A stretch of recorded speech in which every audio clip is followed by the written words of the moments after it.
Welcome, my dear family. Before we begin our spooky journey tonight, remember to like the video, subscribe to the channel, and share this video with anyone who enjoys bedtime scares. I'd love to know where you're watching from and what time it is, so leave a comment below and cheer me up a bit on YouTube. Now, relax, dim the lights, and let's dive into tonight's story. It was one of those Sundays that feels like it's made to trick you. The air up in Eureka had that clean, cold bite that only Northern California gets when the sun starts dropping early and the trees hold on to the damp like they're saving it. My parents' house always smelled the same when I came back. Cedar from the old closet, laundry detergent, and whatever my mom had decided to cook enough of to feed a small army. That night it was chicken adobo, which is funny because my mom isn't Filipino. She just found a recipe online years ago and became convinced it was the only correct way to send me back to the Bay with leftovers. She packed it into a plastic container, then put that container into another container, then wrapped both in foil like she was preparing it for space travel. "Do you have enough gas?" my dad asked, leaning in the doorway with his arms crossed. "Dad," I said, laughing, "it's a car, not a horse." He didn't laugh back. My dad has that kind of face, one that can look amused without moving at all. And when it doesn't move, you know he's serious. He pointed at my keys on the counter. "It's not the gas I'm worried about. It's you driving down there at night." "I'm fine," I said automatically, because that's what you say when you want to end the conversation. I didn't even mean it. The truth was my eyes had felt dry all afternoon, like I'd been staring at a screen too long.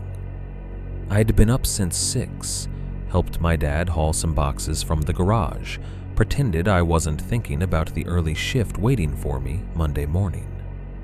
But I also didn't want to stay another night.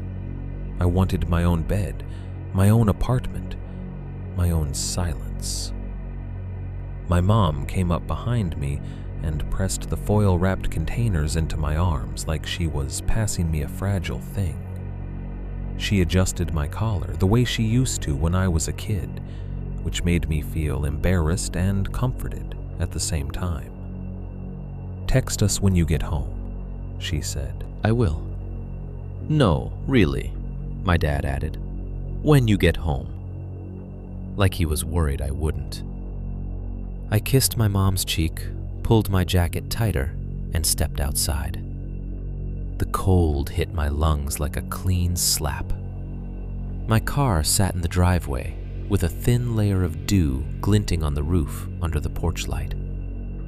Everything was quiet except for the low hiss of distant traffic and a wind chime tapping softly against the side of the house.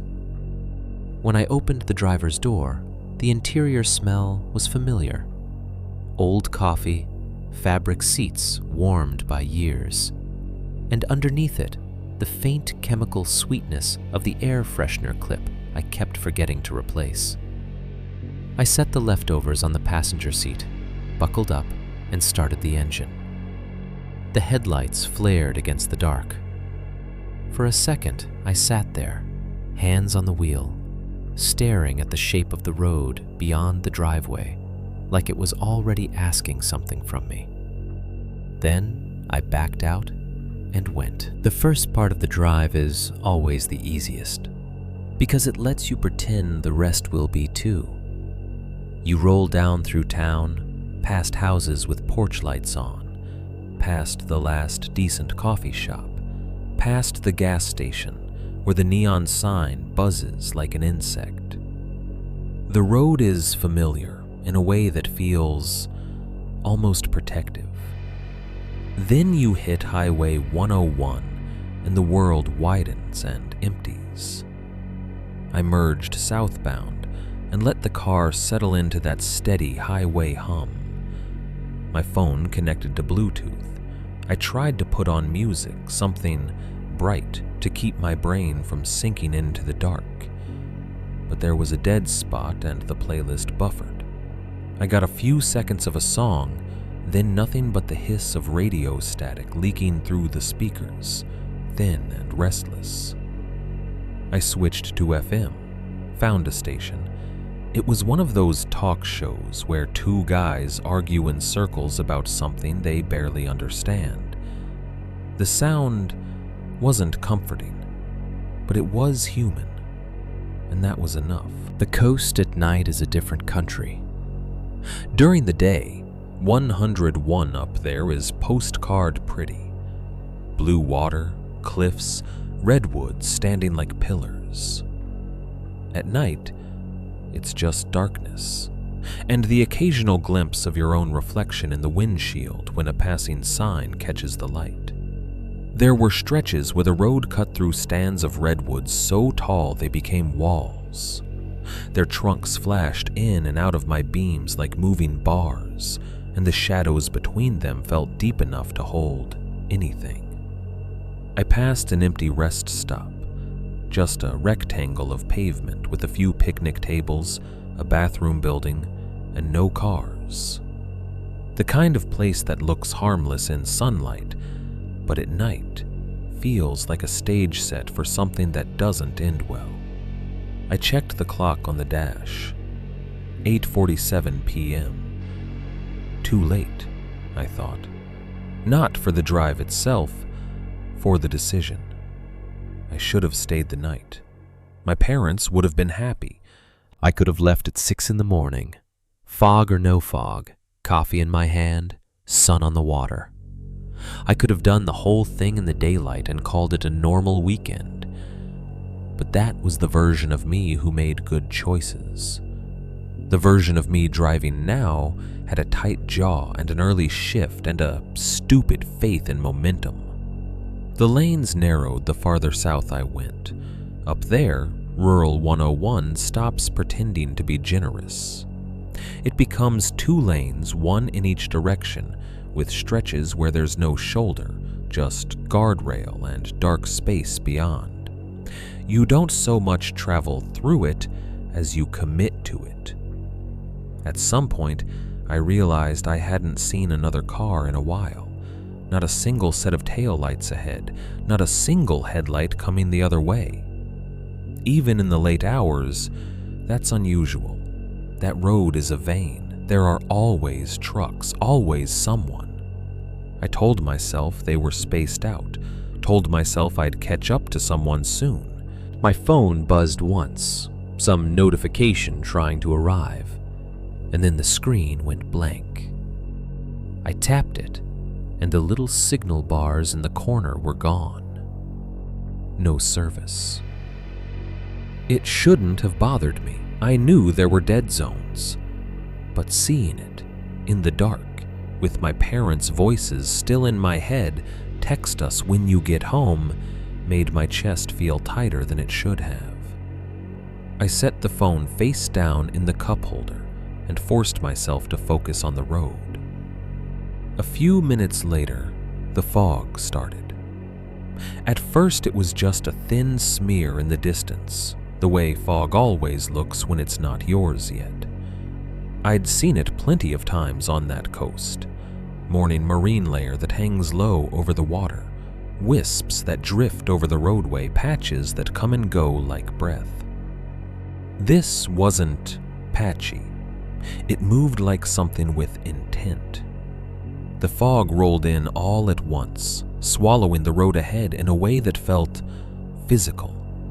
My headlights pushed into it and disappeared, like 2 pale fists punching into a white wall that didn't give. Visibility dropped from clear to questionable in a minute, then from questionable to impossible. It wasn't just that I couldn't see far, it was that the fog seemed to eat the distance. The world ended 20 feet beyond my hood. The center line became a ghost, appearing and vanishing under the beams. The trees on either side turned into looming smudges, black shapes that could have been trunks or could have been anything else. My hands tightened around the wheel. I slowed down. 45, then 40, then 35. The wipers squeaked once across the windshield, even though there was barely any moisture, just enough damp to make the rubber drag. The sound scraped at my nerves. I flicked them off immediately, like the noise itself was a mistake. I leaned forward, squinting. Fog does something to your sense of space. It turns the road into a hallway where you can't judge how long you've been walking. It erases landmarks. It makes you feel like you're not moving even when you are. And then suddenly you realize you've been driving for an hour and your brain can't anchor it to anything. I glanced at the odometer and then away again, because numbers didn't make me feel better. Somewhere near Trinidad, at least I think it was near Trinidad, my headlights caught the reflective white of a sign at the very last second. It appeared out of the fog like a face. I jerked in my seat so hard the foil-wrapped leftovers crinkled on the passenger seat. My heart jumped straight into my throat. The sign flashed past my window and was gone, leaving only the afterimage burned into my eyes. I let out a shaky laugh that sounded wrong in the quiet of the car. Jesus, I muttered to myself, like the fog could hear me. I slowed even more after that. 30, maybe less. I kept the car centered by watching the faint yellow line on my left and the occasional glint of guardrail on my right. No other cars, no cell service, just my engine, my breathing, and the tunnel of light I was carving through the white. I started counting time in small chunks. Just get to the next bend. Just get to the next sign. Just get to something. But the fog didn't give me anything. It was uniform, endless, like it had smoothed the world down to two textures, white ahead, black on either side. I was getting tired in that dangerous way where you don't feel sleepy, you feel floaty, like your body is driving, but your mind is a step behind, watching through glass. I turned the volume up on the radio, hoping the talk show would anchor me. The voices crackled and faded, the signal weak and watery. It felt like even sound was struggling to travel.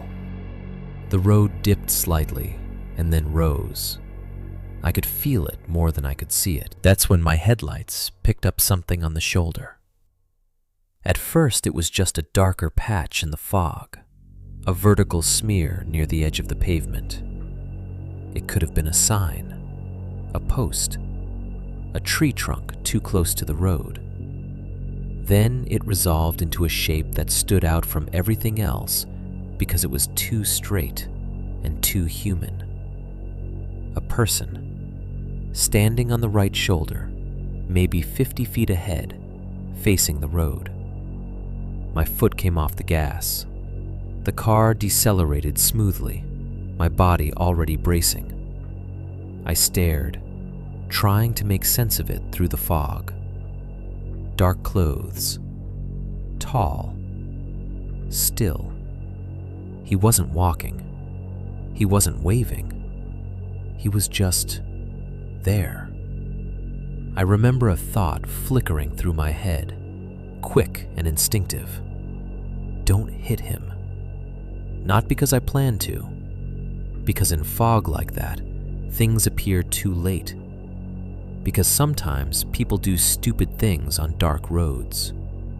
Because sometimes the world surprises you with a body where there shouldn't be one. I eased left within my lane, giving him space I couldn't afford to misjudge. My heart hammered hard enough to make my vision pulse at the edges. The shape didn't move. No step back. No turn of the head. Nothing that said, I see you. It stood with the same calm stillness as the trees, except trees belong there. This didn't. I slowed down even more, the engine dropping into a quieter hum. And as I approached the point where my headlights would fully wash over him, my mouth went dry. Because the closer I got, the more wrong the silhouette looked. Not wrong like a monster, wrong like a person who'd forgotten the rules of being a person.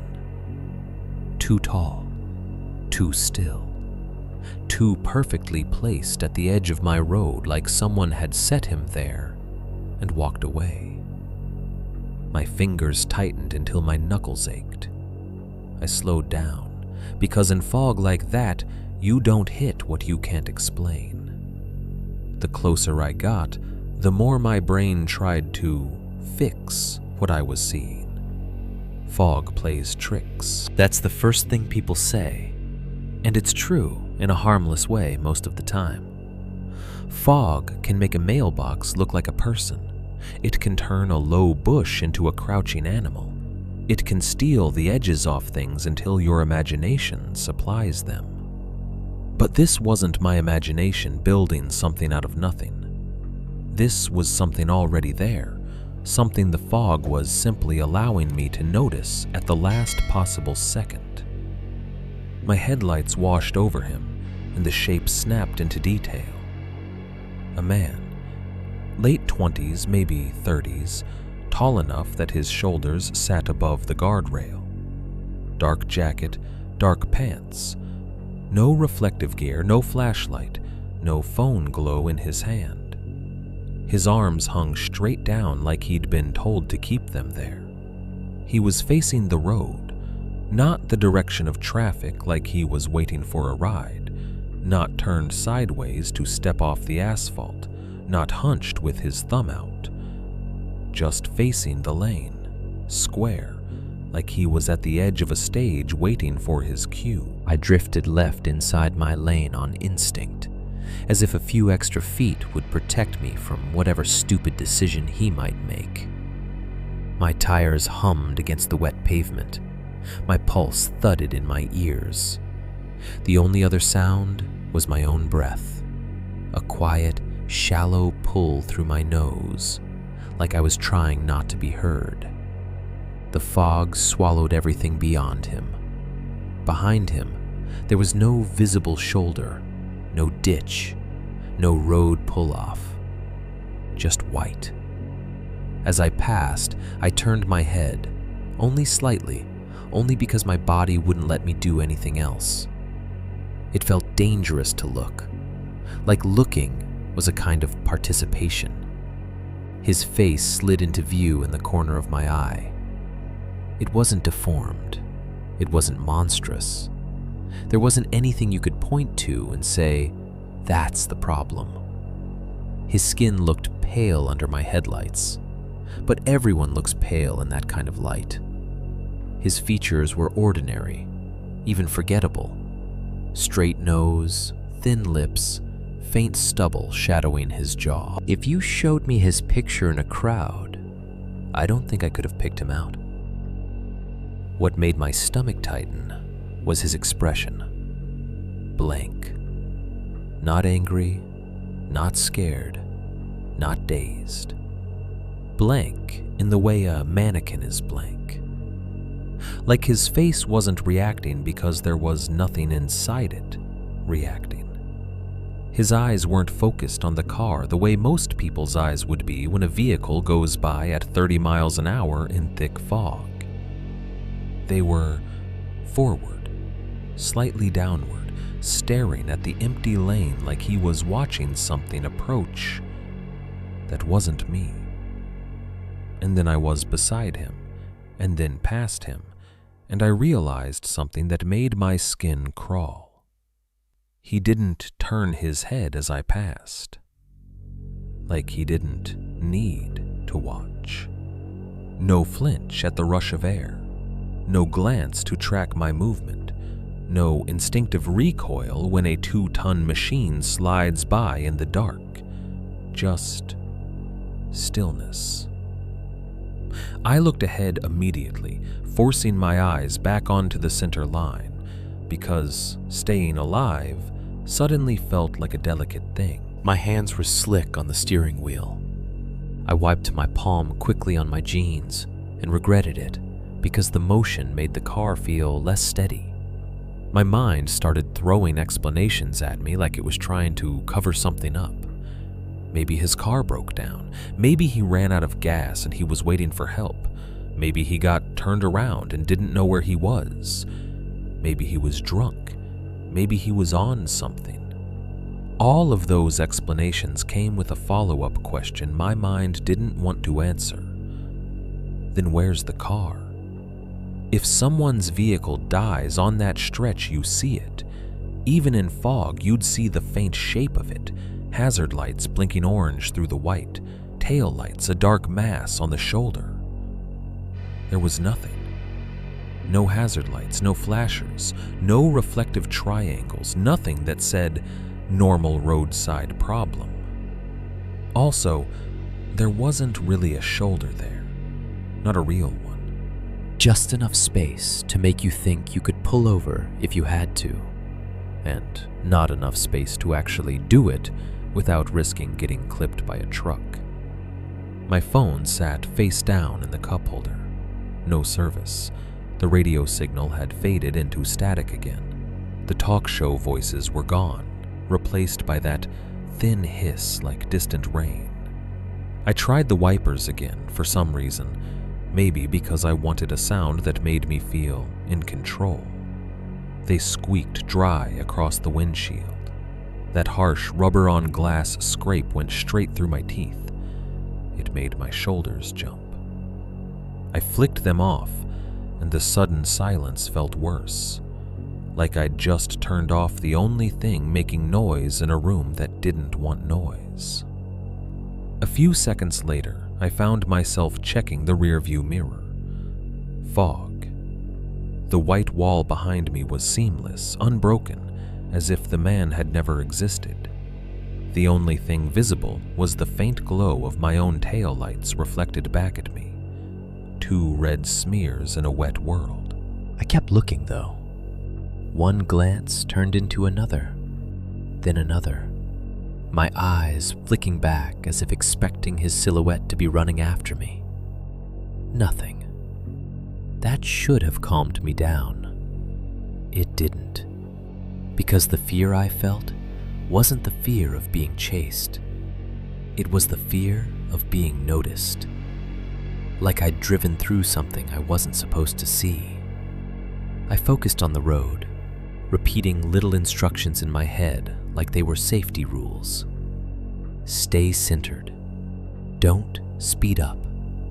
Don't stare into the fog. Keep moving. Minutes passed, but in that visibility, it was impossible to feel them pass.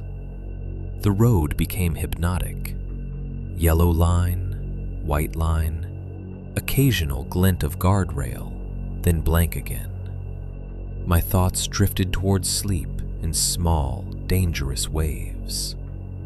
I fought it by doing the thing people do when they're alone and scared. I started talking to myself.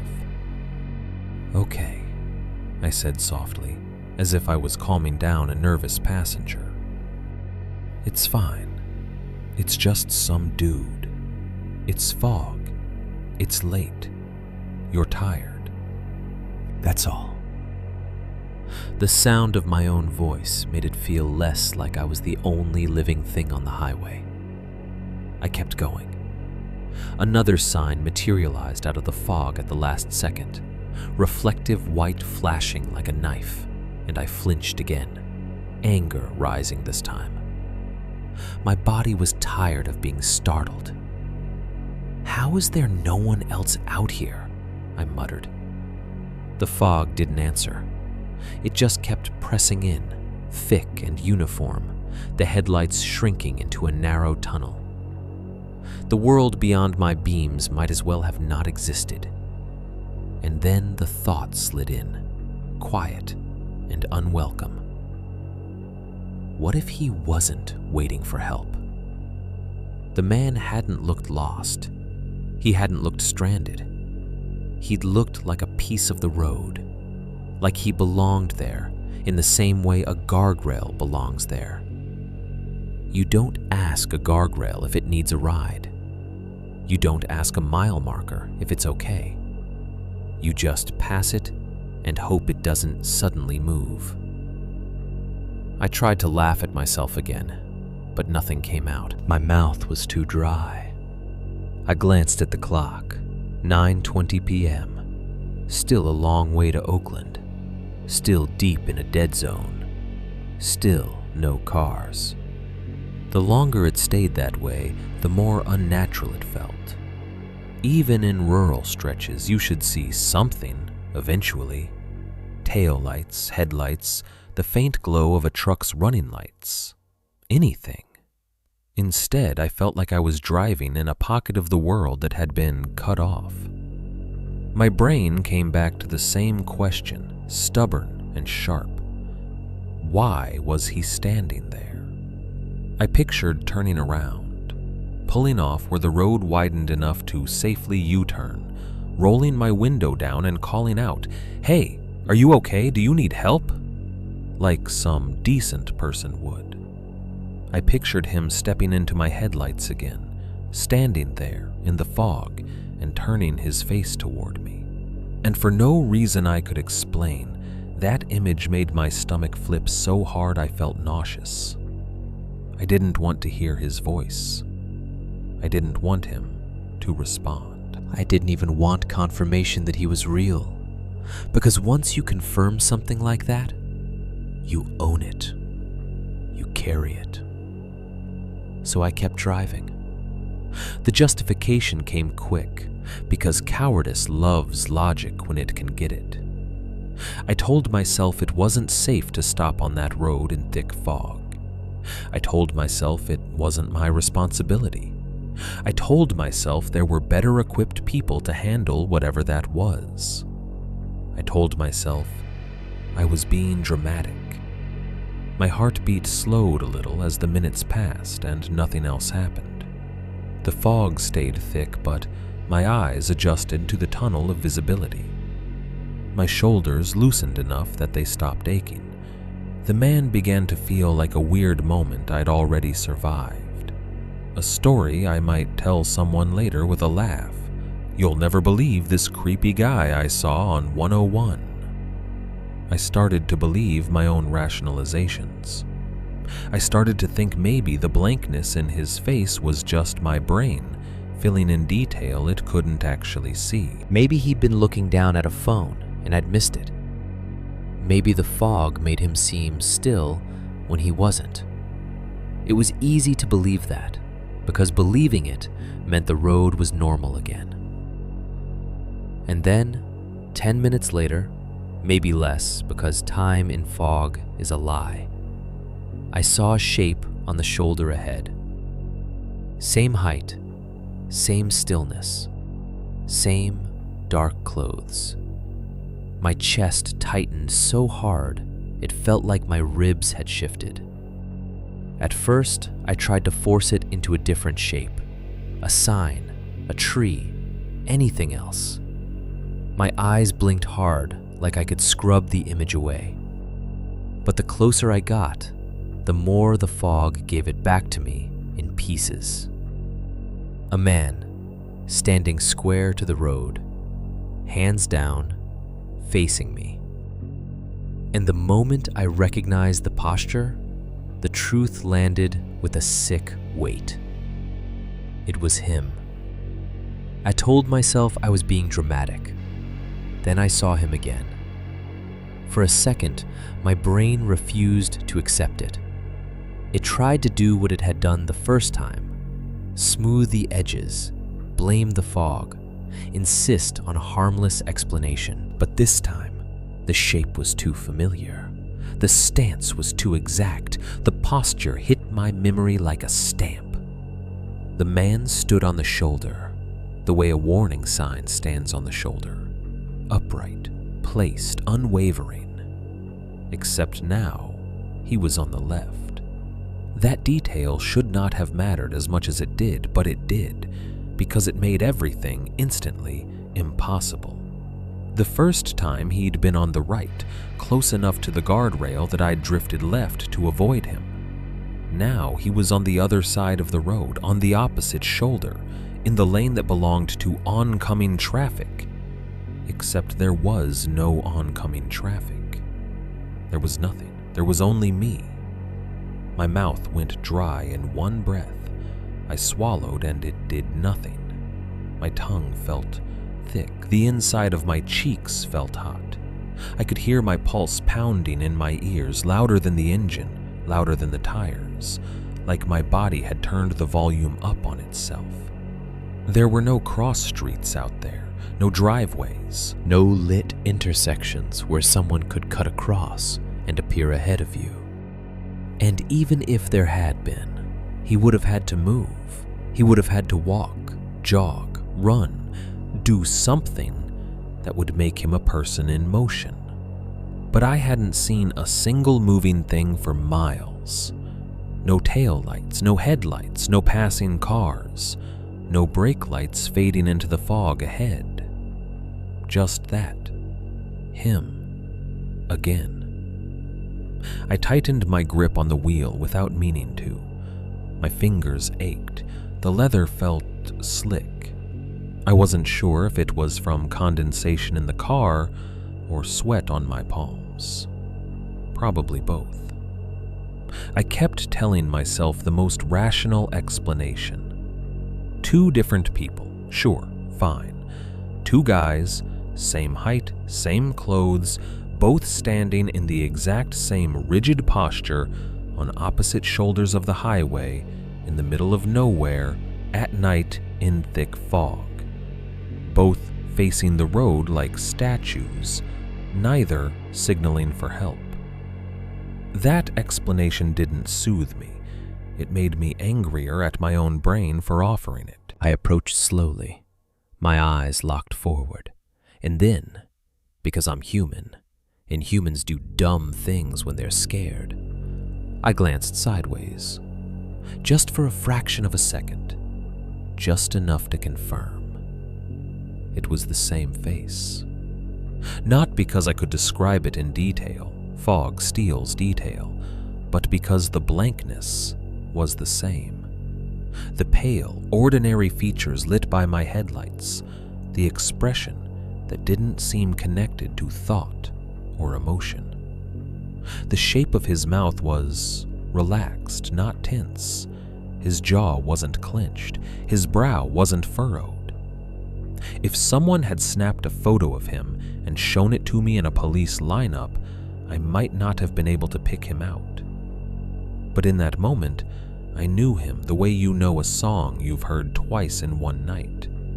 The same rhythm, the same wrong note. My stomach tightened. I forced my eyes back to the road, as if looking at him too long might cause something worse to happen. And that's when it happened.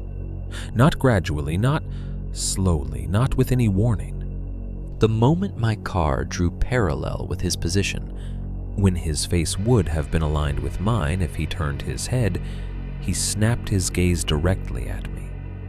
It was fast, too fast. His head didn't rotate in a natural, curious way. It didn't turn like a person watching a car pass. It snapped. A mechanical motion, like a hinge released. His eyes locked onto mine with perfect timing, like he'd waited for the exact instant he could catch me looking, and my body reacted before my mind did. I flinched hard, a full-body jolt that felt like a shock through my arms. My hands jerked the wheel half an inch to the right. The car shifted in the lane. I heard it immediately, the harsh thump-thump of tires hitting the rumble strip, the vibration buzzing up through the steering column into my wrists. My heart dropped. For a split second, the fear wasn't about him. It was about the cliff beyond the guardrail, about the possibility of losing control and disappearing into fog and trees without anyone ever knowing where. I corrected, pulling the wheel back left just enough to steady the car. My breath came in sharp, quick pulls. My eyes watered. I blinked hard and stared straight ahead with a kind of stubbornness that felt almost like prayer. In the mirror, fog, of course. No proof, no silhouette, nothing to validate what my body was screaming. But the feeling of his eyes stayed stuck to my skin, like static on the back of my neck. I could still feel the exact moment our gazes collided, sharp as a slap. I'd made eye contact with strangers before. I'd walked past people on Oakland sidewalks, looked up at drivers at stoplights, exchanged brief, normal human glances. This wasn't that. This felt like a line had been crossed, like I'd responded to something that had been waiting for my response. A thought formed in my mind, not a sentence, not a fully articulated rule, just an instinctive command that rose up from the same place reflexes come from. Don't look at him. The thought was so clear it might as well have been spoken aloud in the car. I clenched my jaw and stared forward. The fog thickened again, as if it had been watching too. It was reappeared, then faded again. My reappeared, then faded again. My headlights felt weaker, swallowed sooner. I leaned forward, shoulders tight, trying to keep the car centered by instinct, by memory, by the faintest hints of paint on asphalt. And the worst part was that the highway didn't feel like it was stretching ahead anymore. It felt like it was closing in. A corridor, a passage, a place designed to keep you moving in one direction while everything else, land, trees, sky, was erased. I turned the radio up again. Static. A broken fragment of a voice, then hiss. The sound cut out completely for a second, and the silence made my chest tighten. I tried a different station, nothing but more static. The dial might as well have been connected to nothing. My phone remained face down in the cup holder, dead to the world. No service. No comfort in the idea that I could call someone, that someone could hear me, that I could prove I was there. I was alone, with my headlights and the fog, and the memory of those eyes. I started to speak again, as if talking could keep my mind anchored. "It's fine," I said, but my voice sounded thin, like it didn't fully belong to me. "It's fine, it's just two guys, it's just fog, it's..." I stopped, because saying it out loud made it feel less like a thought and more like a lie. My hands hurt from gripping the wheel. My shoulders were locked. I could feel a tension headache beginning behind my eyes, the kind that comes from squinting too long. I tried to slow down, tried to be responsible, but fear has its own logic. The longer I stayed in that fog, the more I felt exposed, as if going slowly gave whatever was out there more time to position itself. I pressed the gas, not hard, just enough to push the speedometer up from 35 to 40, then 45. The car felt too fast for the visibility, and that fear fought with the other fear until my brain didn't know which one to listen to. I couldn't see far enough to stop safely if something appeared in the road, but I also couldn't stand the idea of crawling along while the highway reorganized itself around me. My headlights swept over another reflective sign and it startled me again, a bright flash in the fog. My heart kicked. I cursed under my breath. I kept going. I kept forcing myself to stare straight ahead, but my mind kept conjuring the image of the man on the shoulder. How still he'd been, how perfectly timed his gaze was. It didn't feel like he'd noticed me. It felt like he'd been waiting for me to notice him. The fog grew thicker in waves. Every time I thought it couldn't get worse, it did. It wasn't steady weather. It felt reactive, like something adjusting itself based on my speed, my attention, my breathing. I started to lose my sense of distance. It could have been 5 minutes after the second sighting. It could have been 15. The road didn't give me any landmarks to pin time to. Even the trees were just smears. I checked the clock again. The numbers meant nothing. My throat felt tight. I swallowed and it didn't help. My stomach was unsettled, that hollow nausea of adrenaline. And then, in the far edge of my headlights, I thought I saw something. Another vertical shape on the shoulder. My heart lurched, my fingers spasmed on the wheel. But as I got closer, it resolved into a post, a mile marker, something harmless and human-made, planted there in the dirt like it had always been. I let out a shaky breath that was half laugh, half sob. The relief didn't feel good. It felt humiliating, like my body had been tricked into reacting. The thought returned. Don't look, don't check, don't confirm. I realized, with a creeping disgust, that my fear was already teaching me behaviors. I was already modifying myself to survive something I didn't understand. I drove on. The lane lines vanished and reappeared. The fog pressed closer to the windshield until it felt like I could reach out and smear it with my hand. My headlights continued to punch into it, two pale fists throwing themselves forward and coming back empty. And somewhere in the center of my chest, where my earlier rationalizations had been, a new certainty took their place. The repetition was real. This wasn't a random guy on the shoulder. This wasn't a coincidence. Whatever that was, it could appear ahead of me without moving like a normal person moves. It could reposition itself, as if the road itself was complicit. And the scariest part wasn't that it had done it twice. It was the quiet sense that it could do it again, as many times as it wanted, until I did the one thing it was waiting for me to do.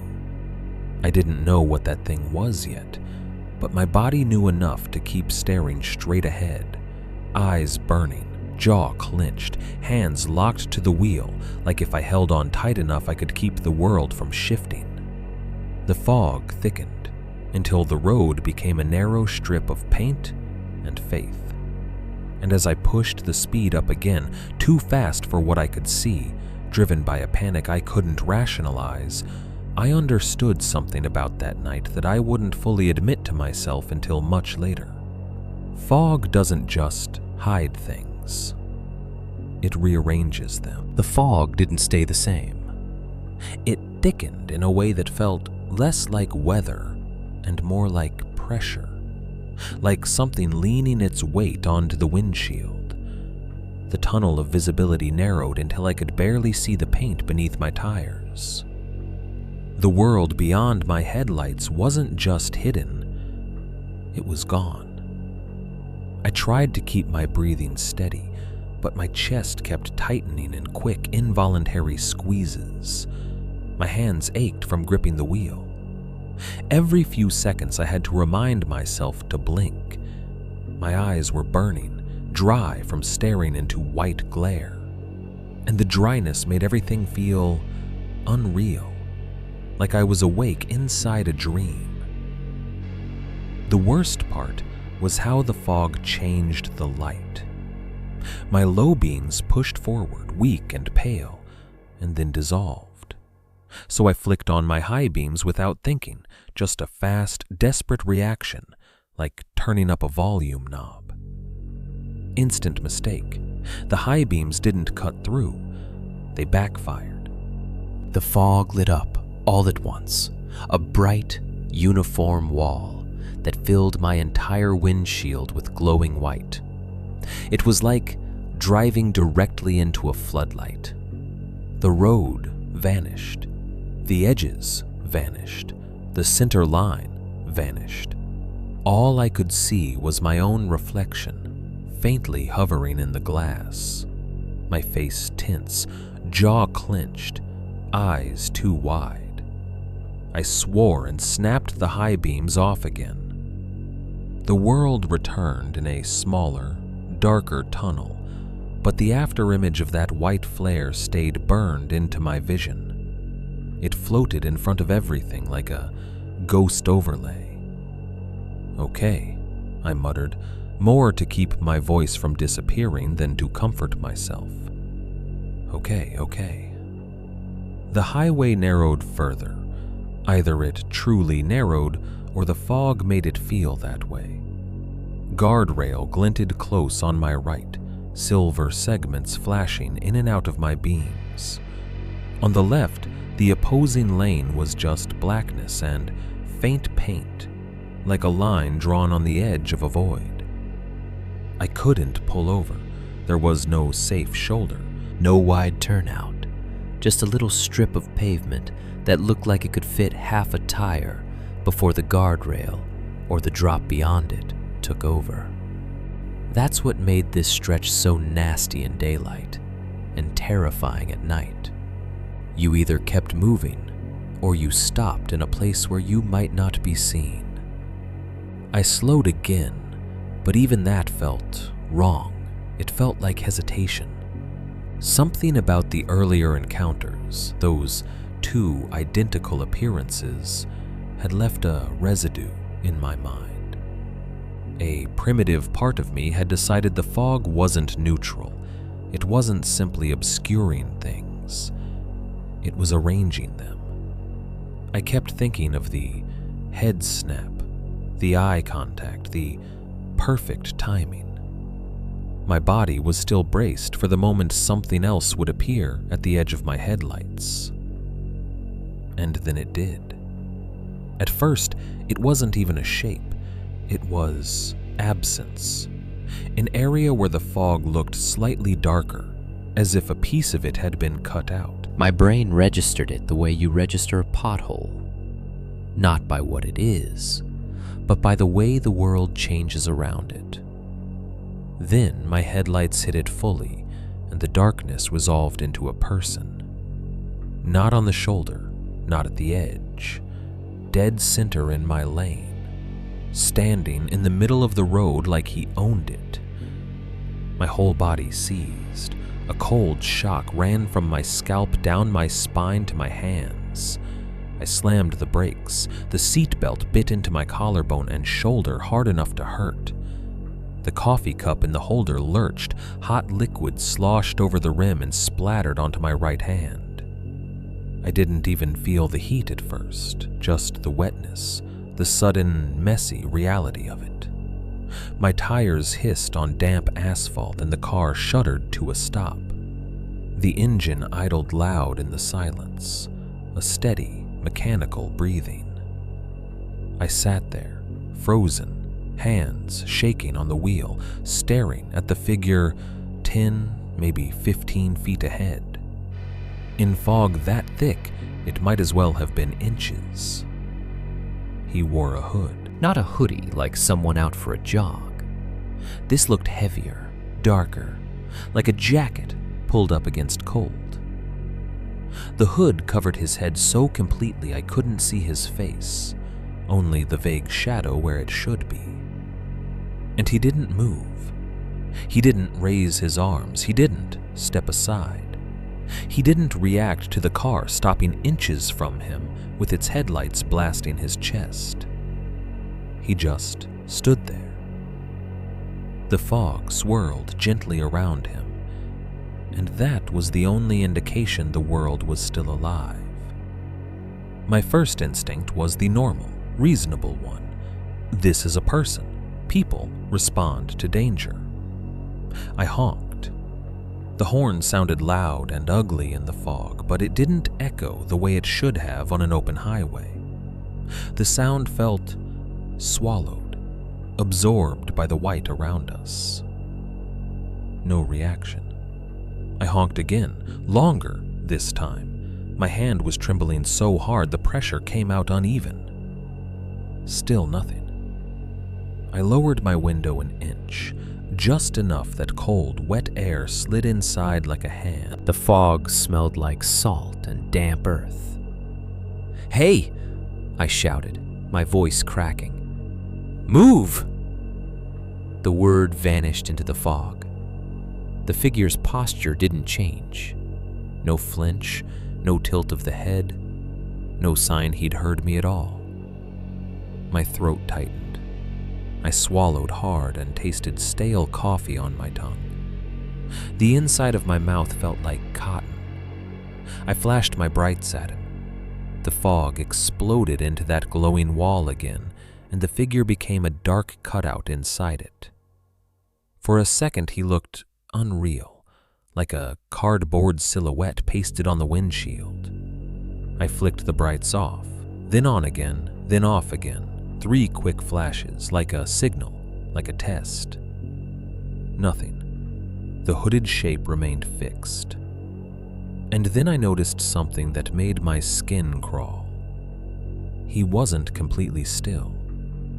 He was swaying.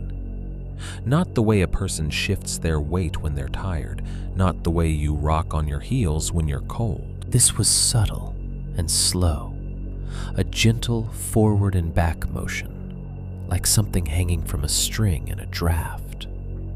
The kind of movement you'd see in something suspended, not something standing. My grip on the wheel tightened until my fingers hurt.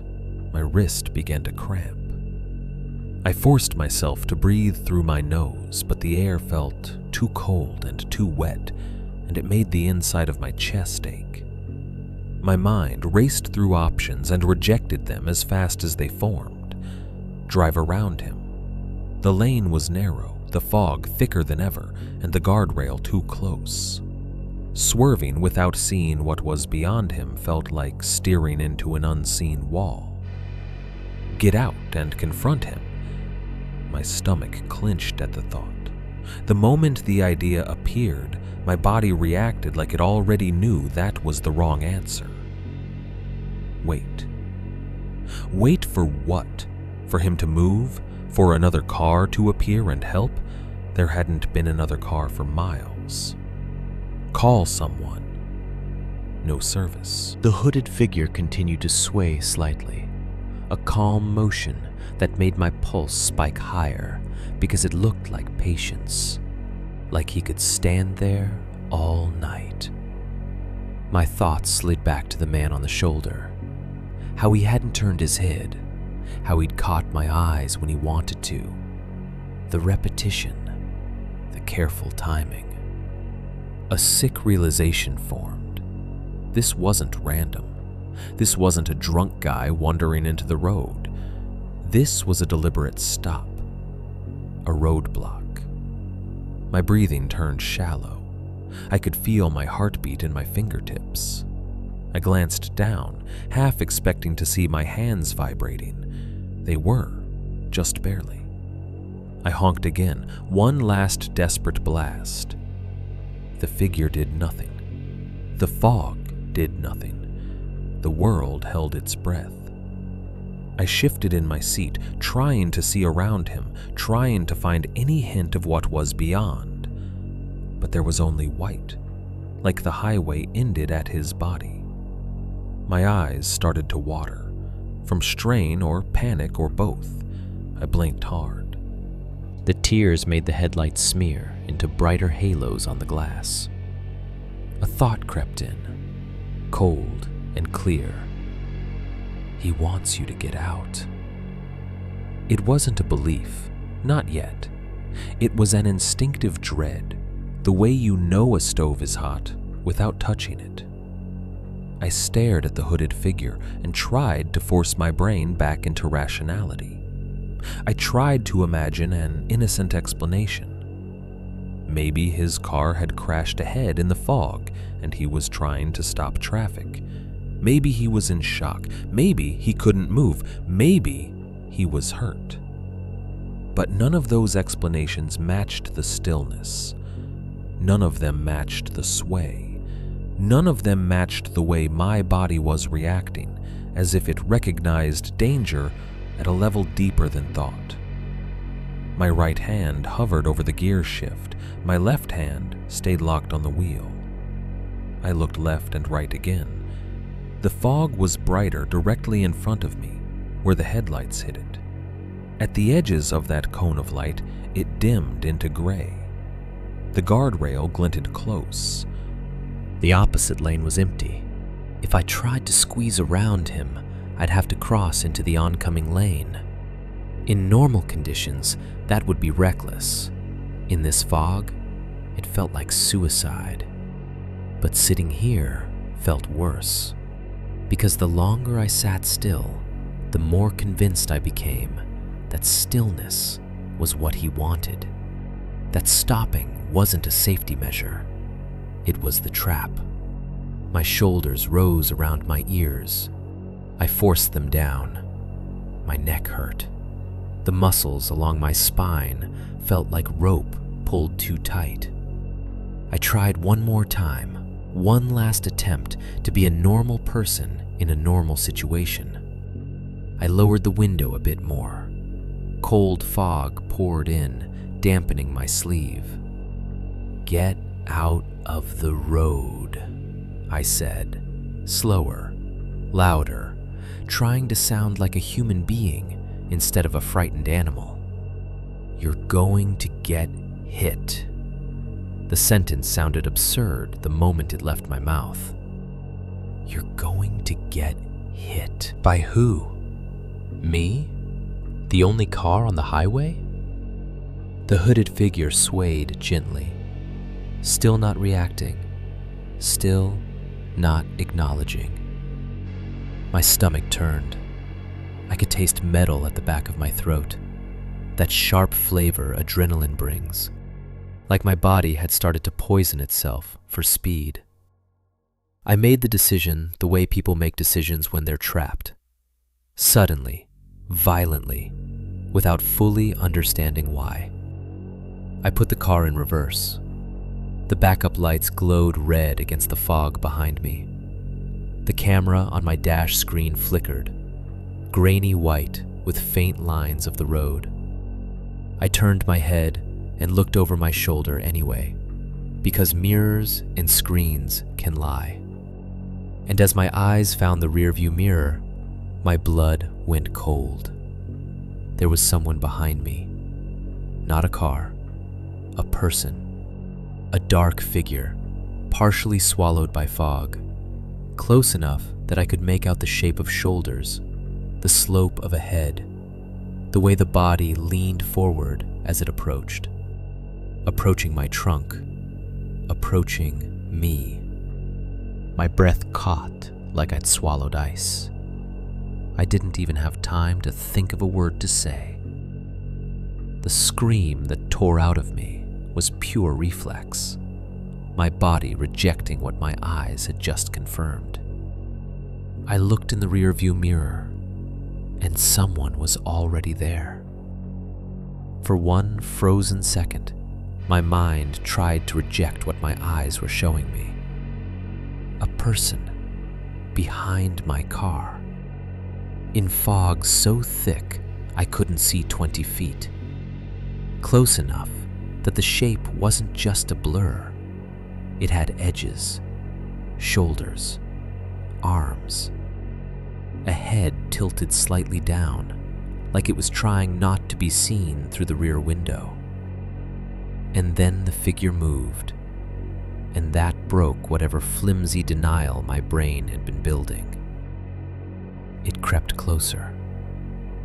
Not a stumble, not a confused wander. A slow, deliberate approach, hunched as if it knew exactly where my rearview mirror would catch it and wanted to stay beneath that line. My breath went shallow instantly. I couldn't pull a full inhale, like my lungs had forgotten how. Heat rushed into my face so fast it felt like I'd been slapped. My vision narrowed around the mirror until everything else, the hooded figure in front of me, the fog, the edges of the lane, became secondary. There was a kind of animal logic inside me that didn't care about explanations anymore. It didn't care if this was a prank, or a hallucination, or an injured person, or a murderer. It only cared about one fact. I was stopped, and something was coming. Holy, I started, but the word broke apart in my throat. My hands were already moving. I yanked the gear shift out of reverse and slammed it into drive so hard it clacked. The engine surged. The car lurched forward. For a split second, the hooded figure in the road was all I could see, dead center, swaying, waiting. The presence behind me still existed in my head like a burning brand, but now the problem was immediate and physical. I couldn't go forward without hitting him. I had a fraction of a second to choose between two terrifying actions: hit the hooded figure or go around. My eyes flicked left. The opposing lane was empty, no headlights, no glow, no sound, just fog. But the lane existed. The paint existed. That had to be enough. I jerked the wheel hard to the left and punched the gas. The car crossed the center line. The tires hissed. The fog rushed past in a smear. My heart hammered so violently I could feel it in my throat. I felt myself making a sound, some hoarse, breathless noise, without realizing I was doing it. I was committed now. I aimed to pass the hooded figure with as much space as the road would allow, but the road was narrow, and the fog made distance meaningless. The guardrail on my right and the unseen drop beyond it made me afraid to swerve too wide back into my lane too early, and the black void on my left made me afraid to drift too far into the opposing shoulder. So I split the difference. I drove past him in the opposite lane, my headlights cutting across his hood and chest. He was close. Too close. Close enough that I could have reached out and touched his sleeve through the glass if the window had been down. Close enough that I could see the texture of the jacket fabric, dark and matte, absorbing light. But what I'll never forget is his face, or rather, the absence of it. The hood shadowed everything from the nose up. His chin was visible, pale under the hood's edge, but the eyes were just darkness. Not the normal darkness of someone's face in a shadow. This looked like a hole, like the fog had opened a pocket of black and tucked it under that hood. And still, no reaction, no flinch as my car passed inches away. No blink, no startled movement, just that gentle sway, as if he was hanging from a string and the car's slipstream didn't even disturb him. My entire body screamed to look away, to keep my eyes on the road, but my brain did the opposite. It fixated on him like my mind was trying to document the threat. Then I was past him. I yanked the wheel back to the right to get back into my lane as quickly as I could. The car straightened out. My tires caught the lane again. The fog swallowed him behind me like he'd never been there. I didn't check the mirror yet. I was terrified to, because I knew what I might see, and because seeing it would make it real in a way I wasn't ready for.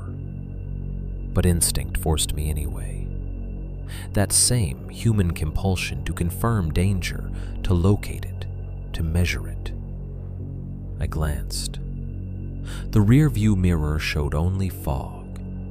white, featureless, close. And then something slammed into me from behind. Not a bump, not a tap. A violent impact that felt like a fist the size of my trunk punching the car forward. The rear end jerked to the right. My steering wheel snapped in my hands. The whole car jolted sideways, and I heard an awful crunching sound.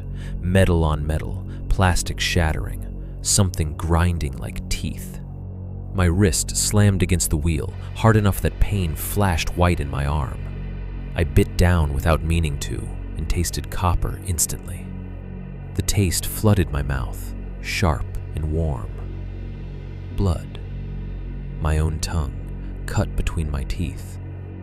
I made a sound that wasn't a scream, wasn't a word, just a raw noise torn out of my chest. The car fishtailed. For half a second, I thought I was going to spin. I saw nothing but fog and the faint glow of my own dashboard lights, and my body went cold with the certainty that if I lost control here, no one would find me. I'd become another invisible thing on this stretch of road. I forced my hands to work even though they were shaking. I countersteered. I eased off the gas just enough to regain traction, then pressed again once I felt the tires catch. The car snapped back into line. I stayed in my lane, barely. My pulse roared in my ears. My face was hot, soaked in sweat. My shirt stuck to my back. Every breath felt too small, as if the car's air had thickened along with the fog. I checked my mirrors again, frantic now. Headlights should have been there. If a car had hit me, I should have seen something, at least the glow of beams through fog, at least a silhouette, at least brake lights, some indication of another vehicle sharing the road. There was nothing. No headlights. No car. No bodies, not even the figures. Just fog. The absence made everything worse. If I'd seen a truck, a drunk driver, a tailgating SUV, I could have hated it. I could have called it human stupidity. I could have blamed it on bad luck. But there was nothing to blame. It felt like I'd been struck by the road itself, or by something that didn't need headlights. My hands tightened again, and I realized my right palm was wet. At first I thought it was coffee from earlier. Then I saw it was darker. My wrist throbbed. The skin at the base of my thumb had split where it hit the wheel. A shallow tear that bled slowly, warm and sticky. The smallness of the injury should have been comforting. Proof that I was alive, that this was physical, that I hadn't been torn apart. Instead, it made me nauseous, because it grounded the terror in reality. I didn't stop. I didn't slow down. I didn't pull over to assess damage or call for help or breathe. All of those things belonged to normal situations. This wasn't normal. This was a trap designed around normal responses. My brain had already absorbed that lesson without my permission. Drive. Get away, keep moving. I pushed the speed up again, faster than I was comfortable going in fog, because staying in that corridor felt like waiting to be hit again. The guardrail flashed past close on my right. The center line flickered in and out. The road curved gently, and my stomach turned with it. Because in fog, every curve feels like the edge of an unseen drop. My chest hurt. Not a sharp pain, more like my ribs were too tight around my lungs. I breathed in quick, shallow pulls through my nose, mouth open as if that would help. I kept checking the mirrors. Nothing. Every glance back showed the same blank white, like the world behind me had been erased. And still, the memory of that figure behind my trunk burned bright in my head. I couldn't stop picturing the hunched posture, the way it had moved with quiet intent, matching my fear.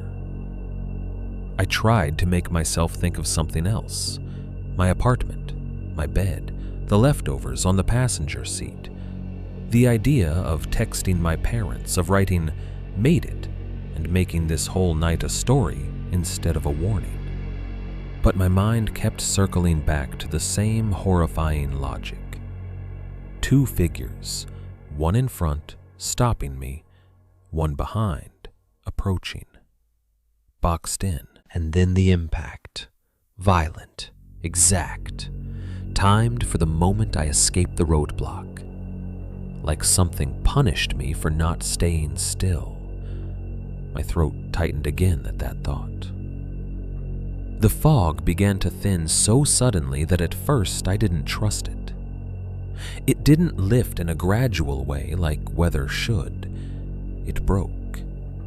1 second I was in the tunnel, and the next my headlights reached farther than they had in an hour. The reflective lines on the road became clearer. The guardrail edges sharpened. The trees stepped back into view as trees instead of smudges. My brain tried to relax, but it didn't know how. I kept driving, waiting for the fog to close in again, waiting for another figure to appear at the shoulder, waiting for the roadblock to reset itself. But the farther I went, the more the world returned to normal. A green highway sign appeared ahead, fully visible this time. I could read it. I could see the arrow. I could see the interchange numbers. Streetlights began to dot the distance.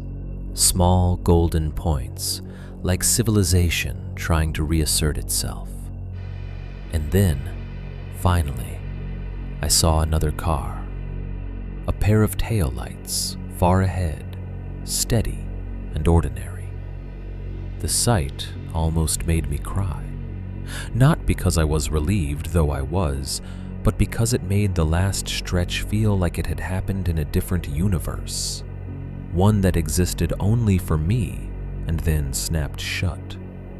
I pulled in behind the other car at a safe distance and let its taillights guide me like a lighthouse. My hands were still shaking, but now the shaking looked ridiculous against the normality of the scene. 2 cars on a highway, fog lifting, road signs. I swallowed blood and copper and tried to breathe deeper. My wrist throbbed. My palms stuck to the wheel. I kept glancing at the rearview mirror anyway, even though I knew I wouldn't see anything. Even though seeing nothing was almost worse than seeing a threat, because it meant whatever hit me didn't need to follow the rules of vehicles or visibility. I drove until the fog was entirely gone, until the air looked clear, until the road opened wide enough that my brain could stop imagining cliffs in the dark.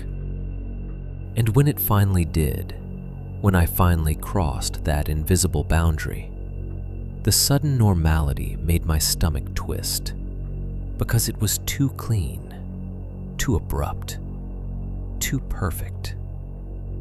Once I could see again, the road looked normal, like it had never happened. The farther south I drove, the more the world tried to pretend nothing had happened. That was the first thing that made me feel insane. If the fog had slowly thinned, if it had tapered off the way weather is supposed to, maybe I could have told myself it was just a bad patch and my nerves were fried. But it didn't taper. It ended. One invisible line in the darkness, and the air cleared like a curtain being yanked open. Streetlights appeared. Real ones, not the smeared halos my headlights had made in the fog. A green sign hung over the highway, reflective letters crisp and readable. I could see the lanes stretching ahead in clean lines. I could see the hills. I could see the silhouettes of trees that now looked like trees, not lurking shapes.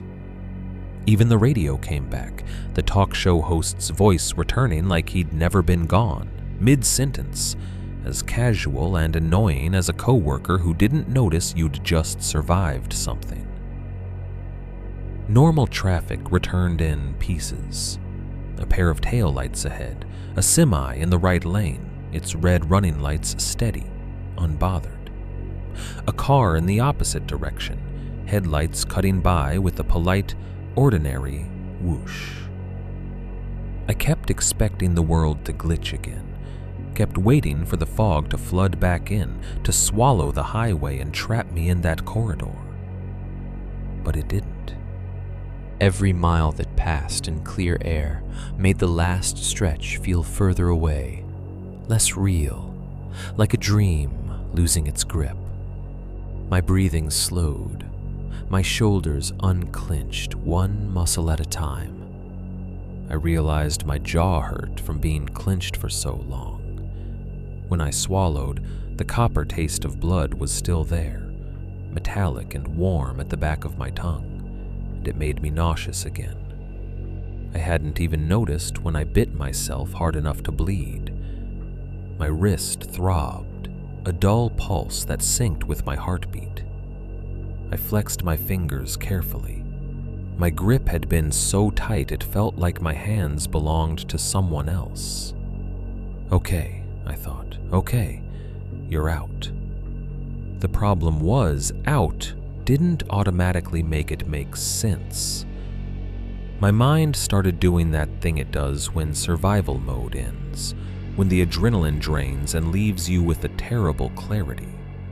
It grabbed pieces of what happened and tried to assemble them into a story it could live with. Fog can cause hallucinations, I told myself. Sleep deprivation, low visibility, stress. People see things on long drives. That's a thing.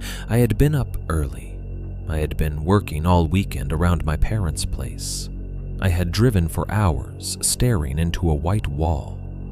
It wasn't crazy to think my brain might have filled in the blanks with something shaped like a person. The two identical men could be fog distortion, a pattern my mind built because it wanted to impose meaning on random shapes.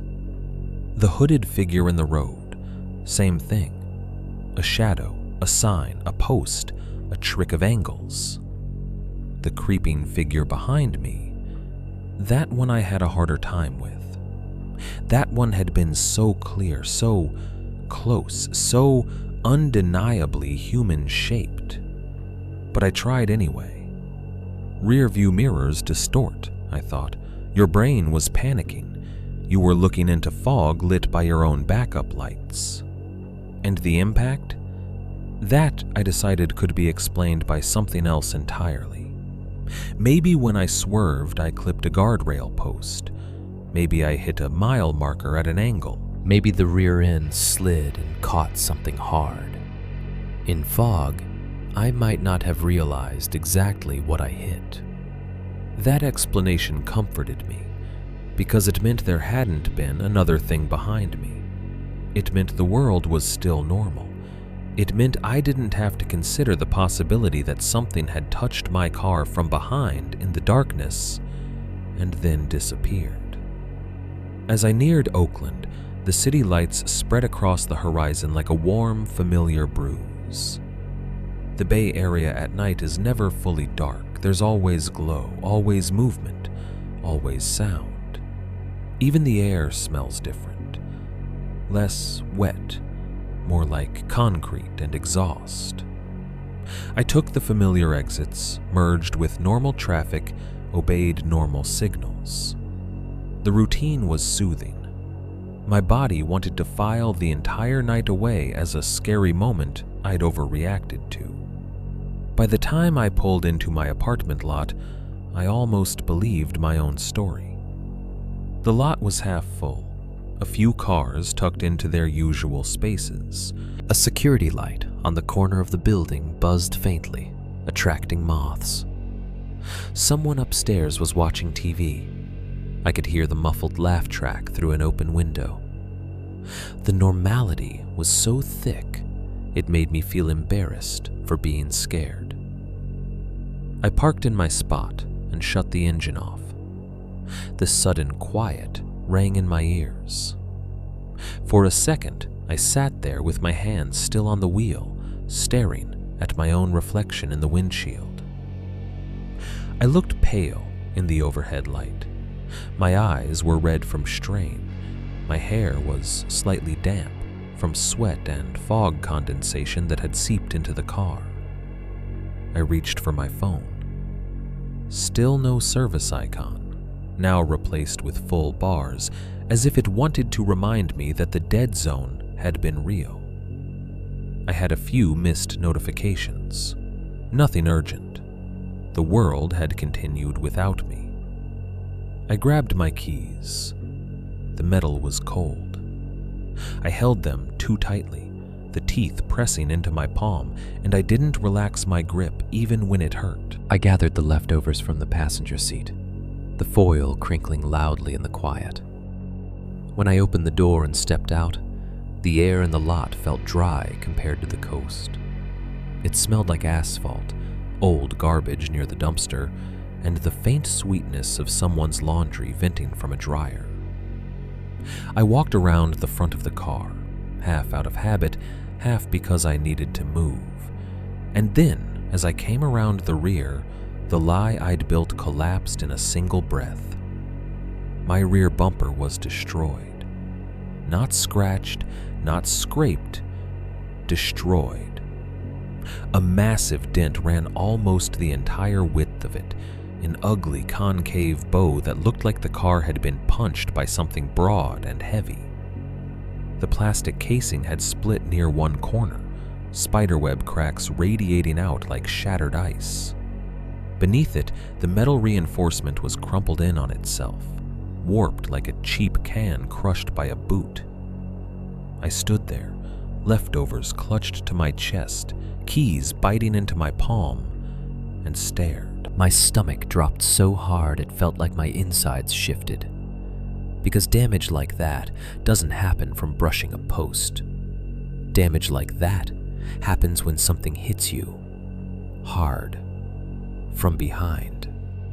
I crouched automatically, my brain switching into inspection mode, like I could gather enough information to make the night less impossible.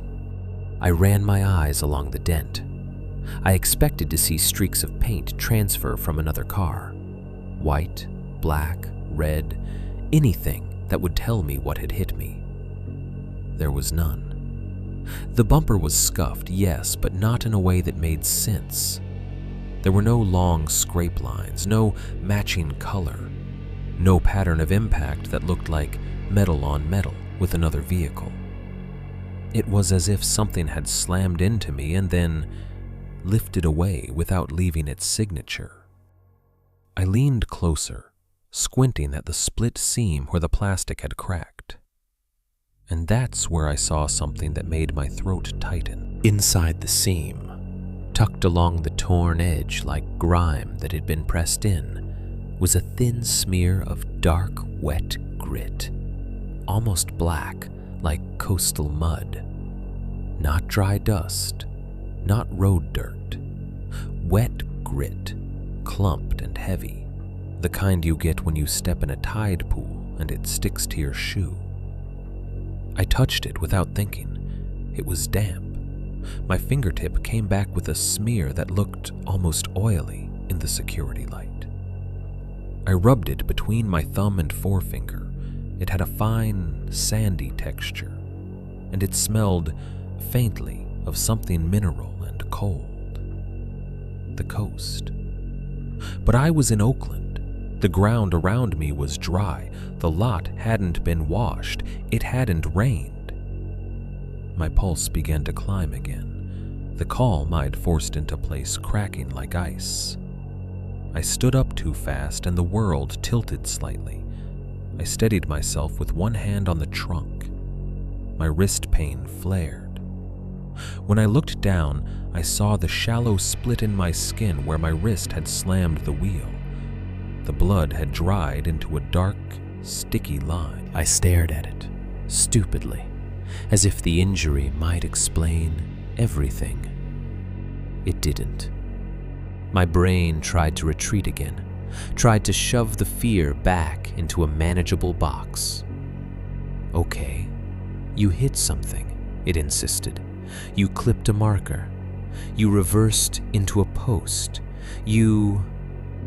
But none of those explanations accounted for the lack of scrape, the width of the dent, the wet grit, the timing. My tongue still tasted faintly of blood. I swallowed and felt my throat tighten. I realized my hands were shaking. Not the adrenaline tremor from the road, but a slower, deeper trembling, like my body was trying to reject the memory. I looked around the lot. It was quiet, empty, normal. But the shadows in the corners felt thicker than they should have under the security light. The far end of the lot, where the light didn't reach, looked like a soft wall of darkness, almost like fog, only black. And for no logical reason, the thought came back, sharp as a needle. Something is watching you look. I forced myself to move, forced myself to go upstairs, set the leftovers in the fridge, wash my hands. I scrubbed the dark grit off my fingertips until the smell of soap replaced the mineral tang. But I couldn't stop thinking about the bumper. I couldn't stop picturing the hooded figure swaying in my headlights. I couldn't stop seeing the crouched shape behind my trunk. After 10 minutes of pacing my apartment, I did what people do when reality feels unstable. I tried to anchor it with authority. I called the police. When the dispatcher answered, her voice was flat and practiced, like she'd already heard every kind of story that night. I told her I'd been driving on 101 in fog, that I'd been hit, that there were people in the road. The words sounded ridiculous as I said them, like I was acting in a scene I didn't believe in. She asked for my location, my name, my vehicle description. Her questions were normal. That should have helped. It didn't. A couple hours later, long enough for my nerves to fray into numbness, an officer met me in the lot. He shined a flashlight at the bumper, crouched, tapped the dent with a knuckle. Probably hit a marker, he said, in the tone of someone solving a small puzzle. I didn't see anything, I said. My voice sounded too high. There were people. He nodded, but his eyes were already drifting away from me, already filing it under tired driver, bad weather. Fog'll mess with you, he said. You might have clipped a post when you swerved. Happens. He took a report because that's what he had to do. He didn't ask follow-up questions that matched the terror I was trying to describe. He didn't treat the night like a threat. He treated it like an unfortunate accident. When he left, the lot felt even emptier. I stood behind my car again, staring at the dent until my eyes burned. I kept expecting a shape to appear in the far shadows, something tall and still at the edge of the light, watching with that same blank patience. The rational part of me knew it was ridiculous, but the part of me that had seen the repetition on the highway didn't trust ridiculous anymore. Finally, I went upstairs and locked my door. I checked the deadbolt twice, then a third time because my hands wouldn't stop moving.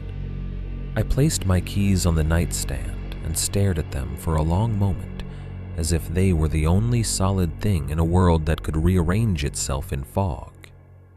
When I lay down, I didn't turn off the bedside lamp. I kept the room dim but not dark.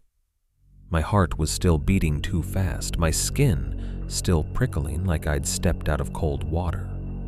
I tried to tell myself I'd dream and forget. I tried to convince myself the people were hallucinations and the crash was just physics.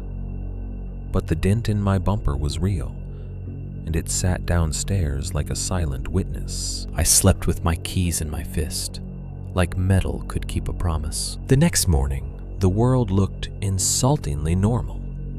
Oakland was doing what Oakland always does. Sunlight sliding between buildings, people walking dogs, someone blasting music from a car with the windows down like it was the first day of summer. I stood at my kitchen counter with a paper towel pressed to my wrist, watching a thin line of dried blood flake away under running water, and it felt like I'd dreamed the entire night. Then I remembered the dent, and the memory didn't feel like a dream anymore. It felt like a bruise you don't notice until you touch it. I didn't go to work. I texted my boss some vague excuse about a car accident and a police report. He replied with the bland sympathy of someone who sees too many excuses too often. The second I hit send, I felt a wave of shame so sharp it made my stomach twist, like I was lying, even though I wasn't. I drove to a body shop off International, the kind wedged between a tire place and a small market with barred windows. The sign out front. He came outside with, "So what does it look?" I stepped back, pulled my phone out, and called my insurance company while Marty scribbled on his clipboard. The hold music was bright and cheerful in a way that made me irrationally angry. When a representative finally picked up, her voice was syrupy professional. "Can you describe the incident?" I stared at the bumper while I spoke, forcing the words into a shape that sounded reasonable. "I was driving south on Highway 101 at night," I said. "There was heavy weather, low visibility. I swerved and something hit the rear of my car. I made it home and saw the damage." I didn't say fog. The word hovered on the tip of my tongue and I swallowed it down. Saying it felt like naming a thing you weren't supposed to name. "Any other vehicles involved?" the representative asked. I hesitated. "I don't know." "Any injuries?" "My wrist," I said, glancing down at the bandage. "And I bit my tongue." "Did you report it to the police?" "Yes." She asked for the report number. I gave it. My voice stayed calm, but my skin prickled as if something was listening through the phone line. When I hung up, Marty was still studying the rear end like it had offended him. "You say you swerved?" he asked. "Yeah, I had to." "Had to avoid what?" The question hit too close. My mouth opened, then closed. My brain shoved images into my mind. Hooded figures swaying, crouched shape behind my trunk, eyes snapping to mine. And my body reacted as if those images were present in the lot. My pulse spiked. My palms went damp. "I thought there was something in the road," I said carefully. Marty gave me a long look. Not judgmental, just measuring. He'd probably heard everything. Drunk drivers, deer, phantom potholes, people who swear they hit something that wasn't there. He didn't need my story to make the dent real. "I'll do an estimate," he said, and his tone shifted into business. "Bumper cover, reinforcement, maybe some alignment checks. Could be more underneath." He paused, then added quieter, "You should get your trunk latch checked too. Sometimes impacts like this mess with it." I nodded, even though my throat had tightened. Impact like this. As if we were both politely avoiding the question of what this actually was. While he took photos, I stood off to the side and tried to reconstruct the night like a math problem. Speed, 45 at most when the fog thinned. Slower when it was thick. Angle. I'd swerved around the figure, then back into my lane. Road features. Guardrail, narrow shoulder, no turnout. If I'd clipped a marker, why wasn't there a scrape? Why wasn't there chipped paint? Why wasn't the dent narrower, lower, more concentrated? If I'd reversed into something, why did it happen at the exact moment I escaped? Why did I hear that metal-on-metal crunch in motion, not stationary? Why did my body remember the shove like a hand on my back? And the worst question, the one my mind refused to fully assemble, was this. If the people were hallucinations, how did my hallucination time the impact? I tried to imagine my brain creating a figure behind me, and then, coincidentally, my car's rear end colliding with something at the same moment. Possible, sure. Possible in the way it's possible to win the lottery twice in a row. My thoughts kept spinning, but they didn't move forward. They circled the same dark drain. Marty finished the photos and told me he'd call when he had the estimate. He suggested a rental car if my insurance covered it. He said it all in the same calm tone mechanics use when they're talking about the weather.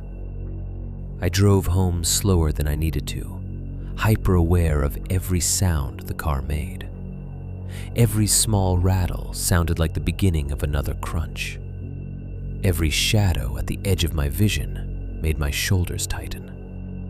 At stoplights, I watched my mirrors too much. I told myself it was just anxiety. But anxiety didn't explain the way my body reacted to certain sounds, as if it had learned a private language. That afternoon, I tried to work from home. I sat at my laptop, answered emails, pretended I was part of the normal world. But the quiet in my apartment felt wrong. Every time the building creaked, pipes shifting, someone upstairs walking, I flinched. And in the spaces between noises, my brain replayed the wiper squeak. Not the normal soft scrape of rubber on wet glass. The dry, harsh squeal. The sound of friction without lubrication. It came back so vividly, I could almost feel it vibrating in my teeth. Later, when I was making dinner, microwaving my mom's leftovers, I heard it again, a quick squeak. I froze with the plate in my hands. My heart lurched. It took me a second to realize it was just a cabinet hinge. But my body didn't calm down right away. My skin stayed tight. My breath stayed shallow. That was the first time I understood something I wouldn't have admitted to my parents, or my friends, or even myself if I could have avoided it. My fear was becoming specific. It wasn't just general nervousness after an accident, it was targeted, conditioned. Like the night on 101 had left hooks in my nervous system. I started avoiding the word again without thinking. I'd catch myself telling a coworker, "Yeah, the drive was bad, that weather was insane," and feeling a strange relief at not saying the other word. Fog. Even thinking it made my throat tighten, as if saying it out loud might summon it back into my room like breath on glass. That night, I tried to sleep and couldn't. Every time I closed my eyes, I saw the hooded figure standing in my lane. I saw that gentle sway, slow and patient, like a pendulum. I heard the crunch. I heard the tire thump-thump on the rumble strip. And when I did drift off, it wasn't real sleep. It was brief falling, and I'd wake up with my heart pounding, convinced I'd heard something outside my door. At around 2 in the morning, I got up and took a shower, hoping the hot water could rinse the night out of my body. The bathroom filled with steam. The sound of the water was soothing, thick and steady. I stood with my forehead against the cool tile and tried to let my muscles unwind. When I stepped out, the mirror was fogged over. I wiped a streak through it with my hand and caught my own reflection.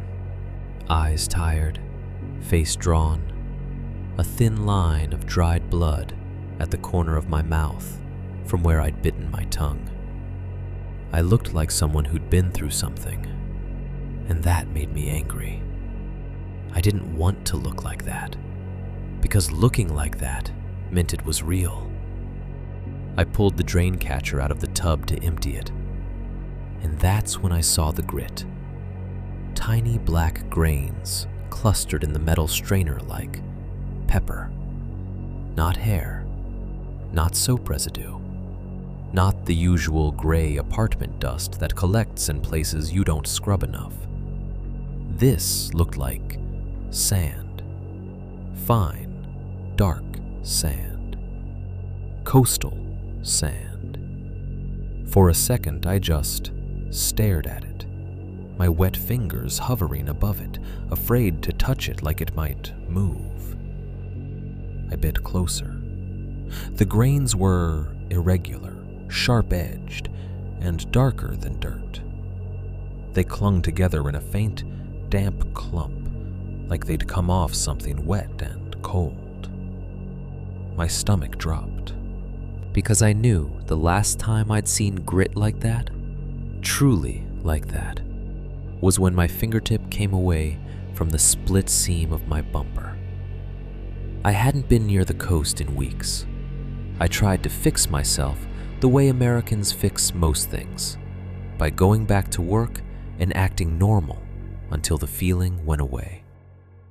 The body shop estimate came in 2 days later. The number made my stomach twist. Insurance would cover most of it, but there were deductibles, rental fees, time without the car, paperwork that multiplied like mold. Marty called to walk me through the repairs in a calm tone that made it feel like the damage was just another Tuesday.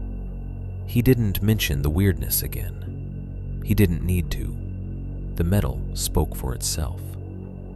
I told myself that was the end of it.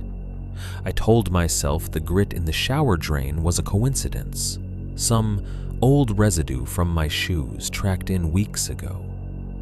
I told myself the brain does strange things under stress and fatigue. I told myself that weather was just weather. I didn't say the word. I didn't say fog. Even thinking it felt like opening a door. So on Thursday morning, I put on clean clothes, covered the split on my wrist with a fresh bandage, and drove to my shift like a functioning adult. Oakland had moved on. The streets were bright. People were in line at coffee shops. The guy at the corner fruit stand was shouting prices like the world had never tried to swallow anyone on Highway 101. My office was on the 3rd floor of an old building near downtown, one of those places with an elevator that always smelled faintly of metal and someone else's cologne. I walked in and got hit with the usual mix of stale air conditioning, printer toner, and overheated laptops. "Yo, you okay?" my coworker Devin asked as I passed his desk. He was wearing a hoodie and tapping a pencil against his monitor like he was trying to wake the computer up. "Car accident," I said, letting the words be vague. "Long drive, bad weather." He made a sympathetic face. Damn. You good though? Yeah, I lied, and the lie tasted normal enough to swallow. I sat at my desk, opened my email, and did what I always did.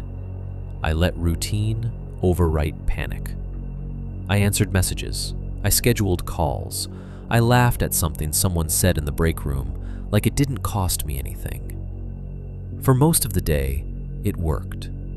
The city noises outside, sirens, buses, distant construction, kept my brain anchored.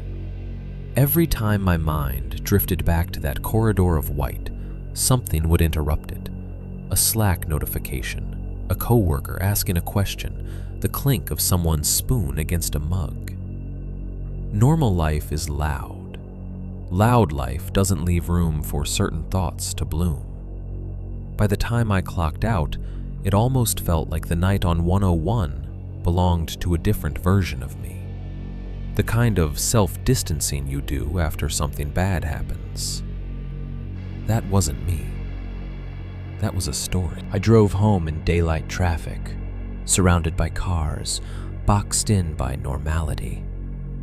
The bumper still looked like it had been punched by a god, but I could tell myself it was just a repair issue now.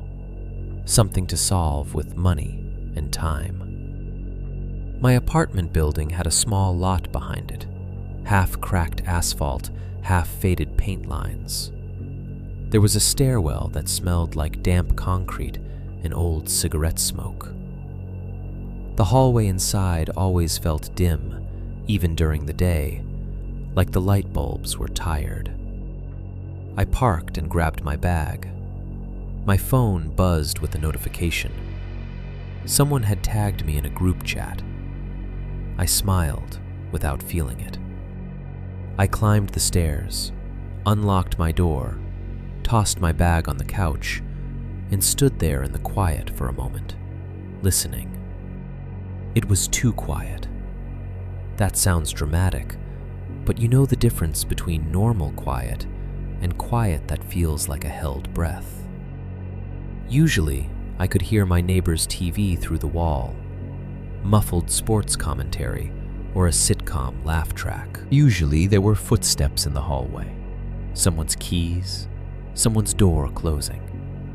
That afternoon, there was only a low hum, refrigerator, distant city, the building itself. I told myself I was just tense. I unpacked groceries, microwaved leftovers, ate standing at the counter because sitting down felt too vulnerable, like it would make me relax. After I ate, I realized I'd left my sunglasses in the car. I didn't want to go back down. That was the first honest thought I'd had all day. I stared at the keys on the counter and felt my stomach tighten. There was no reason to be afraid of walking downstairs in broad daylight, but my body didn't care about reasons. It remembered a rear-view mirror full of fog and a shape creeping toward my trunk. Come on, I muttered to myself, it's fine. I grabbed my keys and went out. The hallway felt longer than usual. The stairwell smelled like something metallic and damp. I could hear my neighbor's TV now, faintly. Some announcer's voice, muffled and distant. The sound was comforting in a way I resented. I pushed through the back door and stepped into the lot. At first glance, everything looked normal. Then my brain registered a small wrongness, like a typo in a sentence. My car's passenger door was cracked open, just a few inches. The gap was narrow enough that if you weren't looking for it, you might miss it. But once you saw it, it was all you could see. An unnatural line of darkness against the car's body, a sliver of interior shadow exposed to the daylight. I stopped walking. My keys tightened in my hand until the teeth dug into my palm. The skin around my bandaged wrist went cold. My mind tried to supply the easy explanation. You didn't close it all the way. You were tired. You grabbed your stuff. You left it ajar. But I knew I hadn't. I was the kind of person who clicked doors shut with a little extra force, who double-checked. The kind of person my dad raised. The kind of person who'd slept with keys in his fist, like metal could keep a promise. I stood there, frozen, staring at the door like it might open wider on its own. A laugh track bubbled faintly from my neighbor's TV through the wall. The contrast made me feel sick. I walked closer, slow, careful, as if the air around my car might snap if I moved too fast. The asphalt beneath my shoes was warm from the sun. The smell of the lot was dry and dusty, completely ordinary. As I approached, the open door didn't move. It didn't creak. It waited. I reached out and touched the edge of it with my fingertips. The metal was cool. I pulled it open the rest of the way. Nothing jumped out. No one was inside. No shadow shifted. The passenger seat held my sunglasses case where I remembered it. The glove box was closed. The center console was shut. The back seat was empty, except for an old sweatshirt and a few receipts. No chaos, no obvious theft. For hours. The scent was faint, but for hours. The scent was faint but unmistakable, a chilled mineral smell, like fog trapped in upholstery, like the inside of a refrigerator when you open it at night. My throat tightened. I leaned in and touched the passenger seat fabric.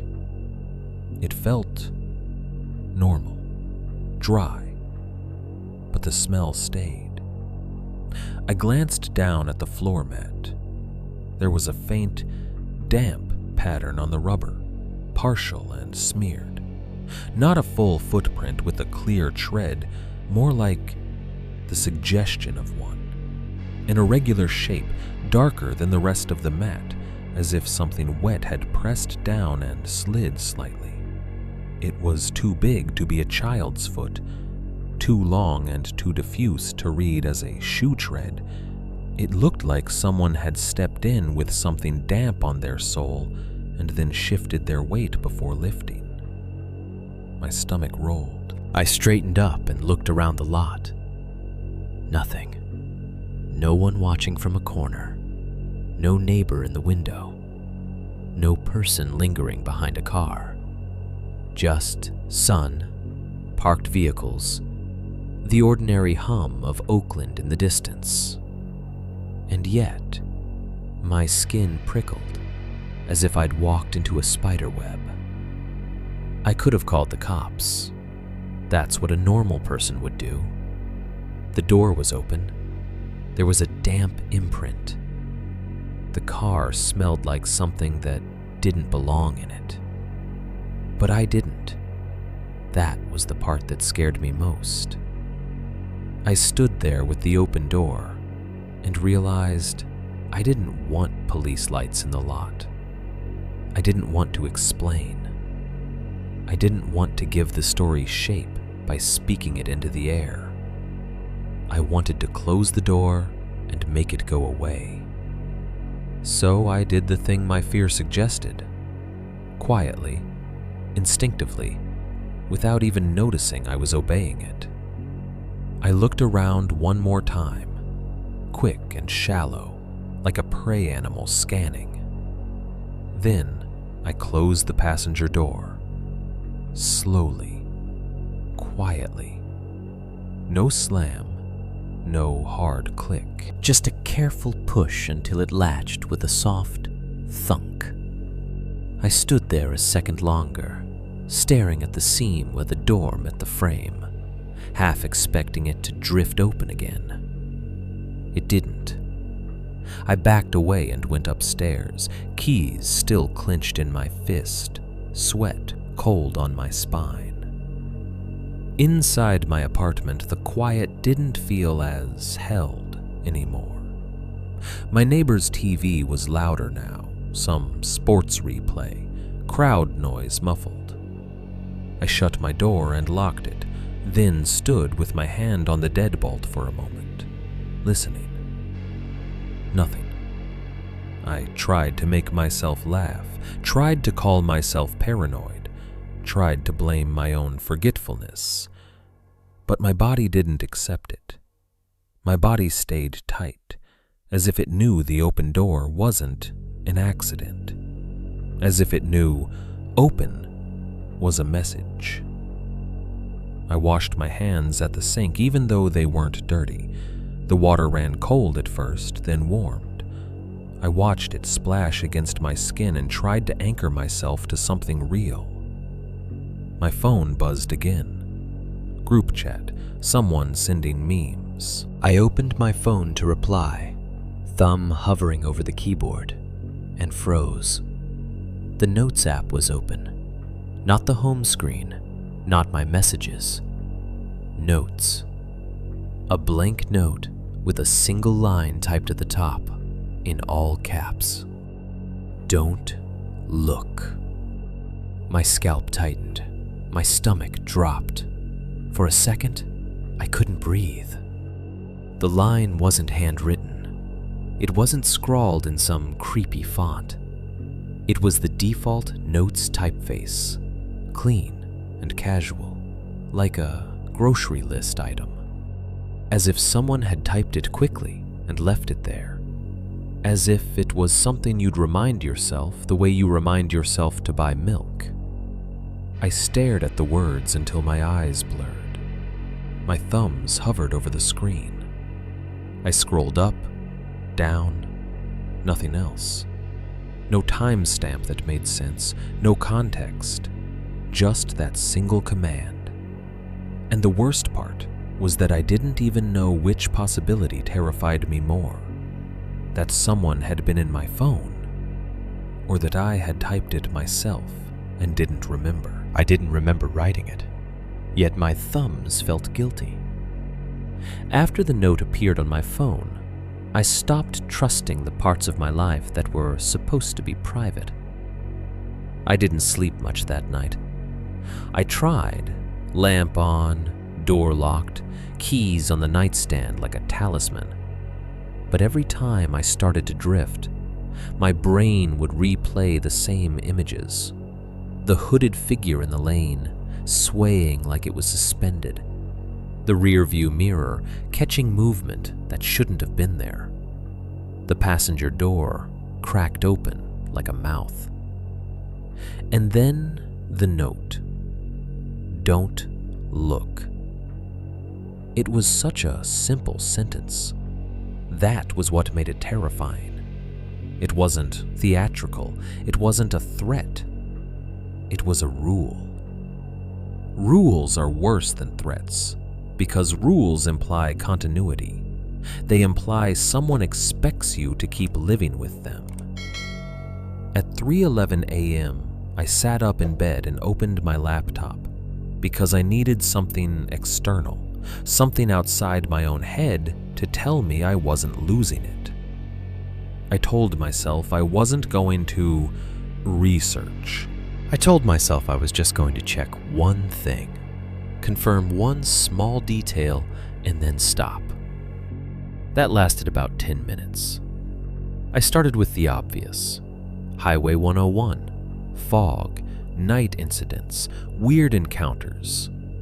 The internet did what it always does, gave me too much and not enough at the same time. Weather reports, crash statistics, forum posts from tourists asking if the drive was safe. A few old articles about pile-ups caused by thick coastal fog. Nothing that matched the shape of what happened to me. So I tightened the search, made it more specific, more desperate. 101 Fog Man, standing on shoulder. Highway 101, person in road at night. Trinidad, fog figure. I scrolled through results until my eyes stung. Most of it was junk. People telling ghost stories, urban legends, haunted highway lists written by someone who'd never driven north of San Francisco in their life. I hated those. Not because I didn't believe in weird things. My belief wasn't the issue.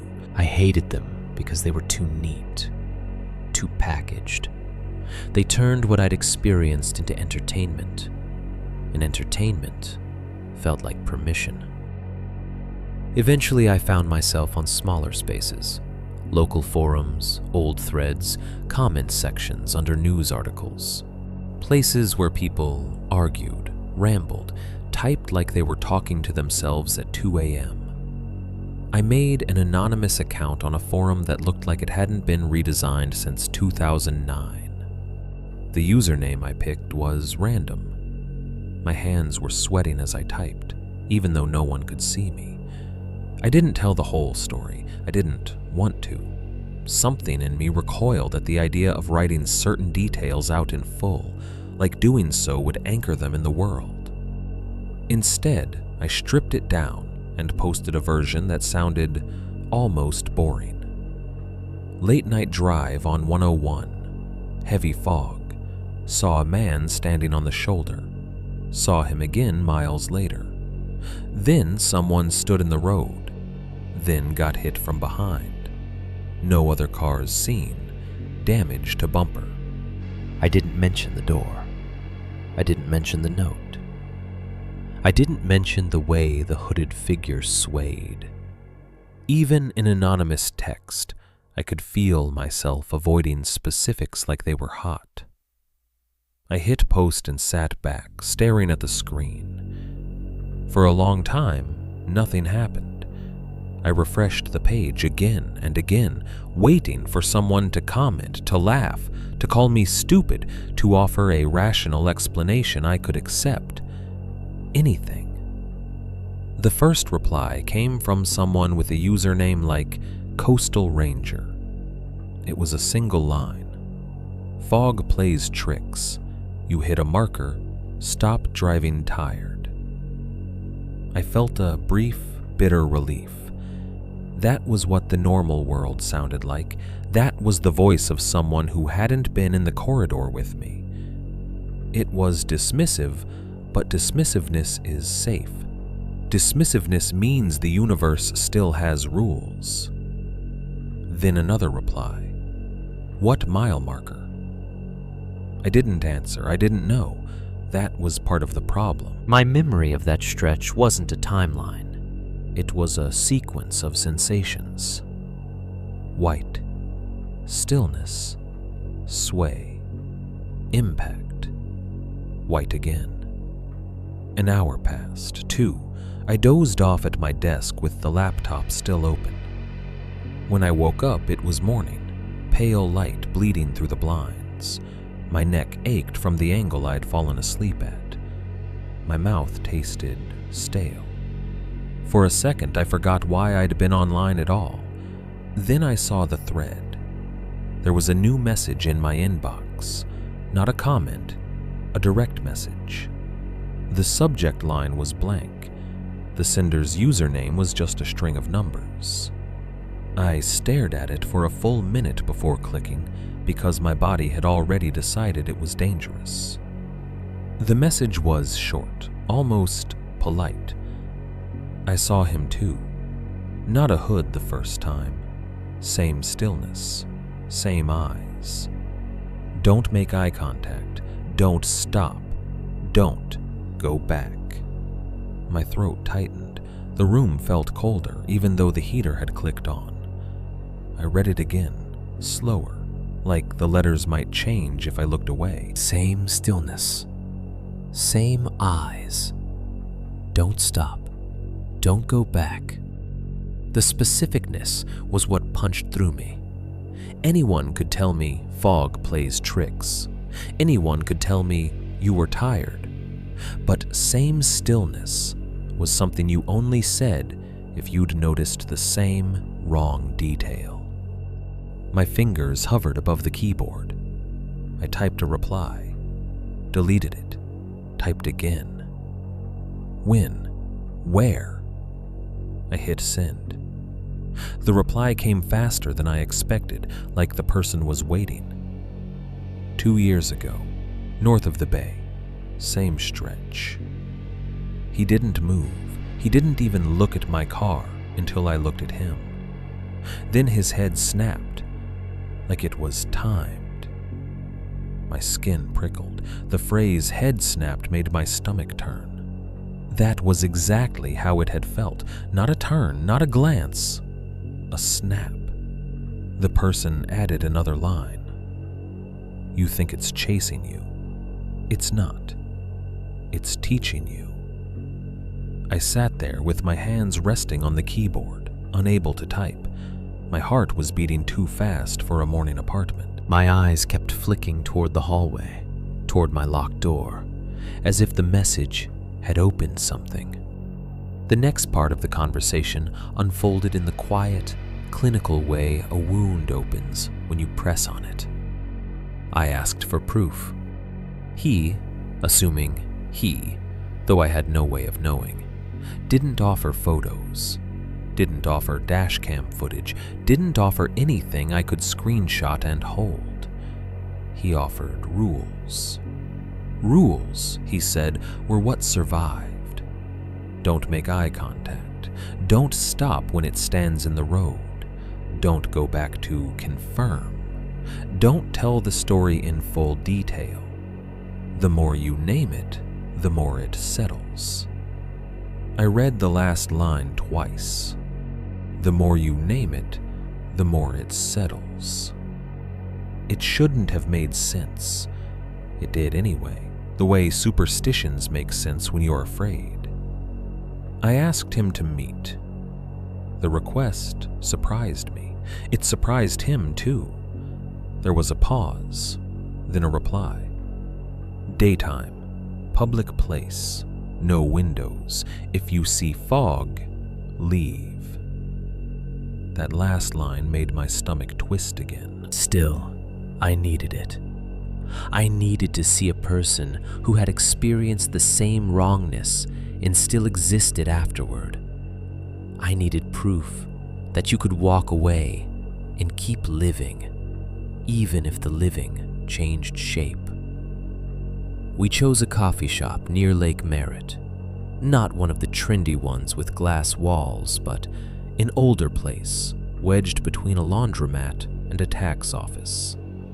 The kind with dusty plants in the window and a menu board written in chalk that had been erased and rewritten so many times it looked like a ghost.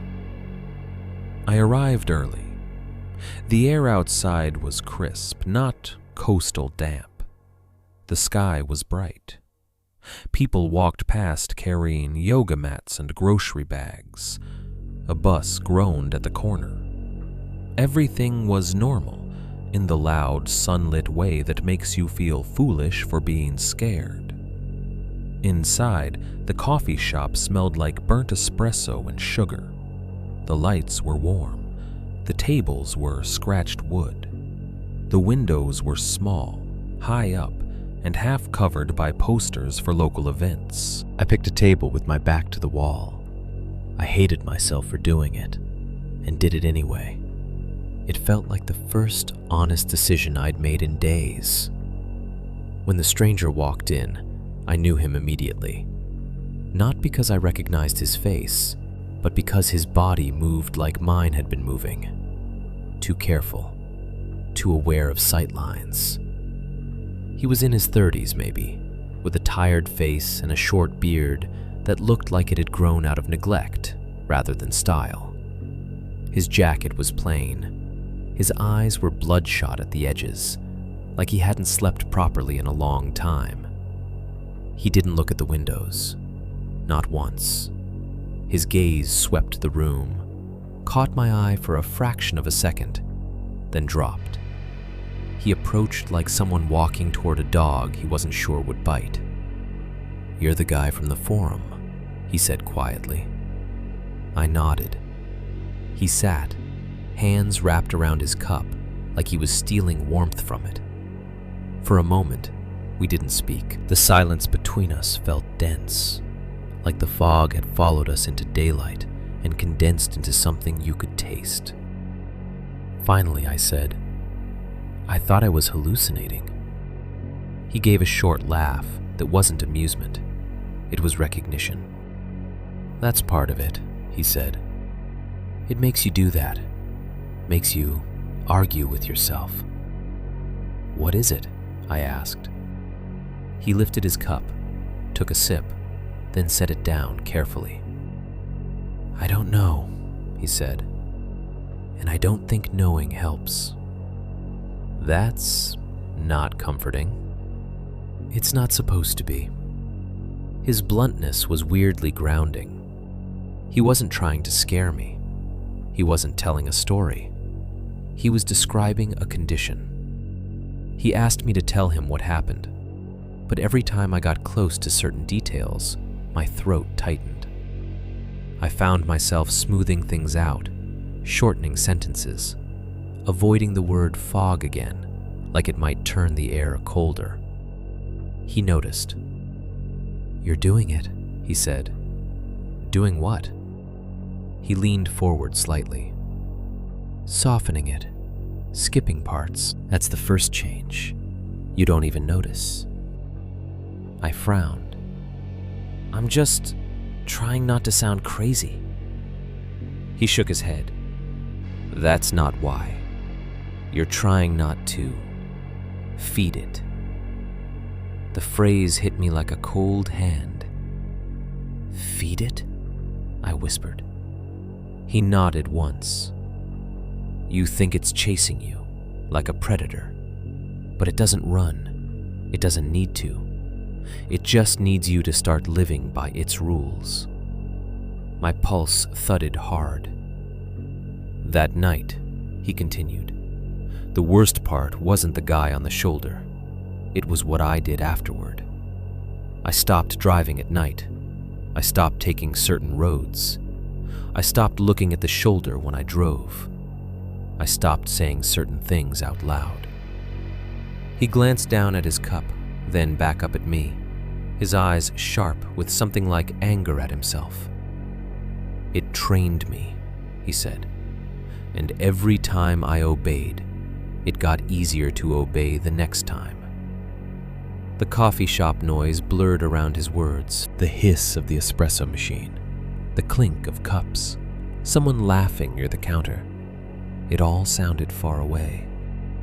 I thought of my own behaviors, closing the car door quietly, not calling the police, avoiding the word, sleeping with keys in my fist, the note on my phone, "Don't look."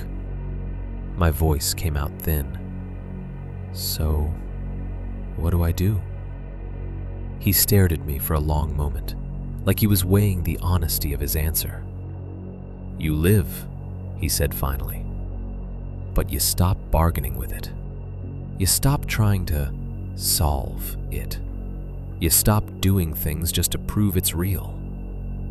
That's it?" He nodded. "If you go back looking for it, you're already halfway owned." The statement should have made me angry. It didn't.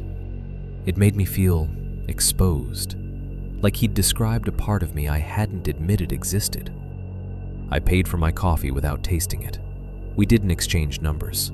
He didn't want that connection. He stood, pulled his jacket tighter, and left without looking at the windows. I sat there for a minute longer, staring at my hands. When I finally walked outside, the air hit my face like a thin, cold film. I froze on the sidewalk. Across the street, between two buildings where the sun didn't quite reach, a low layer of morning fog hung close to the ground, out of season, out of place. Not thick, not dramatic, just enough to soften edges, to erase distance. It wasn't the coast. It wasn't 101. It was Oakland, and it was waiting like a suggestion. I stood there with my keys in my pocket, my skin prickling, and understood the worst part of what the stranger had told me. It wasn't following my car. It was following what I did when I got scared. When you go home after you've been scared somewhere else, you expect home to fix you. That's the lie I believed. Spring break came around like it always did, an arbitrary week carved out of the semester where the campus emptied and everyone pretended they weren't exhausted. Most of my friends scattered to beaches or road trips or girlfriends' apartments. I drove back to my parents' town because it was what I always did, because it was cheap, because I told myself the familiar streets would quiet the part of my brain that had started living in corridors of white. My hometown sat in that annoying category of near a city but not close enough to matter. Close enough that people bragged about it on real estate listings, far enough that you still needed a car for everything. Rows of houses with the same beige siding, the same landscaping, drought-resistant plants, gravel beds, a single ornamental tree. A shopping center with a Target, a Starbucks, a chain grocery store, and a gym that smelled like disinfectant and rubber mats. It was quiet in the afternoons in a way that made time feel thick. I'd wake up late, eat whatever my mom left on the stove, and then drift through the day like a ghost. My parents both worked. The house creaked when the heater kicked on.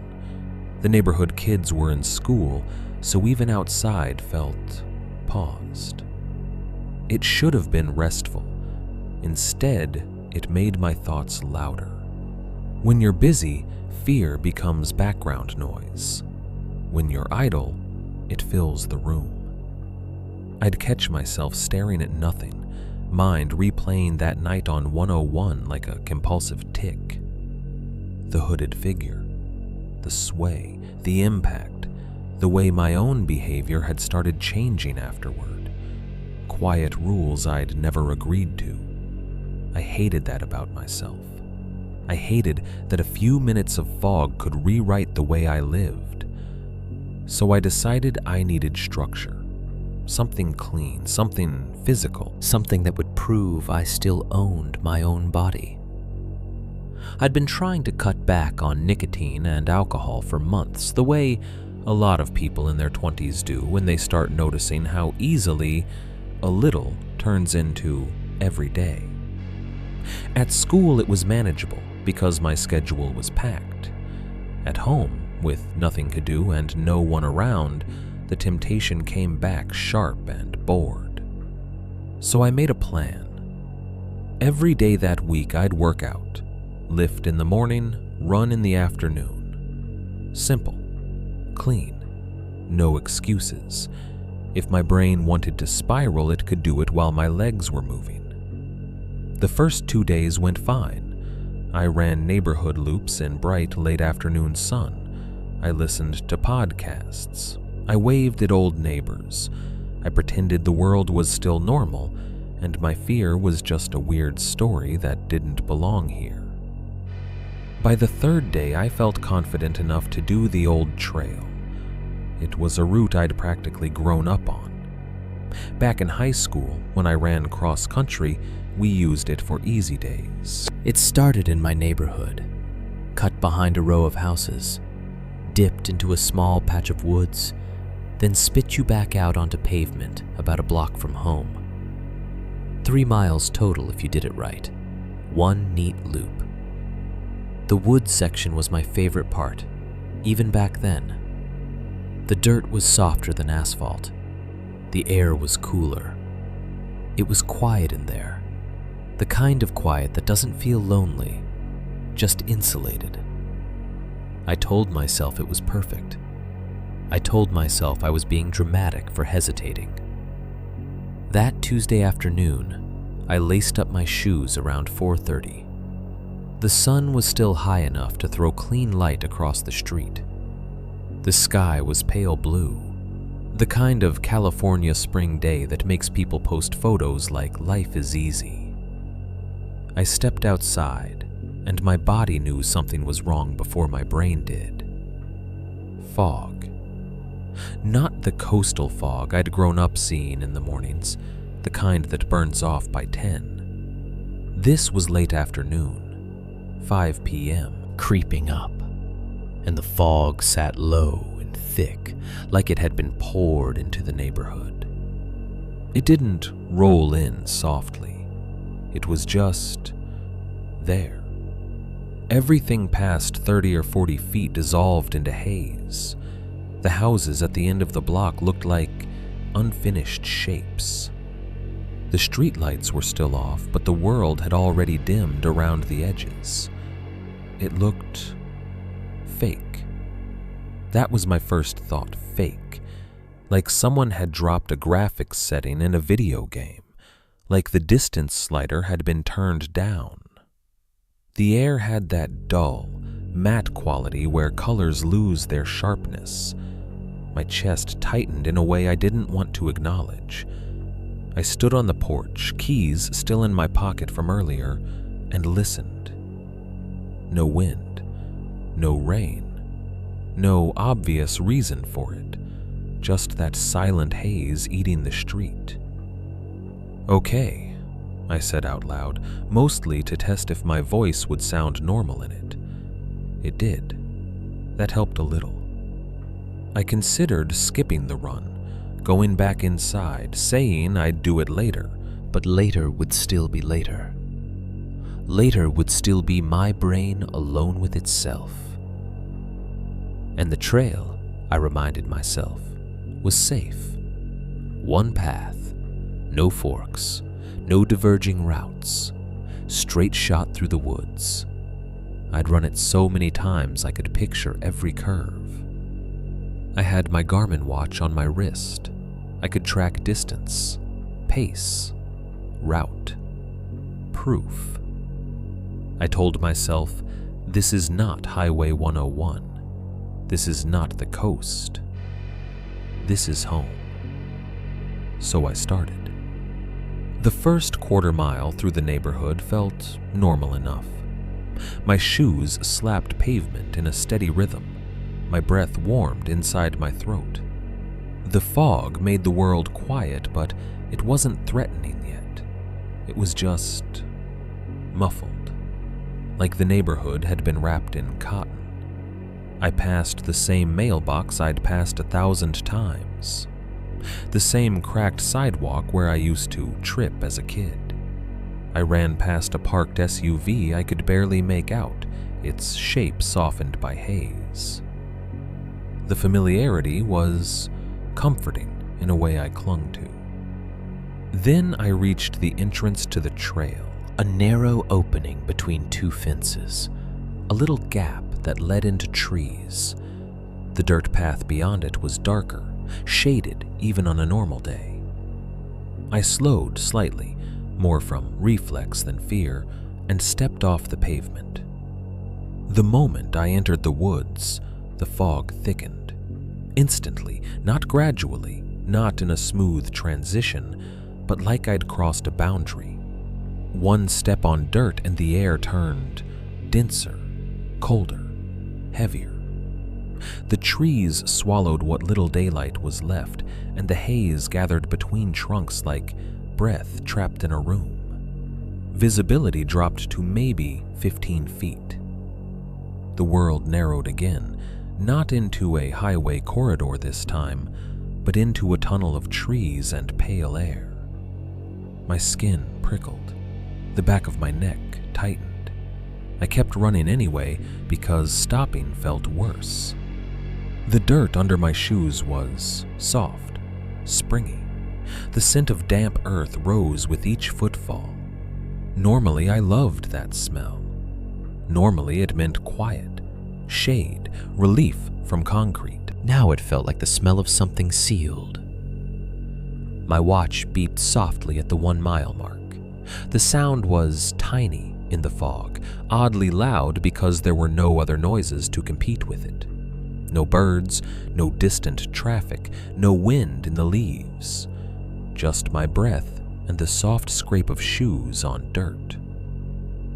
I told myself the fog was just weather, a weird day, a fluke. But the deeper I ran, the more the woods seemed to close around the path. Not in a physical way, trees don't move, but the fog filled the spaces between them until distance didn't exist. The trunks felt closer together, the shadows thicker. The path ahead looked like it ended a few yards away, even though I knew it didn't. and the light changed. It dimmed as if someone had lowered a dimmer switch. The sun should have been filtering through branches somewhere above, turning the fog into a glowing mist. Instead, the haze absorbed it. The air became a dull gray. My own arms looked paler against the background, like the fog was stealing contrast from everything. I glanced up through the canopy and saw only blurred shapes of branches. My breathing hitched. It's fine, I told myself. It's just fog. I didn't use the word out loud. I didn't want it in my mouth. The trail stayed straight, just like I remembered. No forks, no turnoffs, no diverging paths to get lost on. That should have calmed me. It didn't. Because the woods felt different when you couldn't see your way out of them. Every few steps, I found myself scanning the sides of the trail, half expecting to see something standing just off the path. Something tall and still, the way it had stood on the highway shoulder. My pulse kept spiking for no reason. I told myself I was being stupid. I told myself I was letting one bad night infect everything else. I kept running. The fog thickened more, pressing in so close that the trees at the edge of my vision became smudges. The path ahead seemed shorter, like the woods were folding toward me. The trees didn't look taller, just closer. The deeper I ran, the more everything sounded wrong. My footfalls weren't just footsteps anymore. They were impacts. Each strike of my shoe on damp dirt landed with a dull, heavy thud that felt too loud for a trail I'd known my whole life. My breathing sounded obscene in the quiet, like I was making noise in a place that didn't want noise.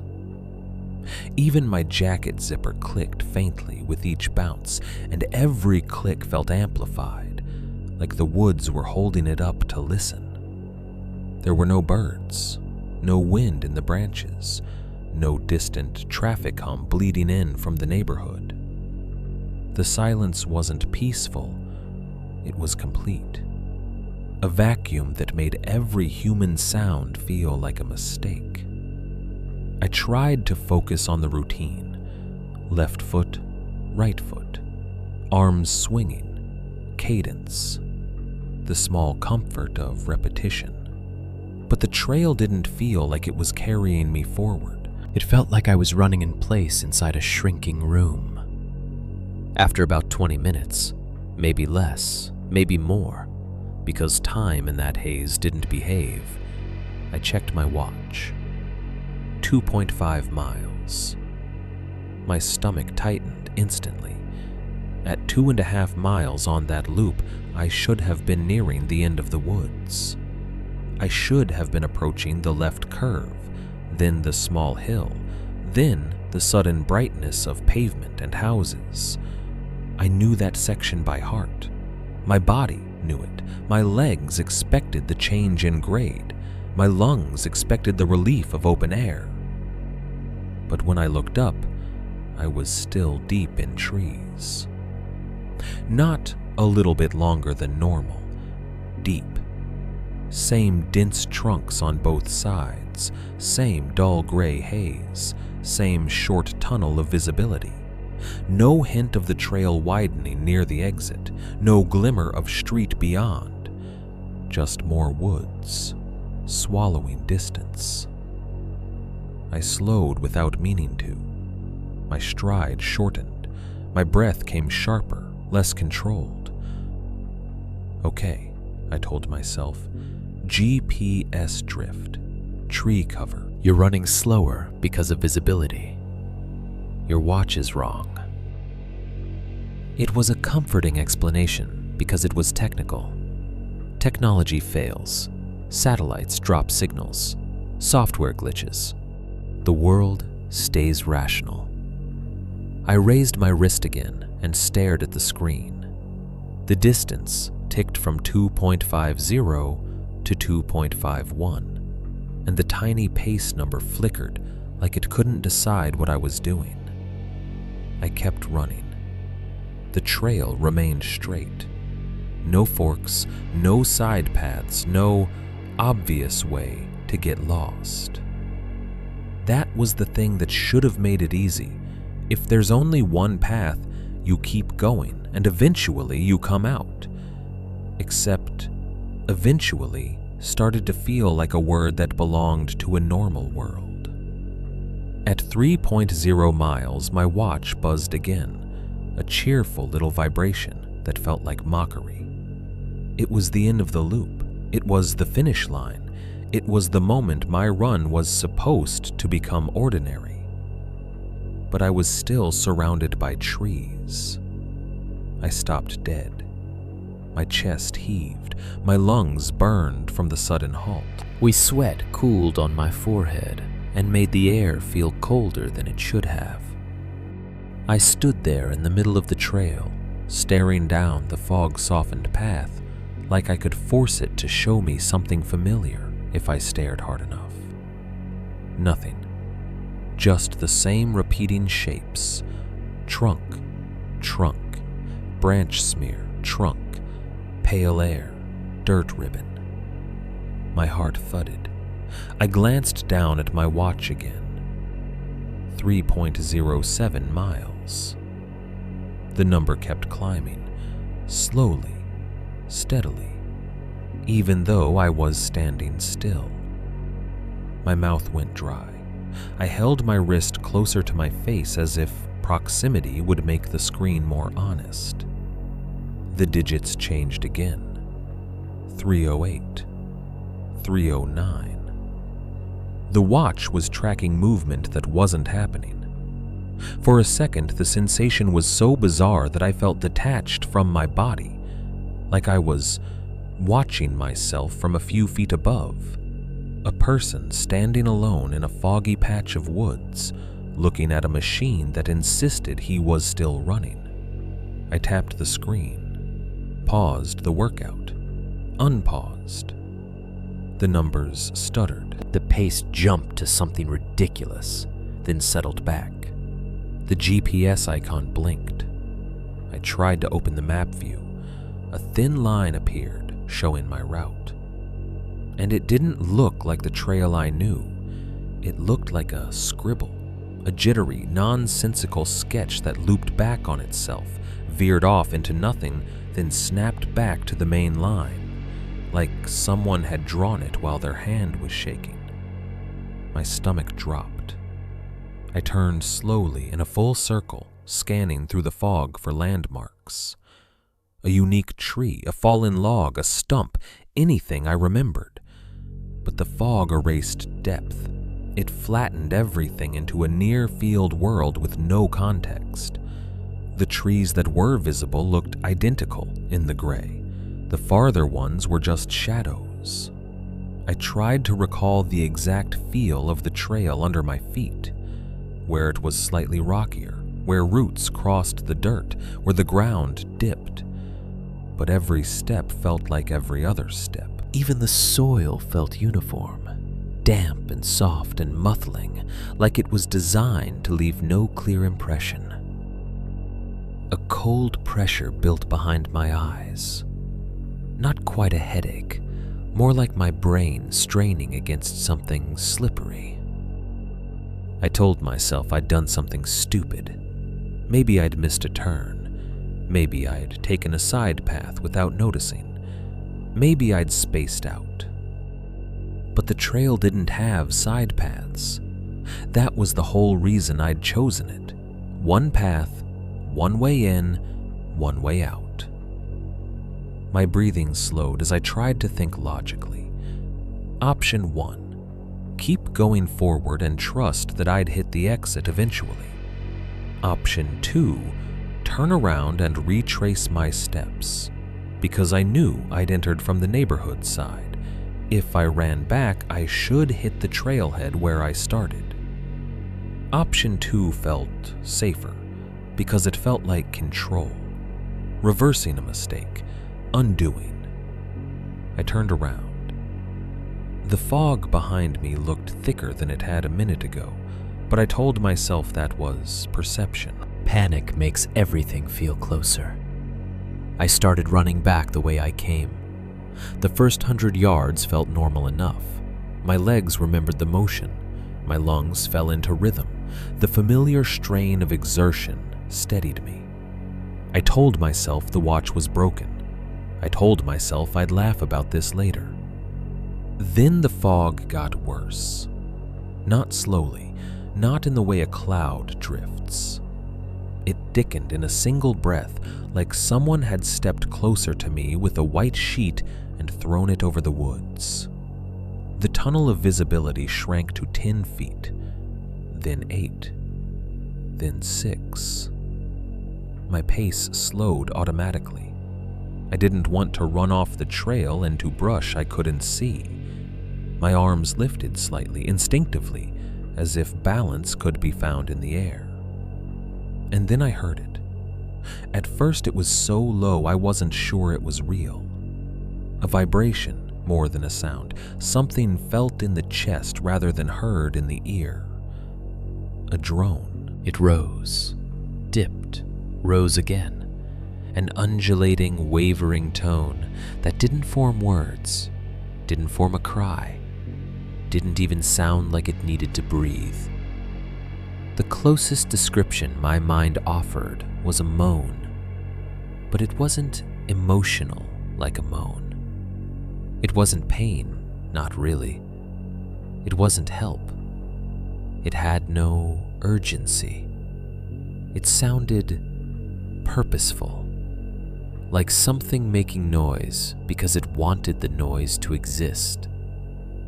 My skin prickled so hard, my arms broke out in bumps despite the sweat. My throat tightened. My breath hitched once. I glanced over my shoulder. Fog. Just fog, thick and blank, filling the trail behind me like a wall. The drone continued. It swelled slightly, then dipped again, as if it was following my attention, responding to my movement. It didn't sound like it was coming from one direction. It sounded like it was everywhere the fog was. My legs sped up without permission. My lungs burned harder, and I felt a rush of panic at the realization that I was already tired. I'd run over 3 miles, maybe more, maybe less, and now my body was being asked to sprint. The drone stayed with me. Not closer, not farther. Matched. Exactly matched. Every time I sped up, it seemed to swell too, like it was pacing me. Every time I slowed, it dipped, content to stay aligned. The sound had a rhythm, not a human rhythm, not a natural rhythm, something steady and almost patient. My brain tried to label it. Wind through branches? A distant generator? Highway noise distorted by fog? But there was no wind. The branches didn't move, and the silence in the woods was too complete to hide something mechanical. I forced myself not to look back again. That was the first rule forming right there, silent, instinctive. Don't look, just run. The drone swelled. My breath came in ragged pulls. The fog beaded on my eyelashes, making my vision blur at the edges. Sweat ran down my temples and mixed with cold, damp air, chilling my skin. I kept running. Minutes passed, or what felt like minutes. Time was slippery. My legs started to ache deep in the muscles. The kind of ache that warns you you're burning through reserves you might need later. My lungs felt raw, and the drone didn't stop. It didn't tire. It didn't wobble. It stayed perfectly present, like it was part of the air itself. I started to feel trapped in a loop, running through the same gray tunnel, Breath loud, footfalls too loud. Sound behind me steady, fog unchanging. Then, finally, ahead of me, I saw a faint difference in light. Not bright sunlight, not clear air, just a slightly paler patch where the haze looked thinner, like a doorway drawn in pencil. Hope hit me so hard it felt like nausea. I pushed harder, ignoring the burn in my calves, ignoring the warning in my lungs. My feet slapped dirt faster. My arms pumped. My vision tunneled down that lighter patch. The drone stayed with me, swelling as if it didn't want to lose the race. The pale patch widened. Shapes emerged beyond it. Fences, a hint of pavement, the suggestion of open space. I could smell something different. Dry air, warm asphalt, the faint chemical tang of suburban life. I burst out of the woods onto the street like I'd broken through a membrane. The sudden openness made me dizzy. I stumbled a step, caught myself, hands on my knees. My lungs convulsed. I gagged, nearly throwing up, saliva stringing between breaths. The fog outside the woods was still thick, unnaturally thick, hanging low over the neighborhood. But the street felt safer simply because it was open, because there were houses, even if I couldn't see them clearly, because the world had edges again. I forced myself upright and turned back toward the trail entrance. At first, I saw only the opening between fences, the path disappearing into white-gray haze. The drone had stopped the moment I stepped onto pavement, as abruptly as if someone had shut off a switch. The silence after it was worse. I stared into the trailhead, chest heaving, sweat cooling rapidly on my skin. My heart pounded like it wanted out of my ribs. For a few seconds, there was nothing. Then something shifted in the fog, just inside the woods. Not a movement like an animal, not a rustle. A change in density, like a darker mass deciding to become visible. A silhouette formed, tall, too tall, standing in the middle of the trail, just a little ways beyond the entrance, where I should have been able to see empty path and trees. It didn't step forward. It didn't need to. It simply stood there in the fog, gently swaying, as if it had been waiting for me to come out, waiting for me to look back. I couldn't see a face. I couldn't see clothes. It was just darkness, shaped like a body, the top of it rising higher than it should against the trees. I'm 6'1". This thing looked like it could look over my head without trying. My legs went weak. For a second, the world narrowed again, not into a highway corridor, not into a woodland tunnel, but into a single line between my eyes and that silhouette. And in that line, I felt the same thing I'd felt on 101 when the man's gaze snapped to mine. Recognition. Like it knew I'd look, like it had trained me to. I took one step backward on the pavement, then another, never taking my eyes off the trail. The silhouette didn't advance. It just held its place. Calm, patient, wrong. I turned around, expecting trees, and saw something standing where the trail used to be. I backed away from the trailhead like the pavement itself had turned thin. The silhouette stayed where it was, just inside the tree line, barely more than a darker concentration of fog shaped into something upright. It didn't step forward. It didn't need to. Its stillness felt like pressure, like gravity leaning in. and it swayed. That same subtle forward and back motion I'd seen on the highway. The motion that didn't look like a person shifting weight, but like something suspended. The rhythm was slow, patient, almost gentle, like it was rocking itself, like it had all the time in the world to wait for me to make a choice. My legs were shaking, but not from running anymore. My lungs burned. My mouth tasted metallic from exertion and fear. I swallowed hard and felt the bile rise anyway. I turned away from the trailhead and started walking, then jogging, then full-on running down the street toward my parents' house. The fog outside the woods was still thick, but suburban fog feels different than forest fog. It has edges.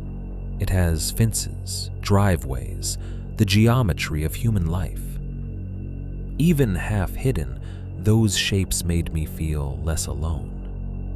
I ran past muted outlines of houses, past a parked car that emerged from haze like a whale surfacing, past a lawn sprinkler clicking in the distance, the sound oddly normal, almost insulting. My stomach rolled again. I slowed, bent over on the sidewalk, and gagged. Nothing came up at first, just saliva and the dry heave that made my ribs ache. Then, finally, I vomited. Mostly water and acid and the remnants of my mom's lunch. It splattered onto the concrete in a pale mess that steamed slightly in the cold air. I wiped my mouth with the back of my sleeve, ashamed even though no one was watching.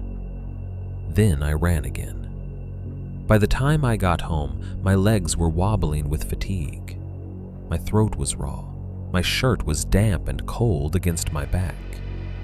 I stumbled up the porch steps and fumbled my keys, hands shaking so hard I dropped them once and had to crouch to pick them up. When I stepped inside, the warmth hit me like a wave.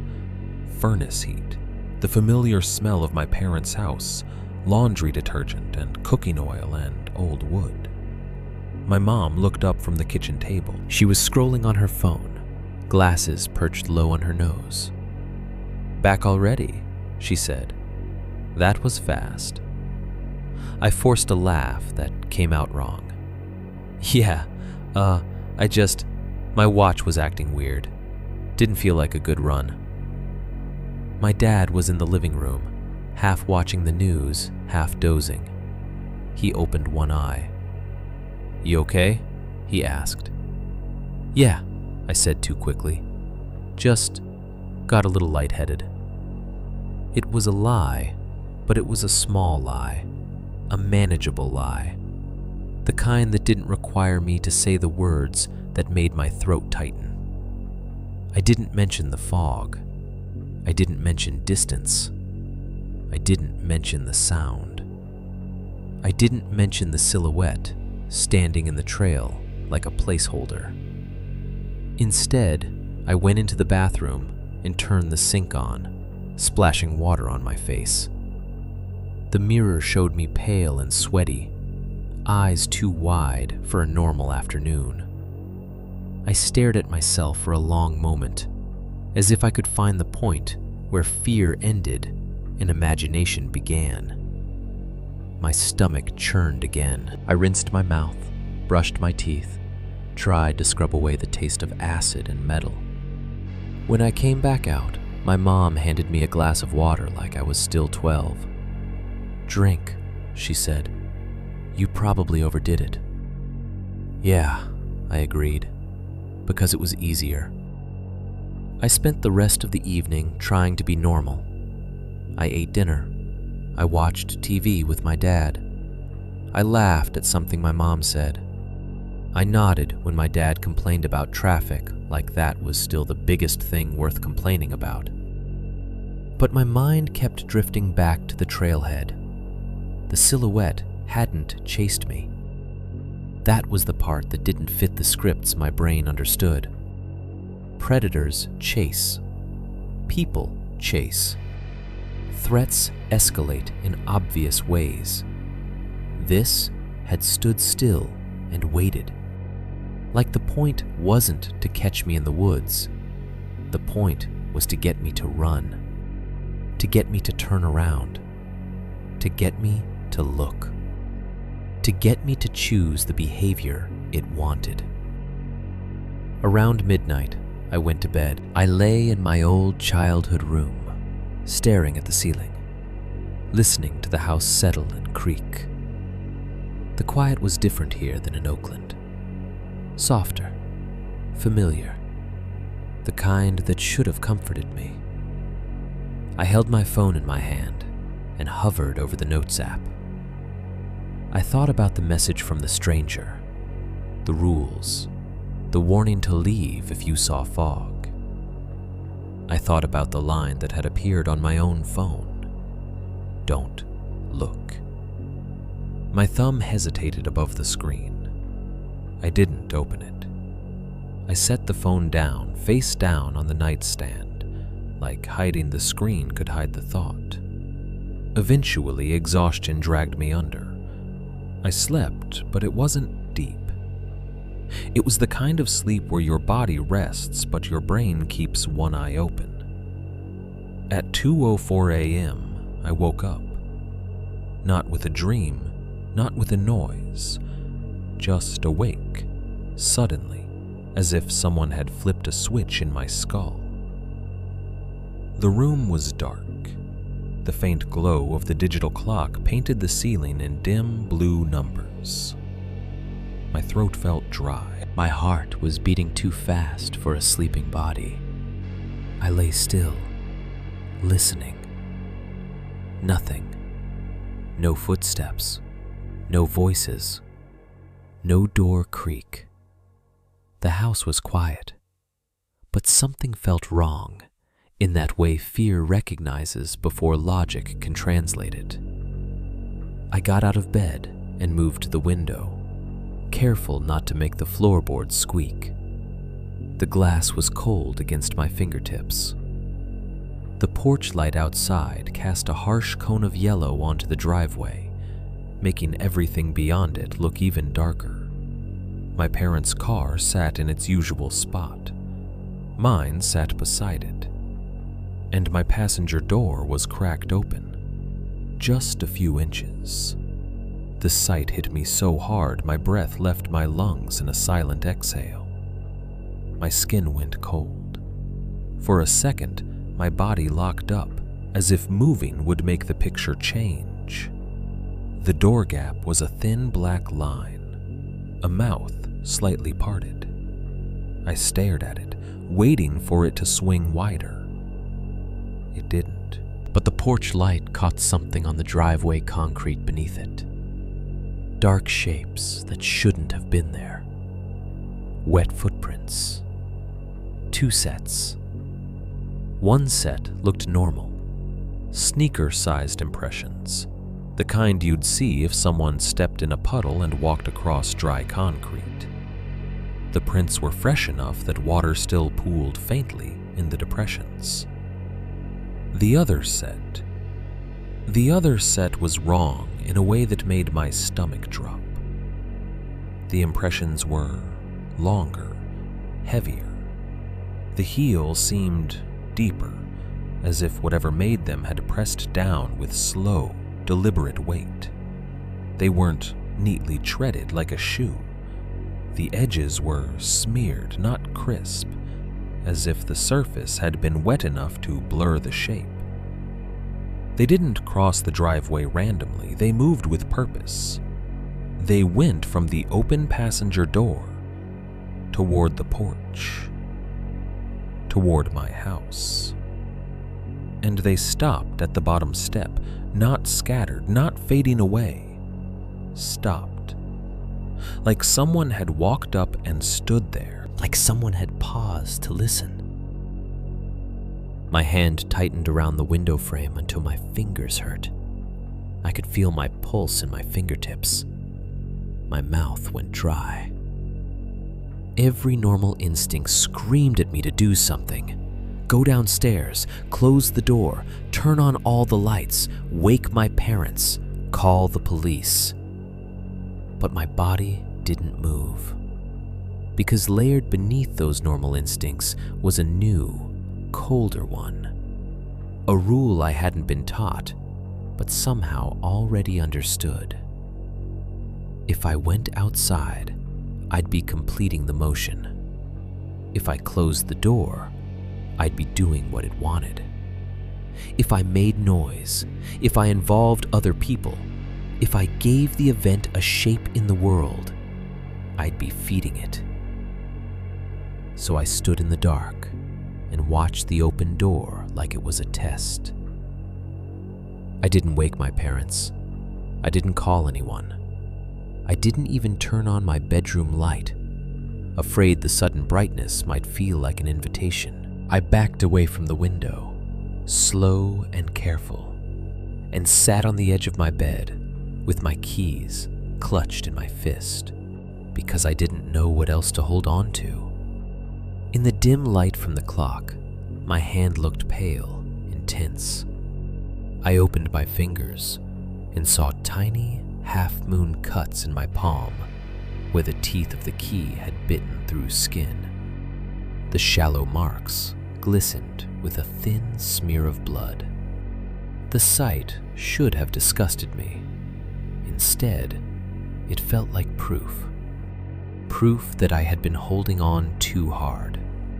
Proof that my fear wasn't just fear anymore. It was discipline, training, compliance.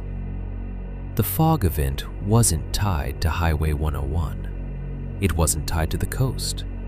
It wasn't tied to a single night drive. It had followed me home. It had followed my behavior. And sitting there, in the dark, staring at my bleeding palm, I understood something that made my stomach turn colder than the night air. I didn't stay inside because I was brave. I stayed inside because I knew what it wanted me to do next. When I went back to school, I expected distance to dull it. That's what people say about bad experiences. Time heals. Space helps. Once you're back in your routine, you'll feel normal again. I believed it the way you believe a slogan, because the alternative is admitting you're carrying something that doesn't dissolve. But campus didn't overwrite what happened. It only gave it new places to hide. Lectures blurred. I'd sit in a room full of people and still feel like I was alone. My mind drifting back to the moments I hated the most. Not the dramatic ones, not even the impact on 101, but the quiet choices afterward. Closing the passenger door gently, not waking my parents. Holding my keys like a weapon I didn't know how to use. Those were the moments that stuck, because they felt like the beginning of something. I tried to force myself into normal student life. Gym, library, group projects, cheap meals, loud friends. But the second I was alone, walking back to my apartment after dark, waiting for a ride share, driving through a patch of early morning haze, my body reacted before my thoughts could. My shoulders would rise, my jaw would lock, my eyes would start scanning shoulders and tree lines without my permission. The rules were inside me now, and that made me angry. Anger is a useful emotion when you're scared because it gives you the illusion of control. So I did the one thing I'd sworn I wouldn't do. I started looking for answers. Not in a spiritual way, not in a ghost story way. In the obsessive American way. Data, patterns, reports, anything that could be pointed to. If this was real, there would be receipts. If this was happening to other people, someone, somewhere, would have left a trace. I started late one night, with my laptop open on the kitchen table, a cheap desk lamp throwing a cone of light onto the keys beside it. I didn't even realize I'd put the keys there until I caught myself glancing at them every few minutes, like they were a comfort object. I searched everything I could think of: coastal fog phenomena, sudden fog banks on Highway 101, weather anomalies, temperature inversions, marine layers that roll inland at odd hours. I read articles that tried to explain fog like it was harmless. I watched meteorologists talk about moisture and pressure and wind patterns. It didn't help. Because the thing that scared me wasn't the fog itself. It was what the fog made possible. How it turned the world into a corridor and then populated it with someone who didn't behave like a person. So I narrowed the search. Highway 101 incidents at night. Trinidad shoulder sightings. Reports of man standing on roadside. Car damage with no paint transfer. Passenger doors found open. Unexplained impacts. Fog out of season. At first, all I found were dead ends. Weather reports, normal accidents, people in comment sections arguing about whether a certain stretch of road was haunted, like they were reviewing an attraction. I hated those people. Not because they were wrong, maybe they were right, but because they were casual. Their tone was the tone I wanted. Their confidence that the world was still a story you could tell without consequences. I moved past them and dug deeper. I started listening to local podcasts and YouTube clips the way I used to listen to true crime. Half for entertainment, half for the comfort of structure. Bay Area news recaps, highway patrol press conferences, missing persons compilations. Even those weird long-form channels that read from newspaper archives with a monotone voice and stock footage of fog rolling over cliffs. The more I listened, the more the patterns started whispering at the edges. It wasn't obvious. It wasn't a neat thread titled "The Fog Man with 100 confirmations." It was a handful of small details that kept repeating in stories that otherwise didn't match. A woman describing a figure standing on the shoulder of 101 late at night.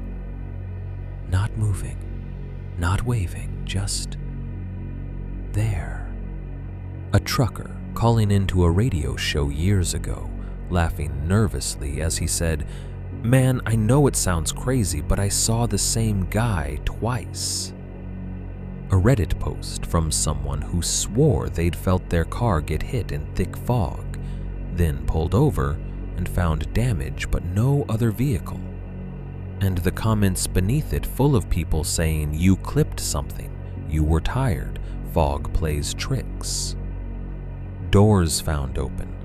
This one showed up more than I wanted it to. Not in official reports usually, in forums, in "my car door was open and nothing was stolen" threads. People blaming neighbors, blaming forgetfulness, blaming malfunctioning latches. Most of them were normal. Some of them weren't. A few mentioned the same cold, damp smell inside the car, even in dry areas. A few mentioned footprints, partial, smeared, like something wet had touched rubber and slid. And then there was the damage pattern. No paint transfer showed up like a refrain, mostly buried in conversations about insurance claims and police indifference. People describing dents that were too wide, too high, too clean in their violence to match a normal post or guardrail scrape. I printed a few threads, highlighted sentences like a lunatic, took screenshots, created a folder on my laptop named something generic, car stuff, because even labeling it felt like superstition. I started building a timeline, on a spreadsheet at 3 in the morning, like a student preparing for a midterm. Date, location, time of day, weather conditions, description of sighting, description of damage, any mention of fog outside normal season. The list grew in a messy, uneven way. Some entries were solid, local news reports with dates, real names, official language. Most were not. Most were anonymous accounts and half-remembered posts. But the more I compiled, the more I noticed something that made my skin prickle. The incidents clustered.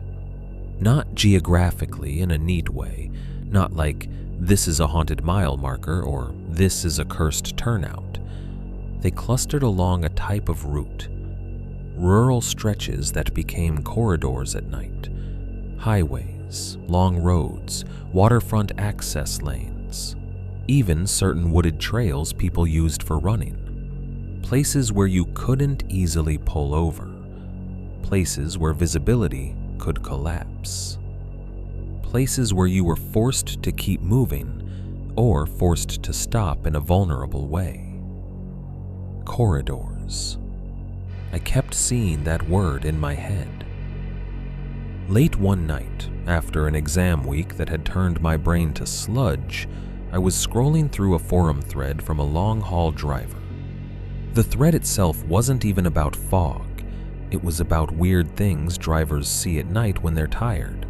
Animals, people, lights in fields. Most of it was bragging and exaggeration. Then one comment stood out because it was written plainly, without jokes. There's a stretch northbound where the fog comes in like a wall. Don't flash your brights. Don't stop. If you see someone standing, don't look. Just keep your lane and go. My stomach tightened. I clicked the username. It belonged to a guy who'd been posting in trucking forums for years, talking about routes, load schedules, way stations. Not a ghost story account. Not a teenager chasing likes. He sounded credible. I sent a private message, my hands sweating as I typed. I kept it short, careful, like I was approaching an injured animal. I saw something on 101 at night in thick fog. Standing figure. Roadblock. Car got hit. No other vehicles. Do you know what I'm talking about? It took 2 days for him to respond. In that time, my anxiety rose and fell like a fever. I checked my inbox too often. I hated myself for needing this. When the reply finally came, it was a single paragraph. Don't put details in writing. But yeah, I know. It ain't chasing you. You'll chase it if you try to make sense of it. If you want to talk, do it in daylight. Public place, no windows. And if you see fog where it shouldn't be, leave. My chest went cold. The phrasing matched what the first stranger had told me, almost exactly. No windows, daylight, leave if you see fog. Two unrelated people, two different lives, repeating the same safety measures like they'd been taught the same lesson. That's when the idea stopped feeling like paranoia and started feeling like structure. I arranged a call first, then a meeting later. Nothing dramatic, just a coffee shop off a freeway where truckers actually stopped. He didn't give me his last name. I didn't ask. His voice on the phone sounded rough, practical, the kind of guy who would rather talk about tire pressure than feelings. He confirmed small things without confirming too much. Yes, the stillness, he said. That's the part. People don't stand like that. Yes, the head snap, he said after a pause. Like it's waiting for the moment you look. Yes, impacts happen, he said. Not always, But enough, and you won't find who did it. You'll only find damage. He didn't call it a ghost. He didn't call it a man. He didn't call it anything. The way he talked about it reminded me of how people talk about a dangerous stretch of road. Not myth, not monster, hazard. And then he said something that landed heavier than all of it. You keep thinking it's out there, he told me. But the real problem is what it gets you to do afterward. What do you mean? I asked, even though I already knew. He exhaled, slow. I could hear the hum of a diner in the background. You'll stop taking certain routes. You'll stop going out at certain times. You'll start checking mirrors too much. You'll start whispering about it. You'll start closing doors quiet. You'll train yourself. That word again. Train. Not haunt, not stalk. Train. When we hung up, I sat in my apartment staring at my spreadsheet like it had become a mirror. I opened a map on my laptop. Not Google Maps the normal way. Directions, traffic, restaurants. But as a blank grid. I took the incidents I'd collected and pinned them with rough coordinates or nearest landmarks. Some were precise. Most were approximate. Dots appeared across the coast and inland. At first, it looked random, scattered. Then I zoomed out. Then I filtered for certain criteria. Night, low visibility, standing figure, door open, no paint transfer, out of season fog. The dots thinned, sharpened, and a line began to form. Not a line that matched a highway, not a line that matched a coastline or a mountain range. A line that cut through multiple places like a corridor drawn through the world. An invisible path where visibility collapsed and human behavior changed. It wasn't a road, it was a pattern of moments. A corridor made of choices. I stared at it until my eyes hurt. And in the quiet of my apartment, I felt the same cold pressure I'd felt on 101 when the fog became a wall. Because the map didn't make me feel safer. It made me feel seen. It didn't map to places. It mapped to decisions. I met him off Interstate 5 at a truck stop diner that looked like it had been built to survive the apocalypse. The parking lot was a sea of semis, white trailers, dull chrome, mud on tires, diesel stink hanging in the air like a second atmosphere. Engines idled with that deep, steady rumble that you feel in your ribs more than you hear. The whole place vibrated slightly, as if the ground itself was tired. Inside, the diner was bright in an ugly way. Harsh fluorescent lights that didn't flatter anyone. Yellowed menu boards. Plastic booths with cracked vinyl. A TV mounted in the corner playing sports highlights with no sound. The captions lagging behind the players like even the words were exhausted. It was midday, but it felt like midnight in there. The kind of place where time didn't matter because people passed through it in shifts and miles. Coffee smelled burnt. Fries smelled like old oil. There was always a faint chemical bite, disinfectant layered over grease. I picked a booth against the wall, like I'd started doing everywhere without thinking. The window beside it looked out onto the lot, but the glass was streaked with grime, turning the world outside into muted shapes. I waited with my hands wrapped around a paper cup of coffee I hadn't paid for yet, because the waitress kept forgetting I existed. My leg bounced under the table. My throat felt tight. When the man finally walked in, I recognized him before he reached me. Not by his face, but by his posture. He scanned the room in quick slices, eyes never settling. He walked like he was measuring sight lines. When his gaze found mine, it didn't hold. It flicked away immediately, as if eye contact was a hazard sign. He was older than I'd pictured from his messages. Mid-40s, maybe early 50s. Weathered skin, a short beard with gray in it, a baseball cap pulled low. He wore a work jacket that smelled faintly of diesel and cold air when he slid into the booth across from me. He didn't sit facing the window. He turned his body so his back was toward it, shoulders angled to block it, like he didn't want whatever was outside to have a straight line to his eyes. "You the kid?" he asked. I wasn't a kid, technically, but the way he said it made me feel one. "Yeah," I said. "Thanks for meeting me." He grunted, like thanks didn't matter.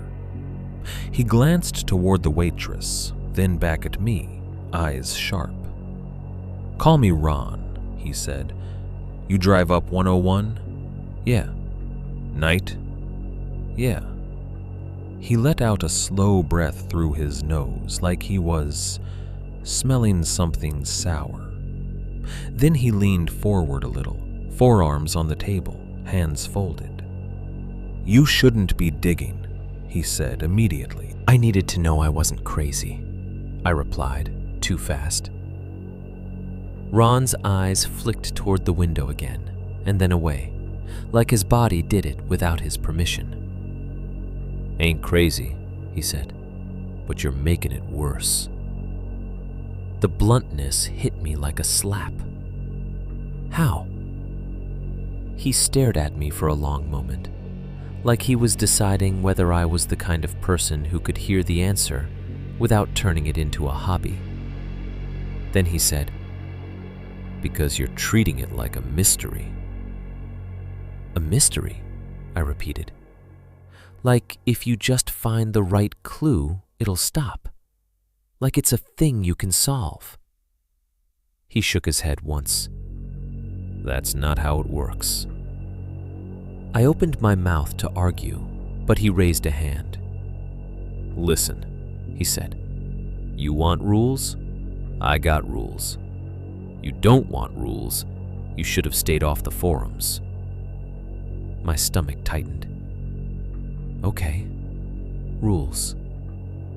Ron nodded once, satisfied. "Rule 1, he said.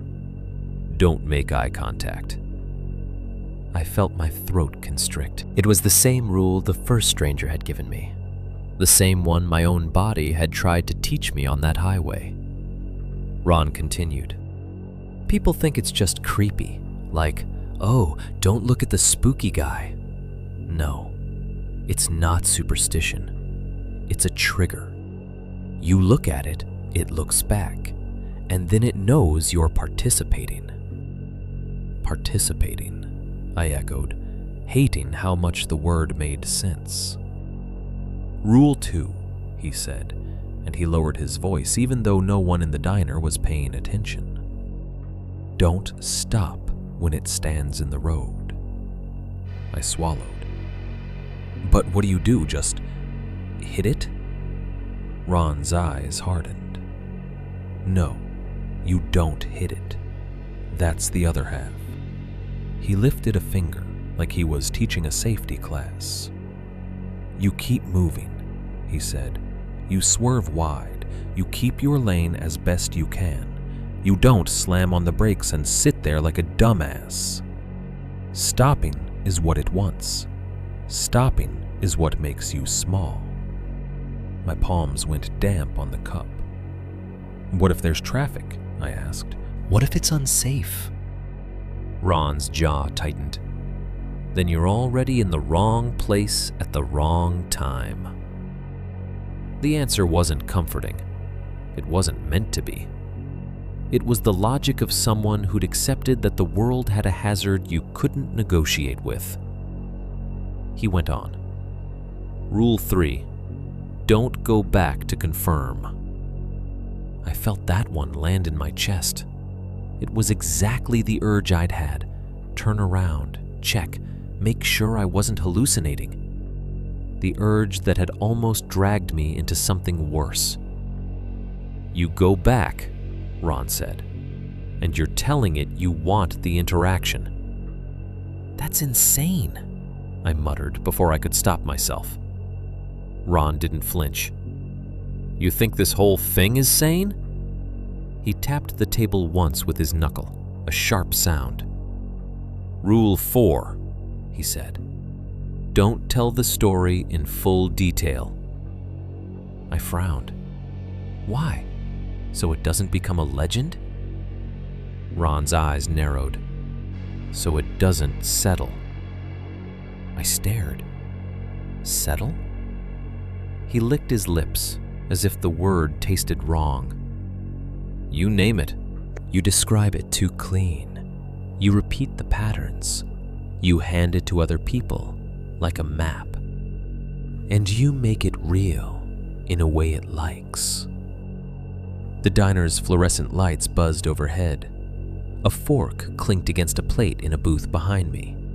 Someone laughed near the counter. The normal sounds felt too loud against the quiet pressure growing between Ron's words. I tried to breathe slowly.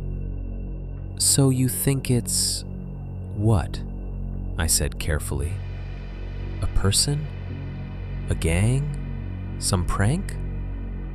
Ron's gaze slid past me for a second, unfocused, like he was looking at something in memory instead of at my face. I don't know what it is, he said. I know what it does. I leaned forward. That's why I want proof. The word came out before I could soften it. Proof. Evidence. A recording. Something that would stop the story from being just my nervous system and a dented bumper. I've been thinking about getting a dash cam, I said. Or, hell, I have one. I could go back during the day, drive the stretch, see if... Ron's expression changed so fast, I felt it like a temperature drop. His eyes widened slightly. His shoulders tightened. His hands that had been folded on the table opened, fingers splaying like he was bracing. No, he said. It wasn't a suggestion. It was a hard stop. I blinked. Why not? If it's real, then recording it. Proof is how it gets permission, he snapped. The sharpness of his voice turned a couple heads in the diner. Ron noticed and immediately lowered his tone, but the fear stayed in his eyes like a film. You record it, he said, slower now, and you make yourself a witness on purpose. You take it from "this happened" to "I'm inviting it to happen again."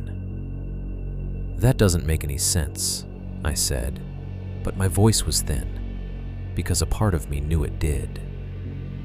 Ron leaned forward, eyes locked on the table now rather than on me, like he didn't want our gaze to align too much. You're thinking like it's a criminal, he said, like you can catch it on camera and then it's trapped by reality. This ain't that. This thing doesn't care about being exposed. He swallowed.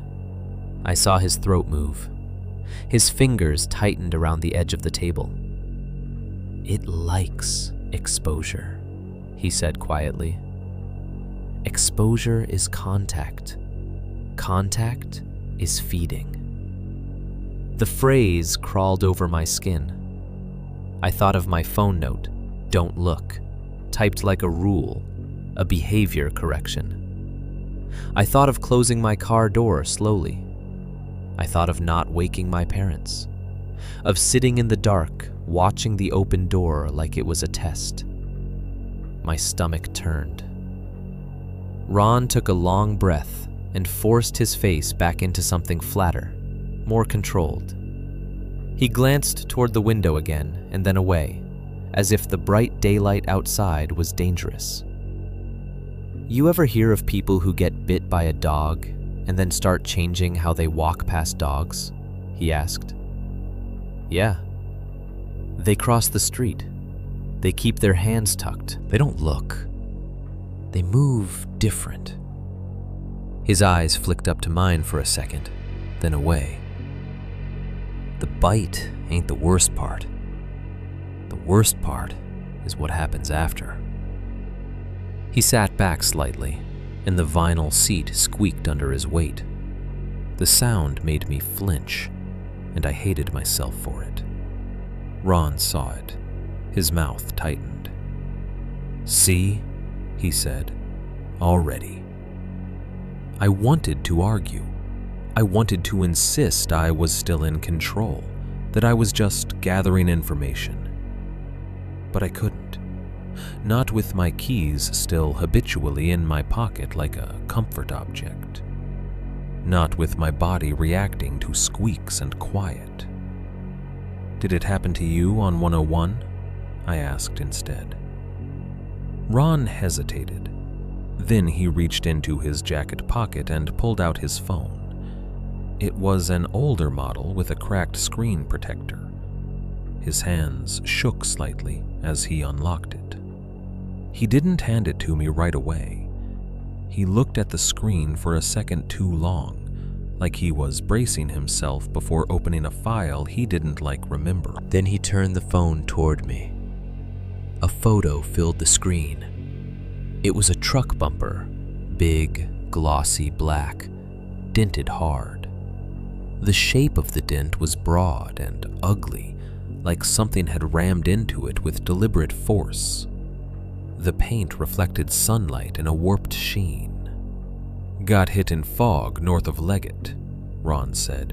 "No other vehicles, no paint transfer." CHP shrugged. Insurance shrugged. Everyone shrugged.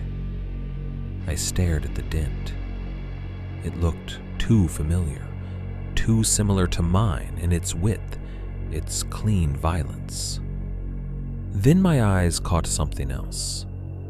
In the reflection of that glossy paint, distorted by the curvature of the dent, there was a shape, faint, darker than the rest. A vertical silhouette behind Ron when he took the picture. At first, I tried to tell myself it was a tree, a pole, a trick of angle, but the shape had shoulders, and it was too close. It looked like it was standing right behind the truck, just out of frame, as if it had been there while Ron photographed the damage. My breath caught. A cold rush ran up my spine. Ron watched my face change and nodded once, like he'd been waiting for me to see it. "That's why I don't do proof," he said quietly. "Every time you try to capture it, it leaves you something back." I stared at the screen, unable to look away. The silhouette in the reflection seemed to sharpen the longer I stared, like my eyes were learning how to see it. Ron turned the phone away, locking it quickly, as if the image itself was dangerous. "Now you understand?" he asked. I swallowed. My mouth tasted like burnt coffee and fear. "You're saying it wants me to keep engaging," I said. Ron's expression was tired, almost angry, not at me, at the situation. "I'm saying it ain't about the night you saw it," he said. "It's about the nights after. The way you start living. The way you start teaching yourself rules." He leaned forward one last time, and for the first time, he looked directly at me without flinching. "You keep chasing proof," he said, "and you won't die. Not quick, not dramatic." His voice dropped. "You'll just keep going, smaller, quieter, and you'll call that surviving." A chill settled in my chest. I realized then that he wasn't warning me about dying. He was warning me about continuing. I told Ron I understood. I told him I wasn't going to do anything stupid. I even nodded in the right places, like I was taking notes in a safety briefing instead of being warned about something that didn't obey physics. Then I walked out of that diner and immediately started planning how to break every rule he'd given me. Not because I wanted to prove him wrong, not even because I wanted revenge. It was something worse than that, something clean and rational on the surface and rotten underneath. I wanted closure. I wanted the kind of proof that would let me file the entire thing away as solved, documented, contained, something I could show myself when I woke up at 2 a.m. with my heart racing, something I could point to and say, "See? Real. Now stop." The lie in my head was simple, comforting, and poisonous. If I record it, I'll be free. I bought the dash cam the next day. I didn't even browse for long. I picked one with good reviews, night vision, and a wide-angle lens.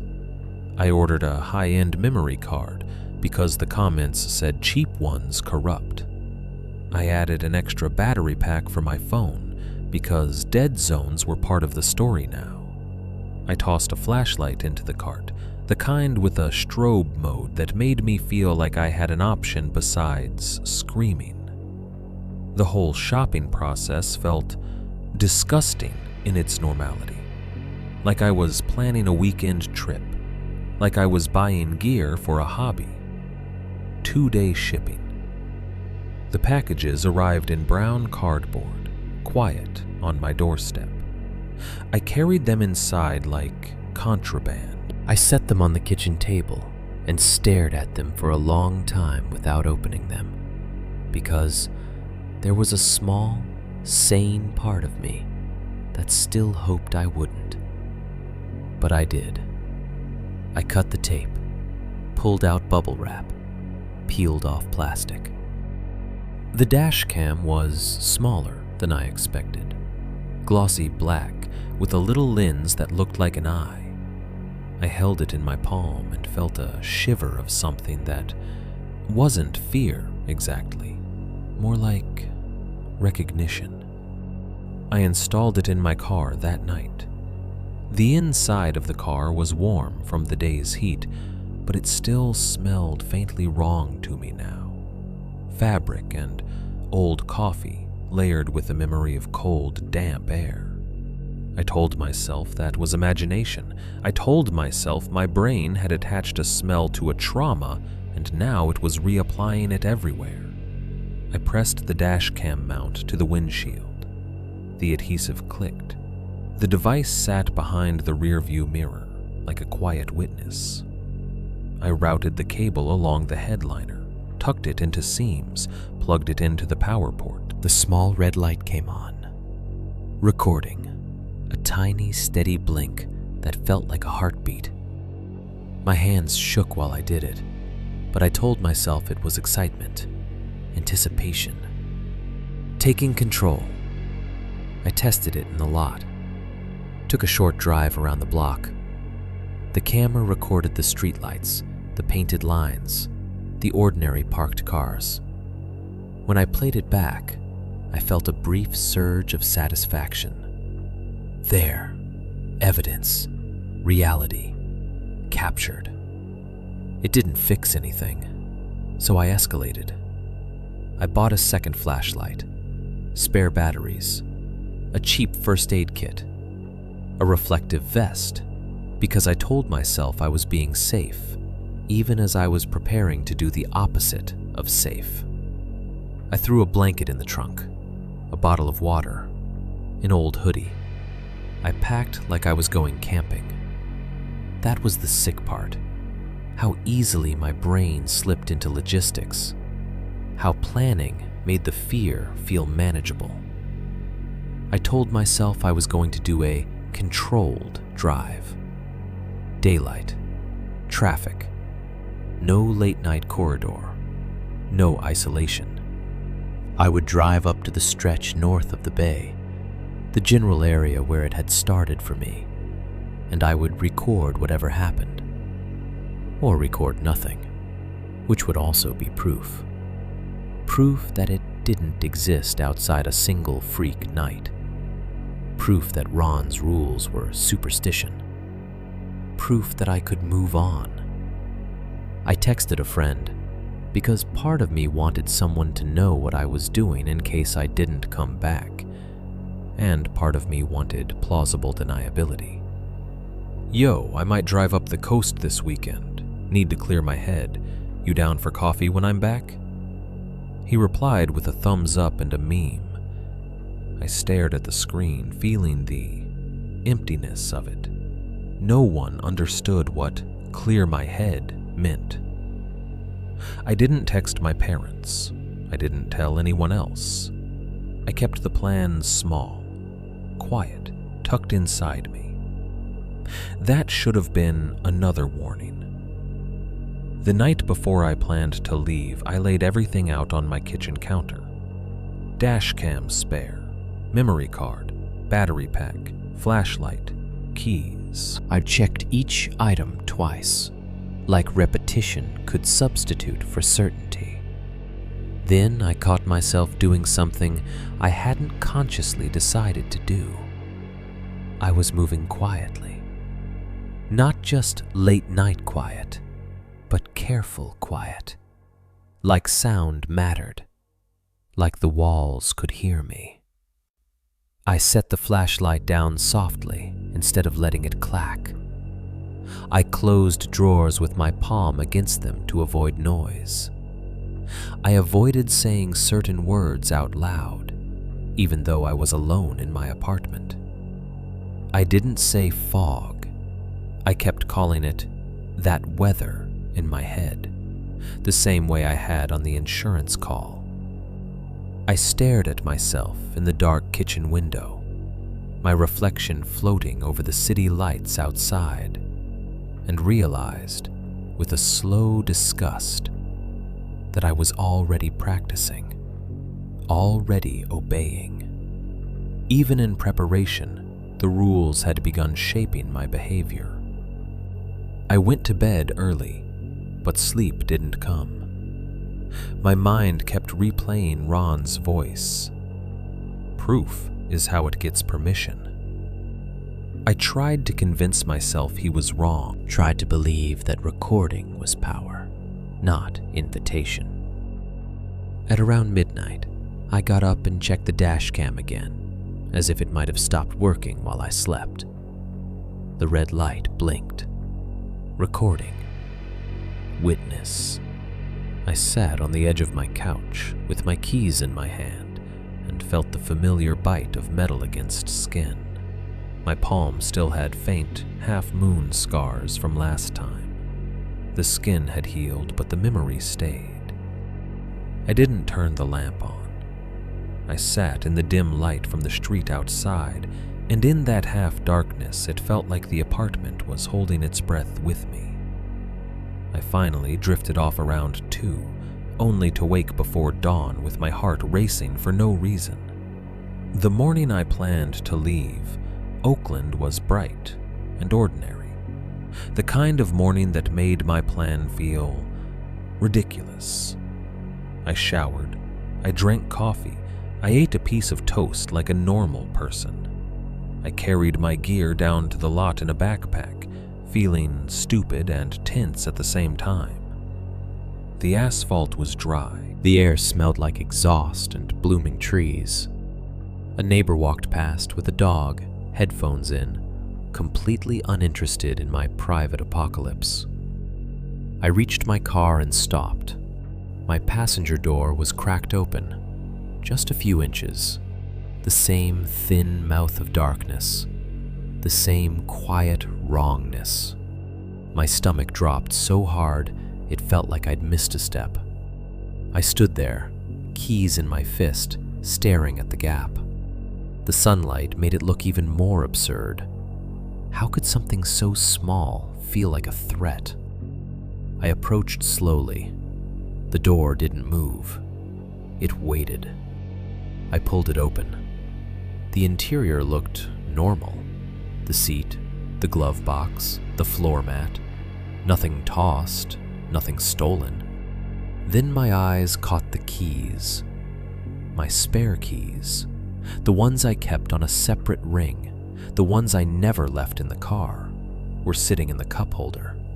A clean, deliberate placement, like someone had set them there to prove a point. My throat tightened. A cold wave rolled through my chest. I stared at them, trying to force my brain to accept the easiest explanation. You left them there. You forgot. You're tired. But I knew I hadn't. I knew because I had checked my counter the night before, because I had lined everything up like a ritual. I knew because fear had made me meticulous. The more I stared at the keys, the more the inside of the car seemed to smell faintly cold, like damp air had been sealed in overnight. My hands started shaking, not with panic exactly, with the sense of being handled, like the world had reached in and adjusted something in my life while I slept, just to see what I would do. I didn't call the police. I didn't shout. I didn't even slam the door. I stood in the sunlight and felt the rules settle around my shoulders like a heavy jacket I couldn't take off. And in the quiet of that moment, I understood something so clearly it made me nauseous. This wasn't a warning to keep me from going. It was a reminder that going was already part of the game. I picked up the spare keys and pocketed them. I closed the passenger door slowly, quietly, like I was apologizing to it. Then I stood there with my hand on the handle for a second too long, listening for a sound that didn't come. My dash cam blinked behind the windshield, recording my silence. I wasn't preparing to catch it. I was preparing to behave. In daylight, Highway 101 looks like it's trying to apologize for what it becomes at night. I left Oakland late morning, with the sun already warm enough to make the bay glitter. Traffic was normal.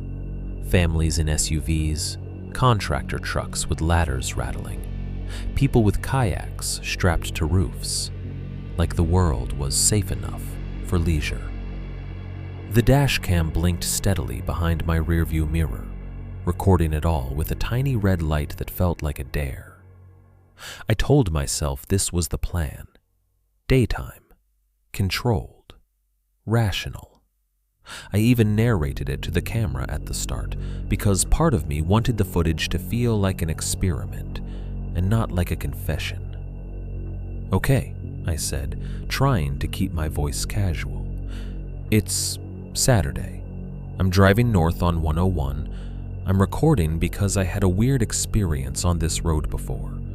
If nothing happens, great. If something happens, then I paused, swallowing. Then I have proof. The word sounded brave in my mouth. It tasted like metal. I tapped the dashcam screen to check settings. Timestamp in the top corner. GPS indicator on. Memory card recognized. Battery percentage. Everything ready. Everything clean. Everything measurable. The coast rolled by like a postcard. Blue water to the right, green hills, patches of redwoods standing like pillars. I passed a turnout with tourists taking photos, their bright jackets and camera straps making the whole scene feel like a movie set. It was almost embarrassing to remember fear here. Almost. But fear doesn't vanish just because the lighting changes. It just waits in the background, like a low frequency you stop noticing until it spikes again. I stopped once for gas, even though I didn't need to. It was less about fuel and more about anchoring myself to normal human behavior. I bought a coffee, I stood in line behind a guy arguing about lottery tickets. I listened to the cashier complain about the price of eggs. Normal. I drove back onto the highway with caffeine in my system and the sun high enough that shadows couldn't pretend to be people. For hours, nothing happened. Of course nothing happened. That was what the sane part of me wanted. Proof of absence. Proof that my brain had turned one bad night into a superstition. But the other part of me, the part I hated admitting existed, grew restless. Because absence didn't feel like freedom. Absence felt like not getting an answer.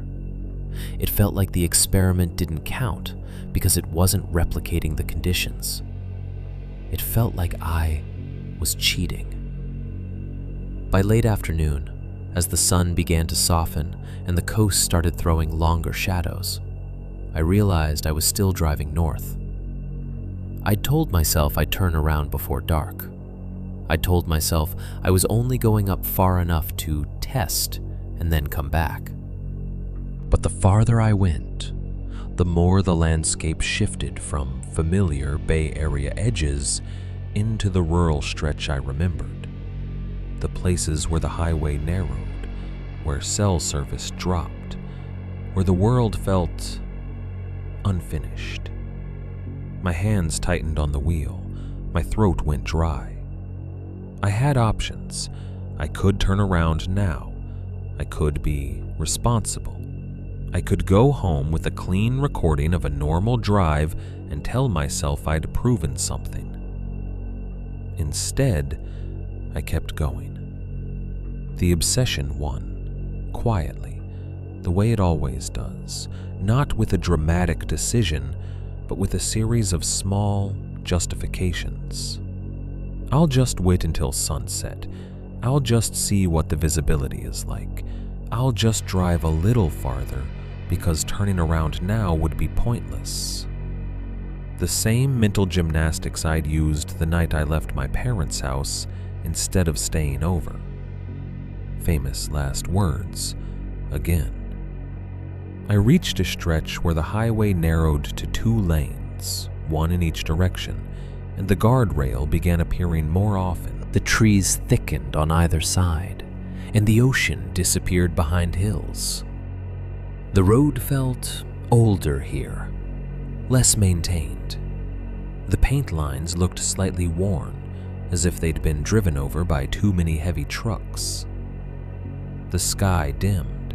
The sun dropped behind the hills, and the world turned cooler, bluish at the edges. I turned my headlights on. The dash cam's red light blinked steadily. Recording, witness, permission. I looked at the time stamp on the dash cam screen. It matched my dashboard clock. Everything aligned. I cleared my throat and spoke into the camera again, because some part of me needed a record of my own voice making the decision. It's getting dark, I said. I'm still on 101. I'm going to keep going a little, just to see if the conditions repeat. The words sounded clinical, controlled, but my hands were sweating. The first sign of trouble wasn't the fog. It was the emptiness.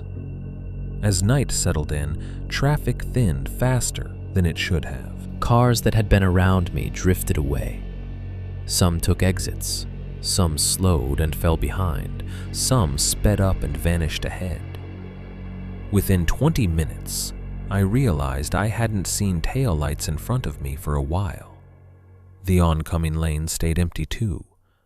No headlights, no distant glow, just dark road and my own beams. My phone sat in the cup holder, connected to Bluetooth. Music played softly, but it felt wrong to have it on. The sound made me feel too visible, too human. I turned the volume down until it was barely a whisper. Then, without thinking, I turned it off completely. The silence that filled the car, was immediate and heavy. Engine hum, tire hiss, the faint rattle of something in the trunk, my own breath.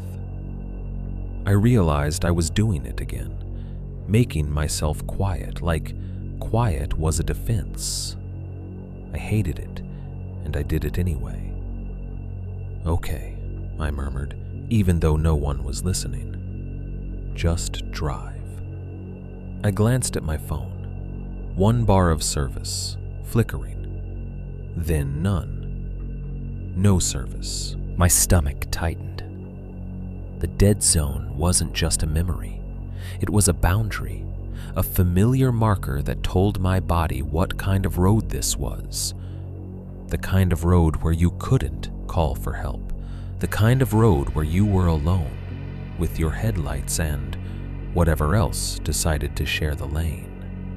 I forced myself to breathe slowly. I reached up and tapped the dash cam, checking that it was still recording. The little screen showed the road ahead, timestamp in the corner, the faint curve of the highway. The red light blinked. I looked at the SD card indicator. Still good. I adjusted the angle slightly, aiming it more toward the center of the lane, because the thought of missing something made my chest tighten. Missing it, as if it was an animal I was trying to catch on film. The thought disgusted me. I kept driving, and then the fog appeared. Not gradually, not in patches. It hit like a wall. One moment, the road ahead was dark but clear, the paint lines visible, the trees smudged at the edges. The next moment, my headlights struck white and stopped, like they'd run into a physical barrier. It was the same as before, that immediate sense of a boundary line across the highway, as if the world on the other side belonged to a different set of rules. I felt my hands clamp down on the wheel. My mouth went dry. "No," I whispered, and my voice sounded small. I slowed automatically, the speedometer dropping. The fog thickened faster than my slowing could compensate. Visibility shrank to 30 feet, then 20, then less. The center line flickered and then softened, like the paint itself was being erased. I flicked on my high beams without thinking, pure panic reflex, and instantly regretted it. The fog lit up into a glowing wall, blinding, uniform. My own reflection floated in the windshield again, pale and tense. I snapped the high beams off, and my heart hammered hard enough to make my vision pulse. This is the same," I said into the dash cam, voice shaking now. "This is the same as last time." The statement felt like a confession. The radio cut out. Not gradually. One moment there was a faint hiss of static, the next there was nothing. Total silence. No music, no voices. The Bluetooth indicator on my car's screen blinked and then went blank, as if it had lost the concept of connection. My phone buzzed once in the cup holder and then went dead quiet. No service. No notifications. No comfort. The fog swallowed everything beyond my headlights. The guardrail glinted close on my right. The opposing lane was a black void beyond the faint yellow line. The world narrowed into a corridor again, and I felt that old, sick familiarity settle into my chest like a weight. I slowed to 35, then 30. My wipers squeaked once across the windshield, even though there was barely any moisture. Dry rubber dragging on damp glass. The sound made my shoulders jump. It was a trigger now, wired into me. I turned them off immediately, my fingers fumbling on the stock. The dash cam continued recording, red light blinking steadily, indifferent to my fear. I stared hard into the fog, trying to keep my lane by instinct, by the faint paint lines, by the glint of guardrail segments that appeared like teeth and vanished again. And then, on the right shoulder ahead, my headlights caught a darker shape, a vertical smear in the fog, something upright, too straight, too tall. My breath stopped in my throat. The shape resolved as I approached, and my stomach dropped with the certainty I didn't want. A man, dark clothes, arms down, facing the road, standing on the shoulder like a marker, like a fixture, like a thing that had been waiting there, saved and preserved for the moment I returned. Then my headlights found a man standing on the shoulder, like he'd been saved there for me. The moment I saw him, my body tried to do the thing it had learned. Don't look, just keep your lane, keep moving. It wasn't bravery, it was conditioning. A reflex built out of 2 nights of fear and a handful of whispered rules from strangers who looked tired in daylight. I tightened my grip on the wheel and stared straight ahead, forcing my eyes to lock on the faint paint line like it was the only real thing in the world. The man stayed in my peripheral vision. Dark clothes, vertical posture, arms at his sides.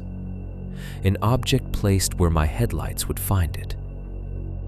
I told myself I wasn't going to look. I told myself I didn't need to confirm it.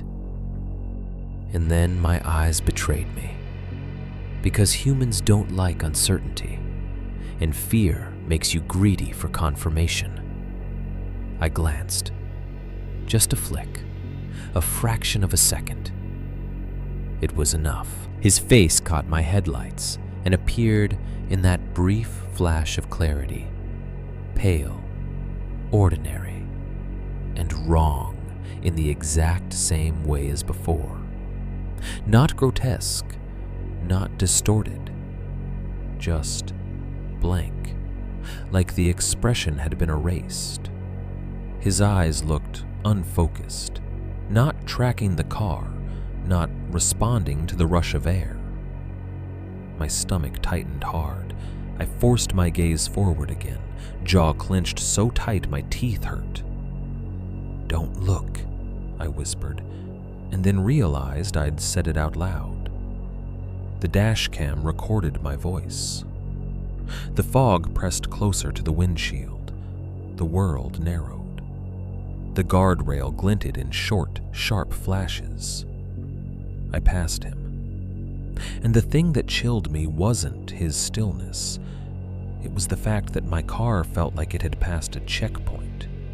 Like the moment I crossed his position, something in the air behind me changed.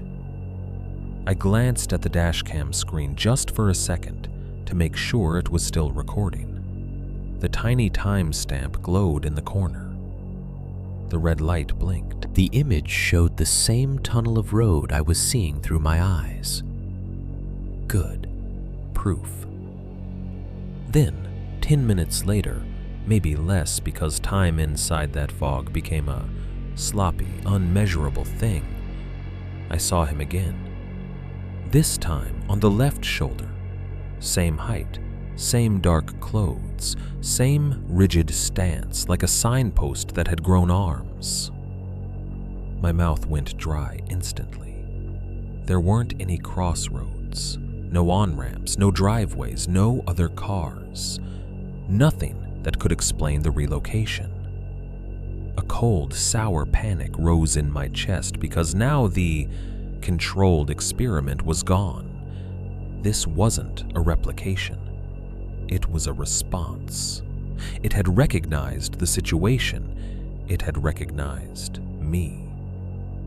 No, I said under my breath. I forced myself to keep my eyes forward. I forced myself not to look. And I still looked, because the compulsion was stronger than discipline. My head turned just enough, and in the exact moment our positions aligned, when my face would be level with his if he turned, his head snapped. Fast. Mechanical. Perfectly timed.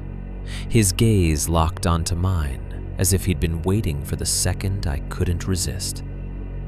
My entire body flinched. The wheel jerked in my hands. The car drifted right. Thump, thump. Rumble strip. The vibration buzzed up through the steering column into my wrists. The sound jolted my stomach.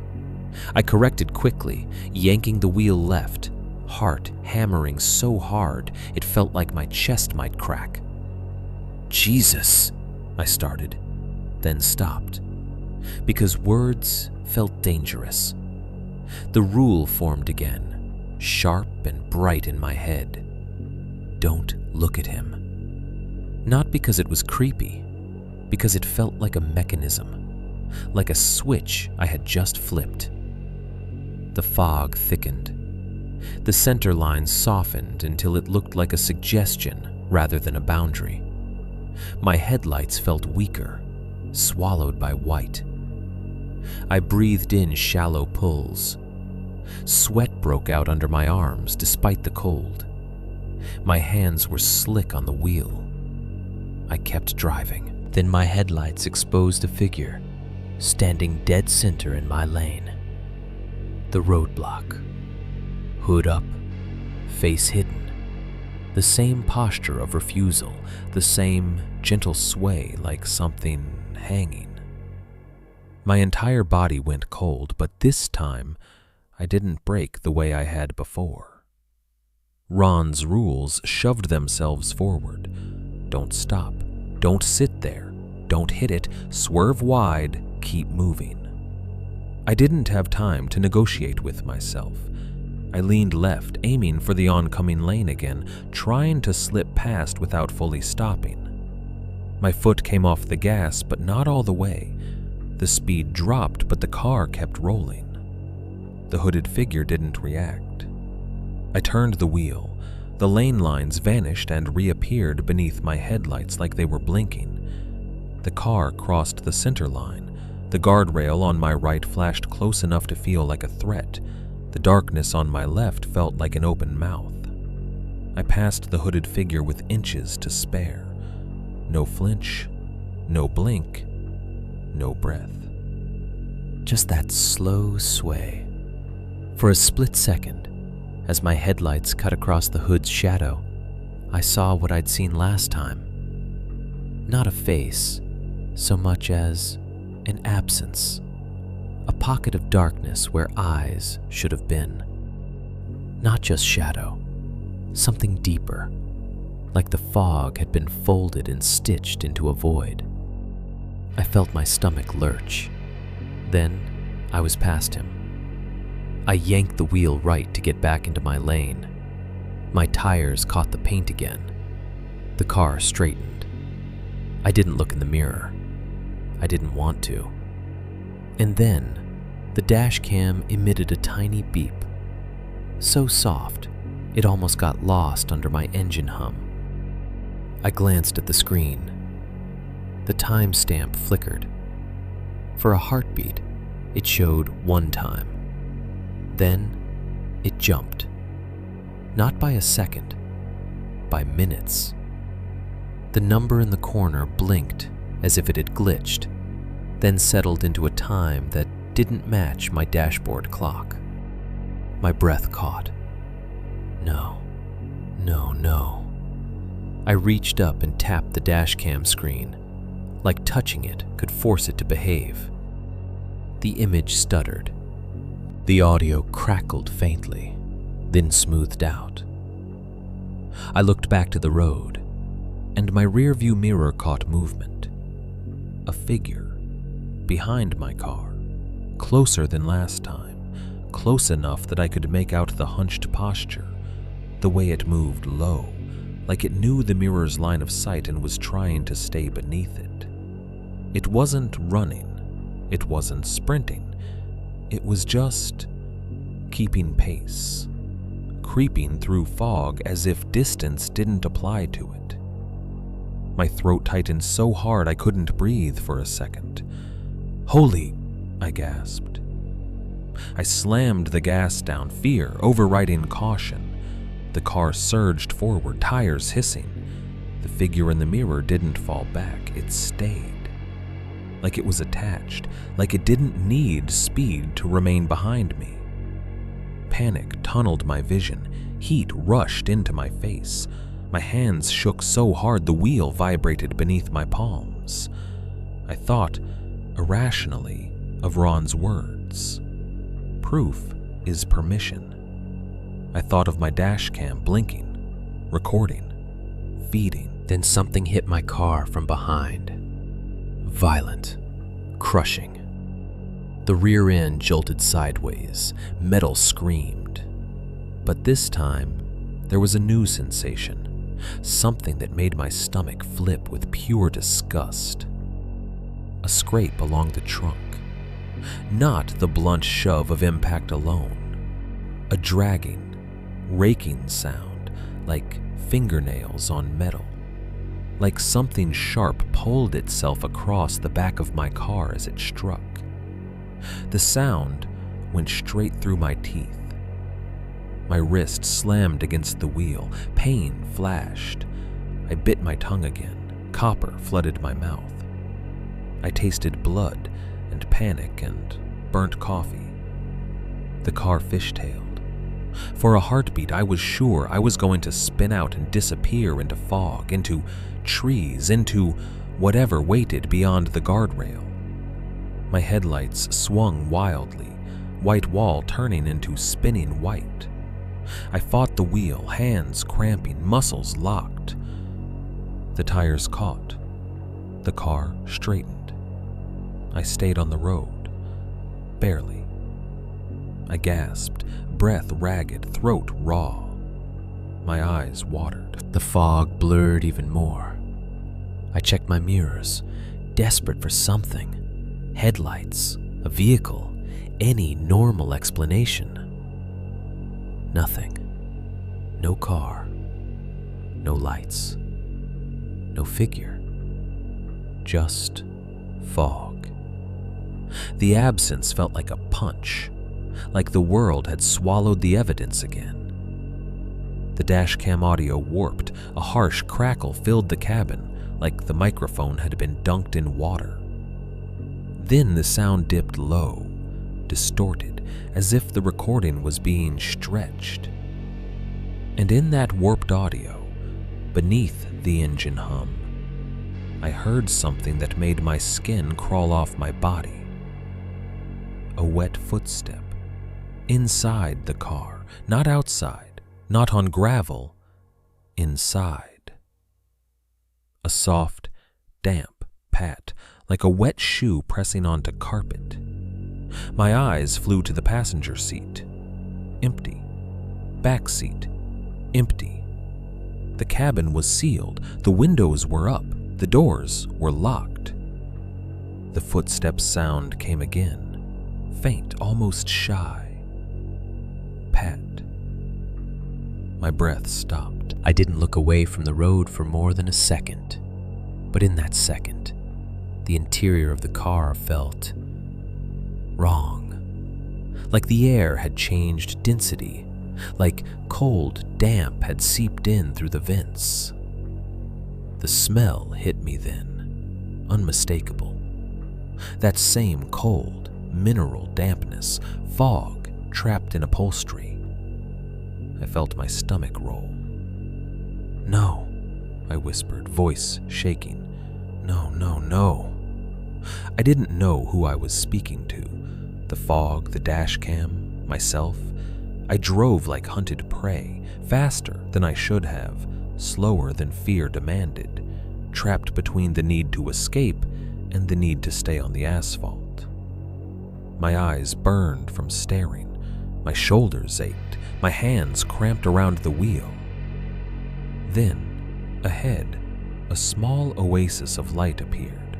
An exit sign, a gas station glow, something human. It wasn't bright, but it was real. It had edges, it had structure. I aimed for it like a drowning person aims for air. The fog began to thin as I approached, not gradually, but in ragged patches. The guardrail became visible. The lane lines sharpened. The world returned in fragments. I took the exit hard, tires squealing slightly, and pulled into the first lit area I could find. A gas station with fluorescent canopy lights that made the pavement look pale and sick. I parked crooked near the edge of the lot, not even in a proper space. I didn't care. I just needed light, witnesses, normality. My hands shook as I killed the engine. The silence after the drive was unbearable. It made my ears ring. I sat there, breathing hard, tasting blood, staring at my own reflection in the windshield. Under the gas station lights, my face looked waxy and wrong. Then I reached up and pulled the dash cam down from its mount with trembling fingers. I popped the SD card out. My nails fumbled. The tiny piece of plastic nearly slipped from my hand. I shoved it into my phone adapter and opened the footage right there in the car, under bright fluorescent light, because I couldn't wait. I needed to see it. I needed proof. The file loaded. The video played. The road ahead, fog wall, man on shoulder, left shoulder, head snap, rumble strip. Then the screen stuttered. The timestamp jumped. The footage resumed with me already past the roadblock, already breathing hard, already driving too fast. Minutes missing.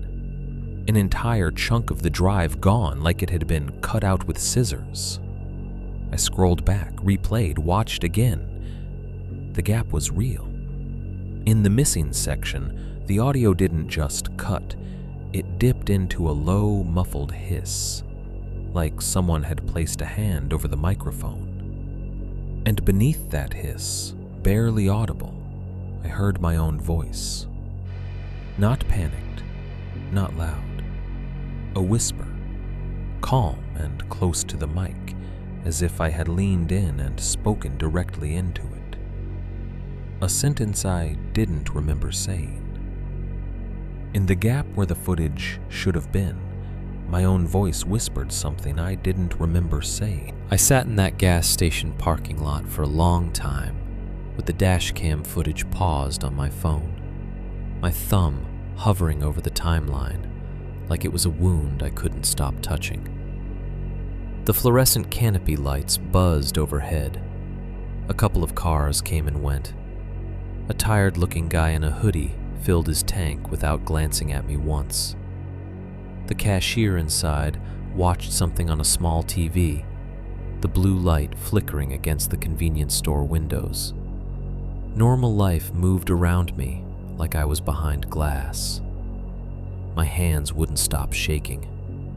I replayed the missing minutes again, hunting for any tiny clue, an audio spike, a shadow, a frame that slipped through. The video always hit the same point and stuttered into a low hiss, like a throat clearing. The timestamp always jumped forward. The footage always resumed, as if the road had simply deleted a section of itself. And in that gap, my own voice whispered. I leaned closer to my phone, raising the volume until the speaker crackled. I replayed it one more time, forcing myself to listen. The whisper was faint, but unmistakably mine. My cadence, my breath. It sounded calm, almost careful, like I was trying not to be overheard. I couldn't make out all the words. That was the sick part. My brain kept trying to fill them in. The human mind hates incomplete information. It will invent, correct, assume. In horror, that instinct becomes a trap. I lowered the phone volume and shut my eyes for a second, trying to stop my thoughts from spiraling. When I opened them again, I realized the most horrifying thing wasn't the missing footage. It was what I did next. A year earlier, after the first incident, I'd called the cops. I'd filed a report.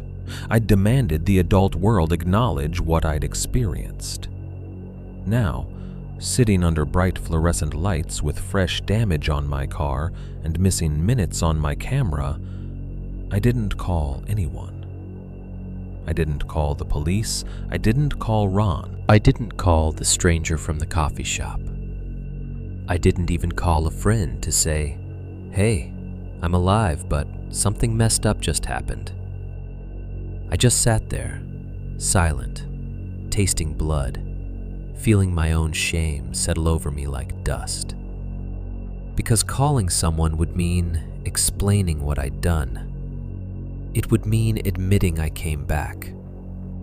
It would mean admitting I had disobeyed every warning, and that the only thing I'd proven was how easily obsession could override fear.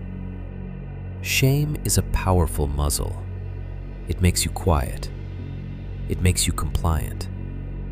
I stared at my hands on the steering wheel and realized I was already living the after part, the part Ron had described, the part where you survive but shrink.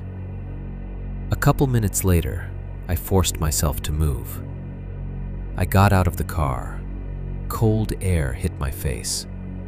It wasn't coastal damp. Not yet. The gas station sat in a pocket of clear night, and the highway beyond it looked almost normal. Almost. I walked to the back of my car with my phone flashlight on, because I didn't trust the canopy lights alone. My shoes scraped on the pavement. The sound seemed too loud. The rear bumper was damaged again. The dent wasn't identical to the first one, but it shared the same wrongness. Wide, high, clean violence. The plastic was scuffed and split. The metal behind it looked crumpled inward, like it had been punched. I crouched down and ran my fingertips along the seam where the bumper cover had torn. My stomach tightened before my fingers even touched it, because I already knew what I'd find. Damp grit.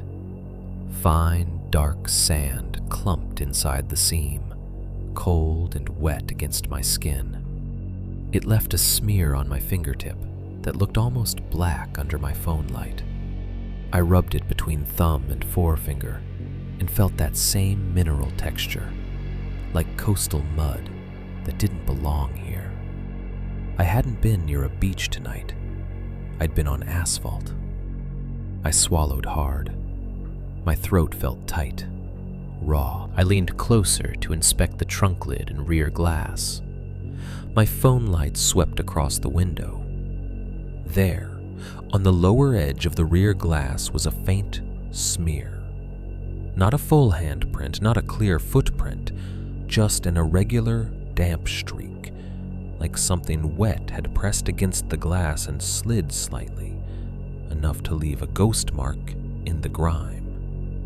My skin crawled. I straightened up too fast and the world tilted.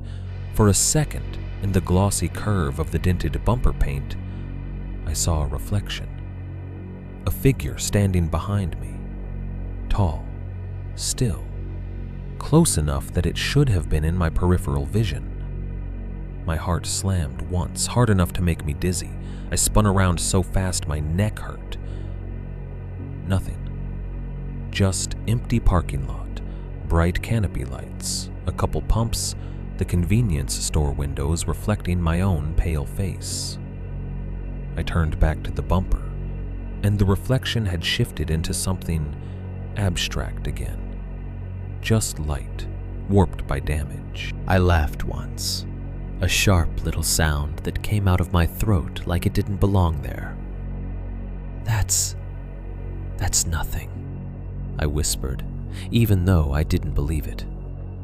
I got back into the car, locked the doors, and sat there for a minute with my hands in my lap, like a child waiting to be punished. Then I started the engine. The dash cam's red light blinked again, recording. The SD card was back inside. I couldn't stop recording now. Stopping felt like closing my eyes. I drove out of the lot and back toward the highway. The fog waited. It was thinner than before, but it was there. Low patches hanging along the roadside, softening the trees, blurring the edges. It looked almost harmless under the distant glow of streetlights. Almost. I merged onto the road and kept my speed steady, hands tight on the wheel. My mouth still tasted copper. My wrist throbbed. My tongue felt swollen where I'd bitten it. I told myself I was going home. I told myself I was done. But the road didn't feel finished with me. As I drove, I kept catching my eyes drifting to the shoulder, scanning for upright shapes, scanning for stillness. I forced myself not to. I forced my gaze straight ahead, like it was the only safe direction. Then, through the thinning fog, I saw headlights approaching in the opposite lane. A car. A real car. The sight should have comforted me. Another person on the road. Another witness. Proof that the world wasn't cut off. Instead, my stomach dropped. Because as that car approached, my headlights also caught a shape on the shoulder, on the far side of the road, just beyond the yellow line. A man standing perfectly still, dark clothes, arms down, facing the roadway, the same posture. My breath stopped. The oncoming car's headlights washed over him for a split second, and he didn't flinch. The car didn't slow. It passed, oblivious or unwilling to acknowledge. Its taillights disappeared behind me, and the man remained, still, upright, placed. I stared at him for a fraction too long, horrified by the sudden clarity of what I was seeing, because his posture matched mine. Not the way a random person might coincidentally stand. It matched the way I had stood behind my bumper a few minutes ago, hunched slightly forward, shoulders tense, head angled down, frozen in a careful, listening stillness. It was like looking at a snapshot of myself translated into a different body and planted on the roadside. My hands tightened until they hurt. The fog around the man seemed to thicken, softening his edges, as if the world was trying to erase him again now that I'd noticed. I drove past, pulse roaring, and as I did, an ugly thought slid into my mind, cold and clear. What if that's what happens? What if the system didn't just show you figures to scare you? What if it recycled you into the pattern? A man on the shoulder, a hooded figure in the road, a crouched shape behind a trunk. Not monsters. Positions. Roles. Behaviors that could be filled. My stomach turned. I forced my eyes forward. The road ahead was clear enough now to see the faint curves. The fog thinned into patches. Normal signage appeared. My phone regained a bar of service. But I didn't feel normal. I felt rewired. At a stoplight on an off-ramp, I glanced at my side mirror. And for a heartbeat, I didn't recognize my own face. Not because it had changed, but because the way I was holding it was wrong. Head turned slightly too fast, eyes too fixed, expression blank with concentration. the look of someone trying not to look, the look of someone who'd learned how to behave. I blinked hard, and my expression shifted back into something human, something I could live with. But the afterimage stayed. A posture, a stillness, a role waiting to be filled. I'd come back to prove it was real. Instead, I found the place where real gets recycled. After that last drive, I did what you're supposed to do when you survive something you can't explain. I tried to go back to normal. I went back to Oakland with the second dent in my bumper and the missing minutes on my dash cam like receipts I didn't know how to return. I sent the footage to my laptop and watched it late at night with the sound low, leaning close to the speakers like I was trying to overhear a secret. I replayed the gap until my eyes hurt. I listened to my own whisper until my skin crawled. Then I deleted copies. Not all of them. I told myself I kept one just in case. But I deleted enough that it started to feel less like evidence and more like an instinct, like scrubbing a stain before someone else sees it. I didn't call the police. I didn't tell my parents. I didn't even tell Ron what happened. The shame did its job. It shrank the story down until it fit in my mouth without choking me. I told myself that was fine. I told myself silence was a choice. Months passed. In Oakland, months pass with the same background noise.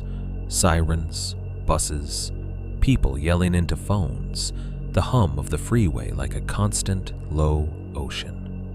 In that kind of environment, it's easy to pretend fear is only a private thing. The city gives you 1,000 ways to distract yourself. But I didn't go back to my old life. Not really. I stopped driving at night unless I absolutely had to. If I worked late, I'd take surface streets with streetlights instead of the freeway, even if it doubled the time. I began choosing routes based on how open they felt. Wide lanes, clear shoulders, busy intersections. It wasn't a conscious decision at first. It was my body voting, quietly, every time my hands tightened on the wheel. I stopped going up the coast. Friends would mention weekend trips, wine tasting, beach hikes, camping, a night up in Mendocino, and my stomach would tighten before I could answer. I'd make excuses that sounded reasonable. Too much work, money's tight, not feeling well. At first, they accepted it. After a while, they started joking. "You're turning into an old man," my buddy Mark said once, laughing. "You never want to do anything. Come on, man, 101 is gorgeous." I felt heat rush into my face. My jaw locked. "Not at night," I snapped, sharper than I meant to. The table went quiet for half a second. Mark blinked. Someone laughed awkwardly to cover it. "Okay," he said, hands up. "Damn, didn't know you had beef with a highway." I forced a smile. I forced a laugh. I told myself I was just tired. But the truth was uglier. The joke had touched the wrong nerve. The nerve that connected fog to behavior, connected night drive to rules I didn't want to admit I lived by. I stopped saying the word out loud entirely. I didn't notice at first. It was small. I'd say haze or weather or marine layer, like I'd swallowed the real word and replaced it with synonyms. If a forecast mentioned fog, I'd talk around it. That stuff, I'd say. That low visibility. That gray. It was ridiculous and it was automatic. The more automatic it became, the more disgusted I felt with myself. Because it meant Ron had been right. The danger wasn't only what happened on the road.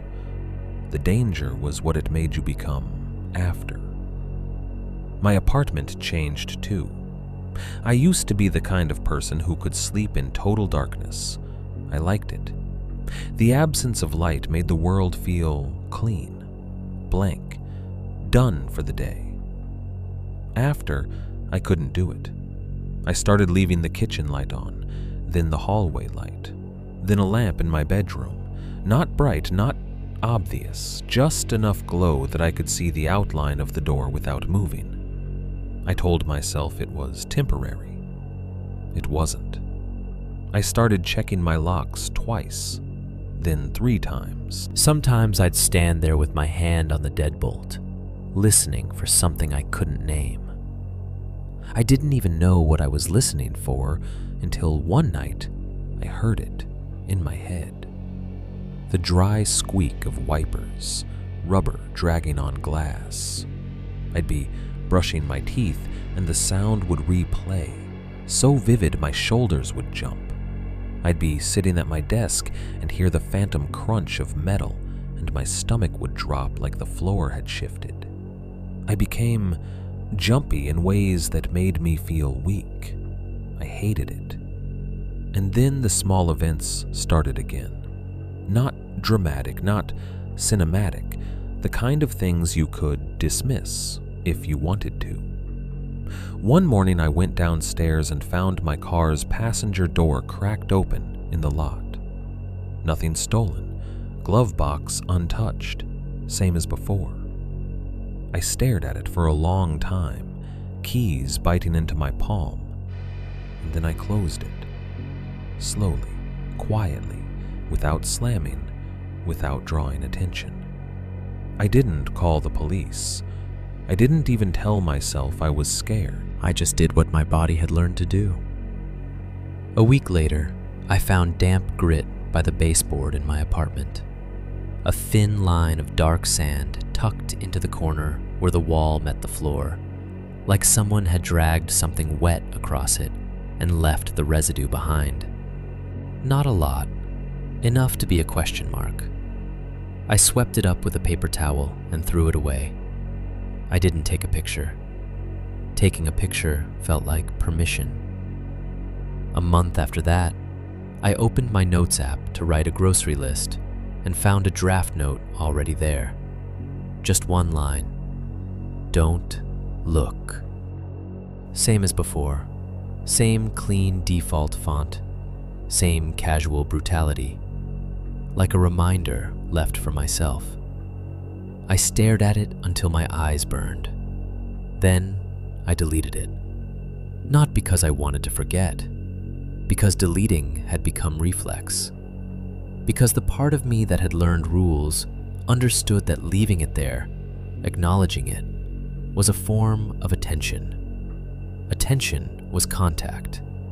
Contact was feeding. That was how my mind framed it now, even when I hated framing anything that way. I became quieter with people, not just about the story, about everything. I stopped telling long anecdotes. I stopped embellishing. I stopped being the guy who could make a mundane situation funny with details. I started trimming my sentences down, cutting out descriptions, keeping things small and practical. It was like my mouth had learned to speak in a lower volume. Friends noticed. My mom noticed. "You've been tense," she said on the phone one Sunday. "Are you okay?" "Yeah," I lied. "What's going on?" "Just school, work, stress." She tried to push. I deflected. I kept my voice even. I didn't give her the story because giving her the story would make it larger than my apartment, larger than my head. And maybe that was what it wanted. Or maybe that was what I'd started believing it wanted, which was the same thing. My relationships strained in small, quiet ways. Friends stopped inviting me on trips because they assumed I'd say no. When they did invite me, they'd preface it with jokes. "No fog, promise," and I'd laugh too hard or not at all. At night, if I heard a car door in the lot, I'd freeze in bed. If I heard a soft footstep in the hallway, my heart would spike. I started sleeping with my phone face down because I didn't want to wake up to a new note, a new draft, a new reminder. I still checked it anyway. You don't stop checking. You just pretend you don't. I didn't go to therapy. I told myself I didn't need it. I told myself it wasn't trauma. Trauma was for bigger things. War, assault, real disasters. This was just weather. A scary drive, a weird run, a dented bumper. The lies got smaller and more frequent. That's how shrinking works. By the time summer rolled around, the coast felt like another country. People posted photos of fog rolling over cliffs like it was romantic, like it was aesthetic. I'd scroll past them quickly, thumb moving too fast, heart kicking as if the image itself might leak through the screen. One afternoon at work, I was making coffee in the break room when a coworker, new guy, mid-20s, still bright-eyed, started talking about weekend plans. "My girlfriend wants to drive up the coast," he said, smiling. "Like, take 101 at night, stop at some overlook, watch the waves. You've done that, right? It's gorgeous at night." He looked at me like he expected a recommendation, a story, a smile. I felt my chest tighten. For a second, I saw it clearly. The corridor, the fog wall, the man on the shoulder, the sway. I saw the passenger door cracked open. I saw wet footprints ending at a porch step. I tasted copper again. My mouth opened, and without thinking, without choosing, I heard myself speak. "Don't," I said. The word came out flat, automatic. The coworker blinked. "Don't what?" I swallowed. I forced a laugh that didn't reach my eyes. I tried to soften it, to make it sound like normal advice. "Just don't drive that stretch at night," I said. "Not worth it. Visibility gets bad. People do stupid stuff out there." He shrugged, still smiling. "Yeah? Damn. Didn't think about that." He turned back to the coffee machine, already forgetting. But I stood there, cup in my hand, heart pounding, because I realized what had just happened. I hadn't warned him with a story. I hadn't told him what I'd seen. I'd given him a rule, a behavior adjustment, a boundary, something clean and simple that would make him change his actions without knowing why. The exact kind of thing that had been passed to me. I heard myself answer with a rule instead of a warning. The last night didn't arrive with a scream. It arrived the way it always had, with weather that didn't belong. Oakland isn't the coast.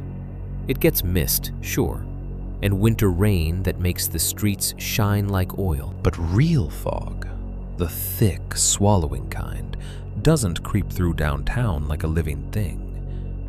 Not like that.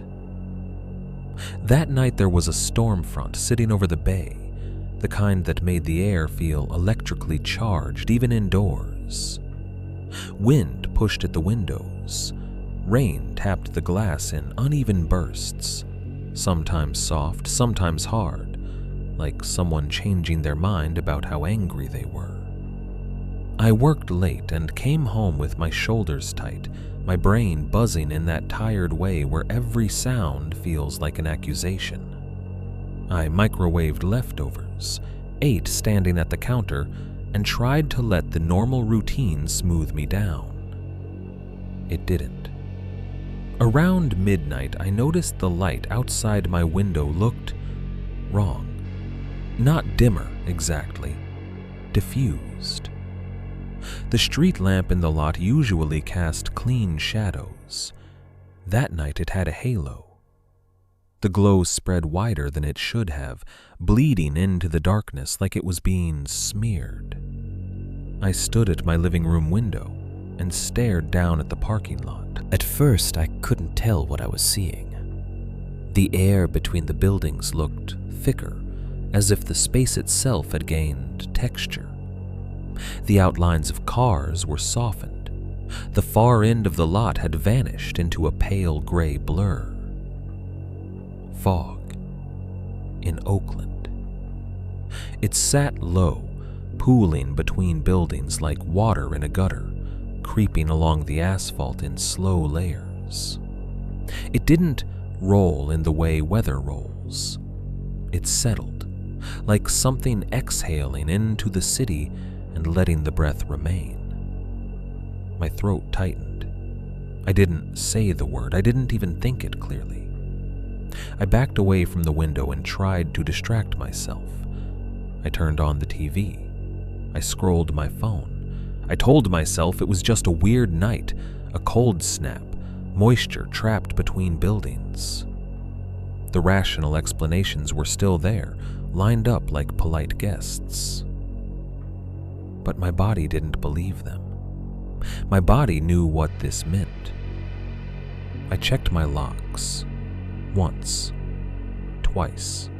The motion was automatic, like brushing my teeth. I turned on the hallway light and left it on, then turned on the small lamp in my bedroom too, the one I told myself was for reading. I got into bed with my phone and stared at it, thumb hovering over notes like it was a tooth I couldn't stop pressing with my tongue. I didn't open it. I flipped the phone face down on the nightstand like I was putting it in timeout. I lay there, listening to the rain and the distant city noise. Cars on the freeway, a siren far away, wind, the occasional crack of something loose in the lot. Normal. I almost fell asleep. Then I heard the sound, a dry squeak, rubber dragging on glass, wipers, the exact harsh scrape that had branded itself into my nervous system. My eyes snapped open, my breath caught. I sat up in bed so fast the sheets tangled around my legs. The sound came again, short, sharp, unmistakable, but my wipers were off. My car was downstairs in the lot, parked under a street lamp. No one was driving it. No rain was hitting my windshield hard enough to trigger anything. The sound wasn't even coming from the street. It was coming from below, from the direction of the lot, close enough that it felt like it was under my window. I stayed perfectly still, listening. The squeak happened once more, then stopped. Silence rushed in afterward, thick and hungry. My heart hammered, my mouth went dry, my skin prickled. I knew what my body wanted to do. Go to the window, look down, confirm. The urge was immediate, overpowering, like an itch. And layered under that urge was the rule I'd learned the hard way. Don't look. I was already half out of bed anyway. Fear makes you disobey your own rules just to relieve uncertainty. I moved to the window and pulled the curtain aside a few inches. Fog blurred the lot, turning the street lamp into a glowing coin. The cars below were pale shapes. The world looked washed, unfinished, like a low-budget set. I leaned forward and scanned until I found my car. It was there, and my passenger door was cracked open. Just a few inches. That thin, black mouth again, exposed to the damp air. My stomach dropped so hard I felt nauseous. For a moment, I couldn't move. I just stared at the gap, waiting for it to widen, waiting for something to step out or lean in or shift. Nothing moved. The fog softened everything, but that door seam was sharp in my mind like a blade. Then my eyes dropped to the concrete beneath it. Wet footprints. 2 sets. One normal, like sneaker prints pressed in rainwater. The other, longer, heavier, pressed deeper. Impressions that looked like someone had stood with deliberate weight. Water pooled in those depressions, glinting under the street lamp. They didn't scatter. They formed a path. From the passenger side of my car toward my building. My throat tightened. My hands curled into fists without permission. I could feel my nails biting into my palm. Then I saw a third set. At first it was faint, just a darker depression where the concrete looked slightly shinier, wetter. But as my eyes adjusted, the shape clarified. An imprint deeper than the others, longer, heavier, as if whatever made it had pressed down slowly and held. It wasn't a shoe tread, it was an absence in the wetness, a cavity. And it sat slightly apart from the other 2 sets, like an observer that had stepped close and then chosen to remain. My skin went cold. The rational part of my brain tried to speak up. Maybe it's just water pooling oddly. Maybe it's overlapping prints. Maybe you're misreading shapes in bad light.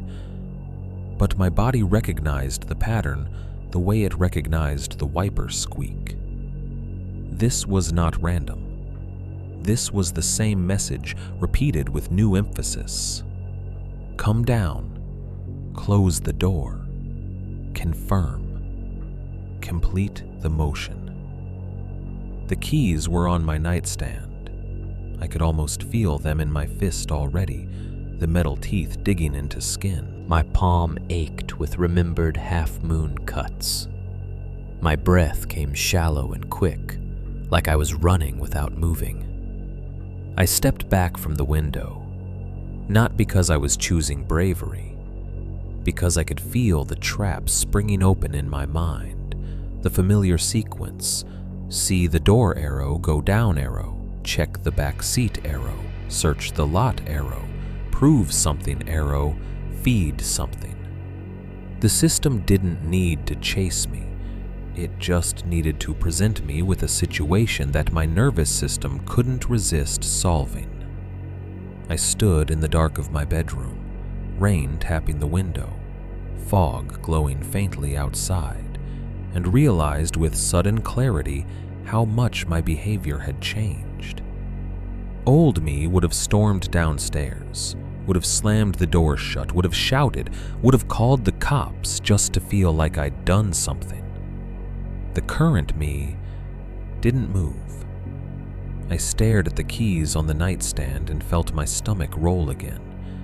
My heart was beating too fast. My mouth tasted stale. The air felt damp, even inside, like the fog had seeped under the door and spread invisibly through my apartment. I didn't go down. I didn't close the door. I didn't check the back seat. I didn't even text someone to say, "My car door is open again," because texting would make it a story, and stories are how things grow legs. Instead, I sat back down on my bed, slowly, carefully, like sudden movements might be noticed. I turned off the bedroom lamp, then turned it back on, then left it on because the dark felt too complete. The light made the room feel smaller, safer, trapped. I put my phone face down on the nightstand, like I'd been doing for months. The black screen reflected nothing. It looked like a closed eye. I listened to the storm. Every sound became a test. Wind against the building, a car passing on the street, a distant siren, the creak of my own apartment settling. And in the gaps between sounds, I waited for something else. Another squeak, another footstep, another quiet signal that would demand a response. Nothing happened. Minutes passed. The silence stayed empty, and I felt my body begin to relax, just a little, as if the absence of escalation was a reward. That was the moment the real horror landed. Not in the lot, not in the fog, in me. Because I understood what nothing happening meant now. It wasn't safety. It was approval. It was the system teaching me that staying still, staying quiet, staying compliant was the correct behavior. That fear could live inside me indefinitely as long as I didn't act in ways it didn't like. I lay back on the bed, staring at the ceiling, keys untouched on the nightstand, phone face down, and waited for sleep the way you wait for a threat to lose interest. I understood then that fear wasn't the punishment. Fear was the leash. I didn't sleep right away. I lay there with the lamp on and the storm making the window rattle in soft bursts, listening to the building breathe. My eyes kept drifting toward the nightstand where my keys sat, metal teeth catching the lamplight like little fangs. My phone lay face down beside them, a black rectangle that felt heavier than it should. Down in the parking lot, my car door remained cracked open. I knew that without looking because the image had burned itself into my mind. The thin mouth of darkness, the wet footprints, the third heavier impression pressed deep like a deliberate signature. My brain kept trying to pull me toward the window again, the way a tongue worries a sore spot. Just check, just confirm, just make sure nothing's moved. But I didn't. Not because I was stronger than the impulse, because the impulse wasn't mine anymore. It was a loop, a script, a motion I'd repeated enough times that the repetition itself had become the point. The thing about living in fear is that your life starts organizing itself around it without asking. It begins with obvious changes. You don't drive certain roads. You don't go out at certain hours. You keep lights on. You check locks. You tell yourself you're being cautious. Then the changes get smaller and harder to name. You stop saying certain words. You stop telling stories all the way through. You start deleting drafts before you finish them. You keep your voice lower without realizing. You choose silence because silence feels like it reduces the chance of an answer. That's when you understand that the system, whatever it is, doesn't need to kill you. Killing you would end the interaction. Killing you would make you someone else's problem. What it wants is continuity. A life that keeps going but narrows. A person who carries fear like a rule book and spreads it with a casual sentence in a break room. A person who does not have to be chased because he has learned how to stay inside the boundaries. That's what I was becoming, not in a dramatic way, in a quiet, everyday way that felt worse because it didn't look like horror from the outside. Around 2:30 a.m., my phone vibrated once on the nightstand. A small, polite buzz, not a ring, not an alarm. Just enough to make my stomach tighten. I didn't touch it right away. I stared at it like it might bite. The screen stayed dark because it was face down. I could have left it. I could have pretended it was a random notification.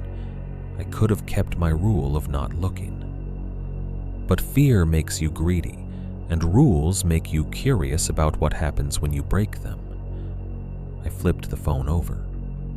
The lock screen glowed. No new texts, no missed calls, no alerts. Just the time, 2:31, and the faint reflection of my face in the glass, pale and tight-eyed. I swallowed, thumb hovering. Then I did the thing I always did now. I opened notes. I told myself I was only checking to make sure there wasn't another message, like checking for a snake in your shoe. Like if you looked and it wasn't there, you could relax. The Notes app opened immediately, as if it had been waiting.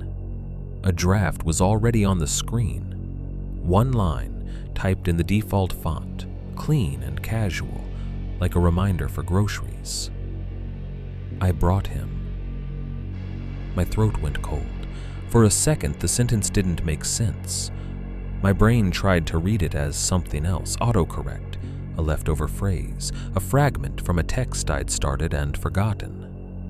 But I knew my own typing. The rhythm of my words, the way I used simple sentences when I was tired. And this looked like me. It felt like my style stripped down to its bones. I stared at it until the letters blurred slightly.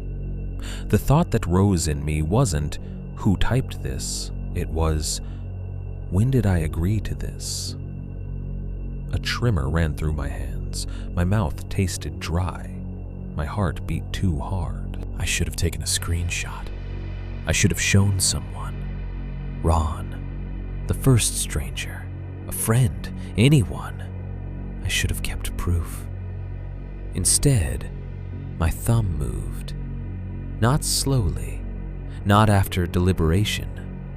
Automatically, like swatting a fly. Delete note. Confirm.